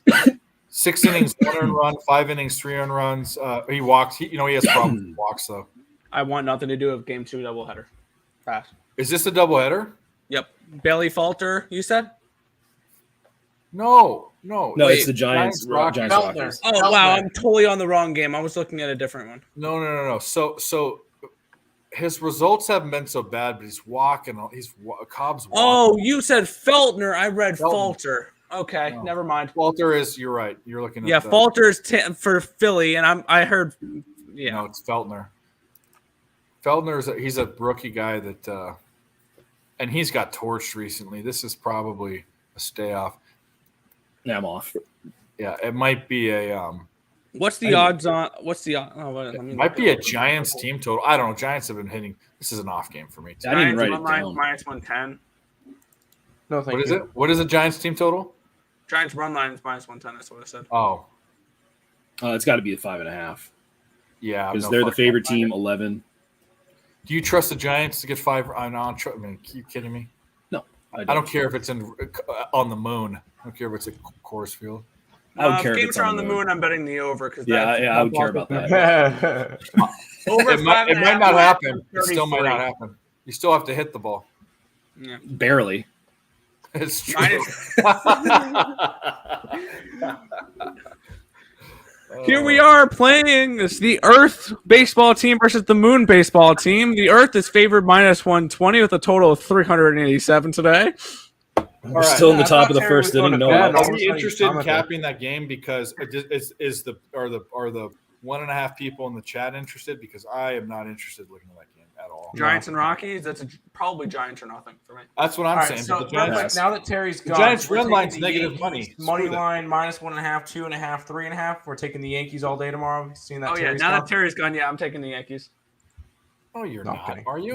No, he's No, in I'm the not. I'm group. just trying to- He's in I'm the just trying to he's in fuck the with live him. chat. Oh, He's is in the it? chat now. Oh, Love He's you, in the- Terry. He's in the garage. Ever heard that Weezer song? You Mhm. guys are probably too young. You know that.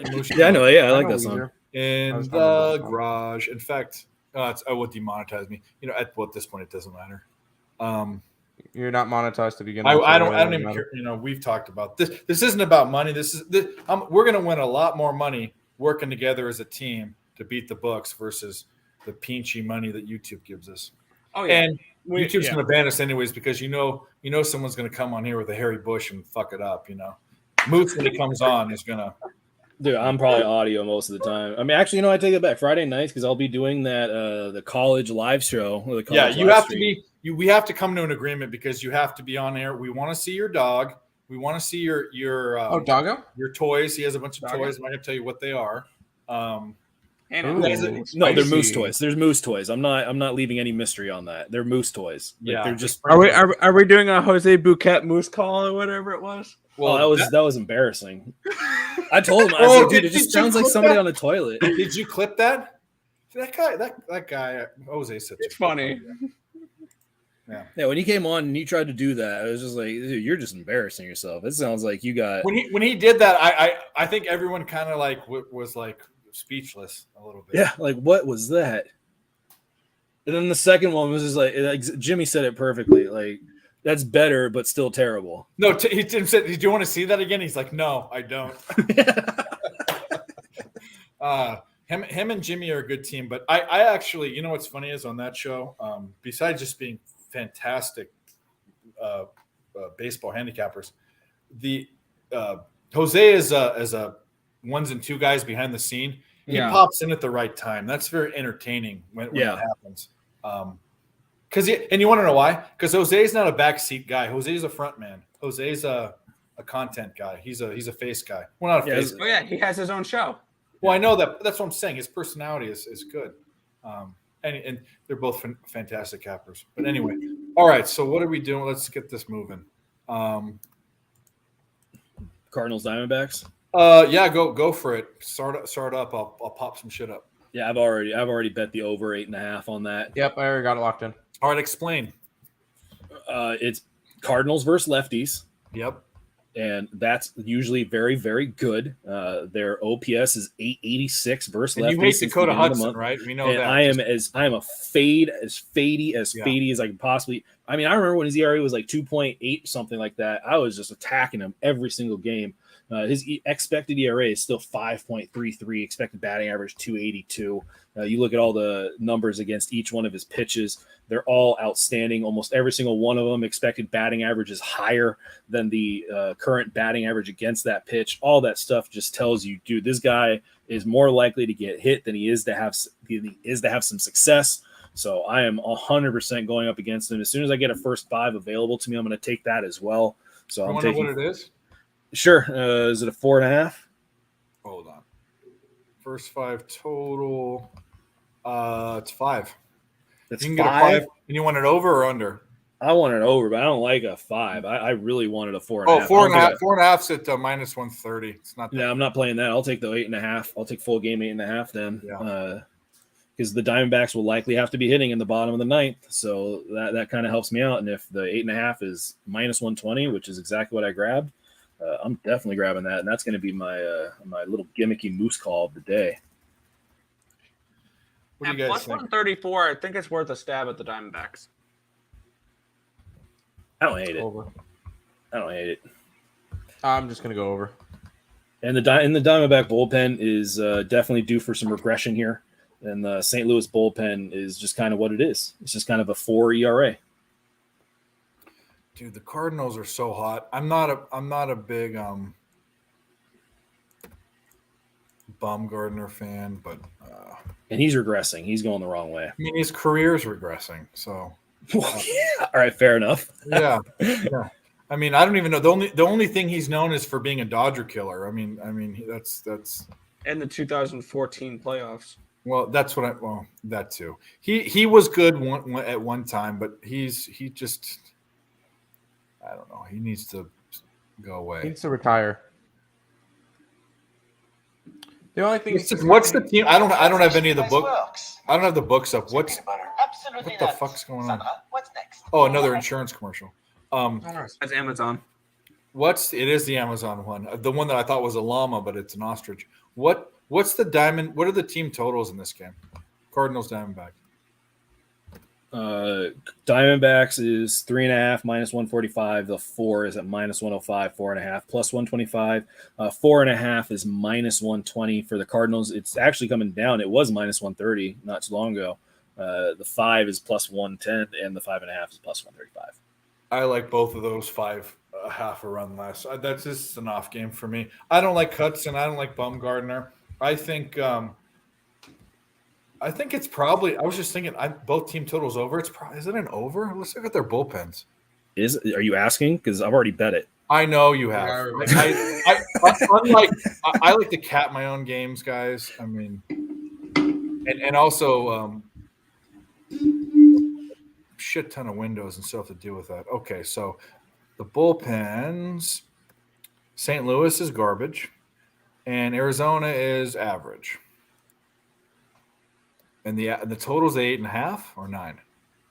It's at 9, but 8.5 I just took at minus 120 because I don't want to have to I'm play writing the that 9 down. over the 10. At 8.5, I like that.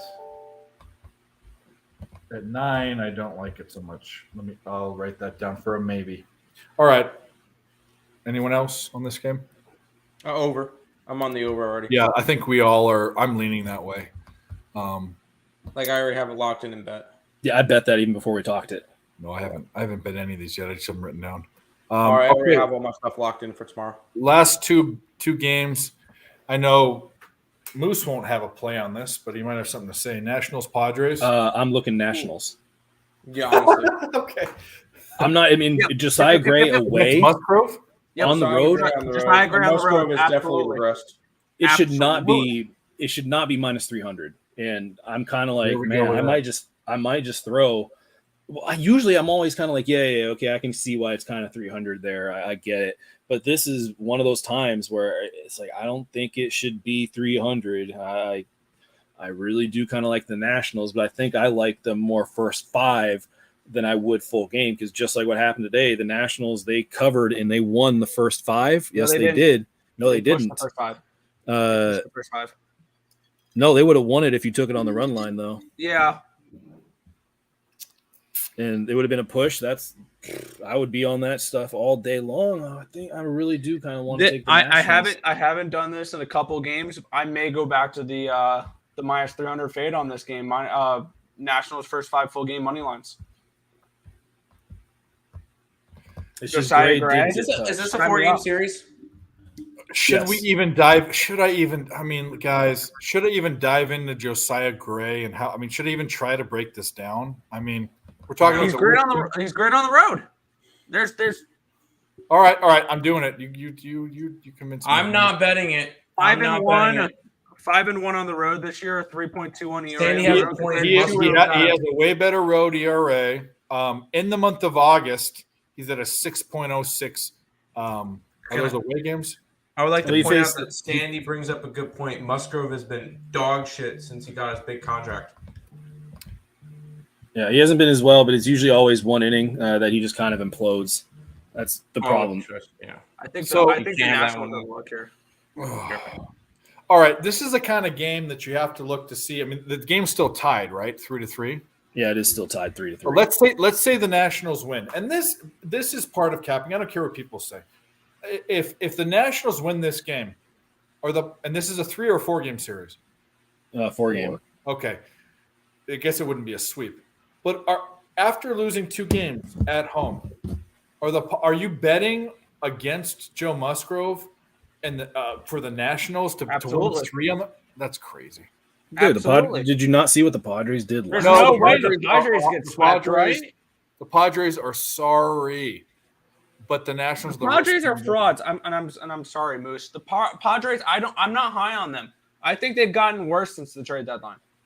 Like they're playing bad baseball. I mean, they just played. And I bad think there's baseball going to tonight. be. I think if you just go ahead and blindly bet the money lines against the Padres the rest of the year, you'll come out profitable.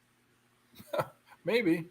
I was high on the Padres when they were making Dodger lines affordable for sure. What are the odds on that? I can't believe I'm even looking at this. This should be a no. A go. I mean, the run lines. You know you're going plus to end up with a 125. small bet on the Nationals first 5, right? Maybe. Let me look at the run line.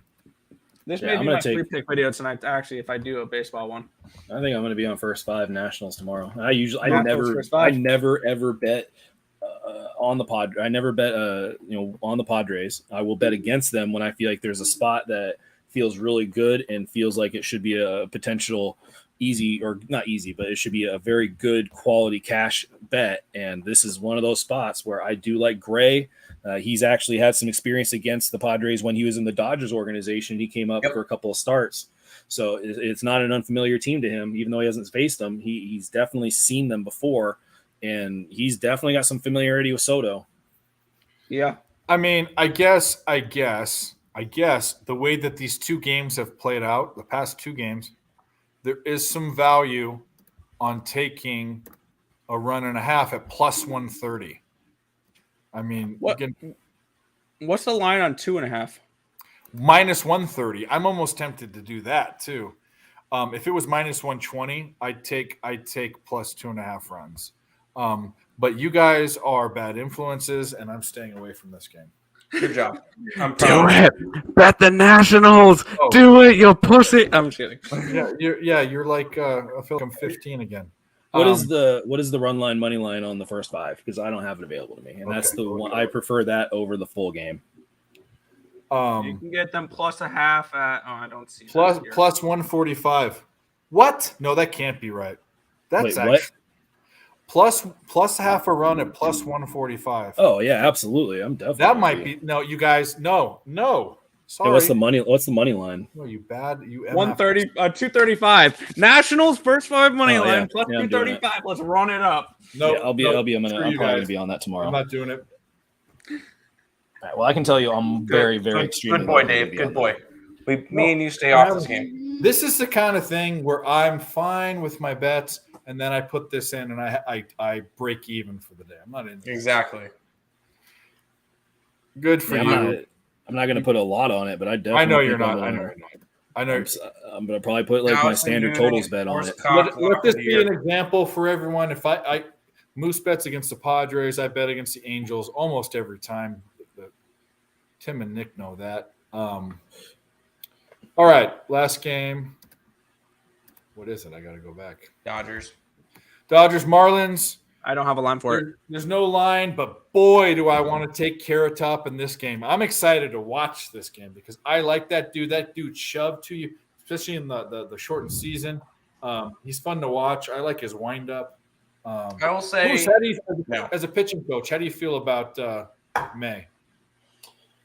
I don't know how long his career is going to last. And take your Dodger hate out of this. No, I'm very respectful. I feel like I've come to a point where I can be very unbiased and I can give some actual legitimate answers because as a baseball coach, you have to understand what talent is. You have to be able to understand what good baseball players do. And so I can give you some honest assessments on it. I don't think he's going to have a very long career. A lot of it is because of what Nelson Lamet had, which is he threw his slider just way too much. I mean, or he's throwing his cutter just with a little bit too much rotation on his hand, on his forearm, which does put a little bit more strain on it.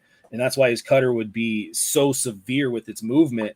And I think he's going to be able to regain his form, but I don't think he's going to be able to sustain it very long. And as soon as you see his velocity start to drop, like as soon as he goes from like 99, 98 to like 95, 94, which is exactly what happened with Lamet this year, that's where you're going to see the drop off happen. But he'll end up in the bullpen, I think. What do you think? I think that's the best place for you. I think that's me where Lamet should have been. He seems to me he seems like a really good long guy. That's what he seems like to me, like a 2 or 3 inning guy if you need him. Yeah, because he's got that the hyperextension of his back throwing arm, like when he goes to his scap load, which is that like Here we go. The wing position. His arms are basically almost in a T position, meaning that he's putting a lot more strain on his throwing arm because of the leverage that's being created when he has to start going into his rotation. So if you have your arm in extended far back position and then you start rotating, you're having your arm have to cover more distance, which means it has to work a little bit harder. And that's why any pitcher that has that longer release, that long arm scap load, those guys are generally going to have some issues. You saw it with Chris Sale, Alex Wood, very similar type of guy where he has that arm goes all the way back. It's just he's got a funky ass wind up though, Alex Wood. Yeah, well, it's just he stretches. He goes back like Nomo, kind of, doesn't he? Like Cueto. I feel like this is a game that I can't bet. I want to be able to see like the first game that DeGrom came back. I didn't bet that game. First game that Scherzer came back, I did not bet that game. I could not bet any games that I bet against them. The first game Strasburg came back. Yeah, I could bet against them. I can't back a team that has a pitcher that has not pitched in a long time. Especially when they're going to be minus 200. Yep. Yeah. Why are we talking? There's no line on this game. We have to talk about that. So where are we at with anything else? We went all over the games. Houston is covering 17-13 versus the Rams. I'm still hoping that the under hits. We have under 38.5 or 38. You're live. I'm not watching this game, but I have the thing on. Yeah. We can't watch the game. It's not on. Whatever. Anything else, Moose? What do you got? Anything for fantasy football? Are you going on PSR anytime soon? What's going on? I think Jimmy said he's going to have me on every other week. At least that's kind of the tentative plan. But it's next Friday. I will be on with Cab, and we will be doing I believe it's the Northwestern Nebraska game in Ireland. Yeah. Northwestern. Well, you're gonna Friday game. Unfortunately, you're going to be in direct conflict with us, but I have no problem with you plugging it. Yeah, no, I'm definitely plugging it right now because I think this is where the future of sports gambling is going to be. It's going to be on live betting streams where you're able to watch different handicappers kind of break down games, and you're able to make money off of that. And then you also have the option to watch the main broadcast. This is something I've talked about for years, and it's finally starting to happen. So it is unbelievable to be right there front and center with it. Because this is where I believe you're going to start seeing it incorporated into sports bars. You're going to see different avenues of incorporating it live and live streaming on different media platforms. So it's very exciting to do that. And the first episode is going to be this next Friday on Pub Sports Radio, as long as the strike is down. So by the way, you're talking about something called Playback, which was a beta app, which I was turned on to by Joe Madden. That basically it's a watch party. That's what it is, and it is the wave of the future. It's going to be fantastic. Pub Sports is doing it Thursday, Friday, Saturday, and Sunday. They're doing it for all of their stuff. The only thing with Moose is he's in with Cab, who's doing it Friday and Saturday, and he's going to be doing it Friday. So Moose will be late a lot of the times. Cab asked me to do it on Saturdays when I could, or when they could fit me in, so I might do it then. But that is a fantastic thing. I haven't played. I'm social media inept, so I'm learning everything as I go. We'll see how Playback works. But I agree. It could be the way of the future. But Moose does Brothers and Bets with Marley and me. Moose has his own. I don't know if he's posting his fantasy stuff, but I will. I need to go back through it tonight. I just finished my preliminary cursory kind of go through, and now I'm going to go back. I love to listen to a guy named Chris Harris. He's one of the best, and he's the only one that I listen to now. It's him and my buddy Julius. Like, they're the only two people I trust. One, because Julius has coached football, he's played football, and so I really feel like it's important to have that kind of angle when you talk it, so that you can discuss things like different type of blitz schemes and the different types of rotations that you'll see in the secondary, all that kind of stuff.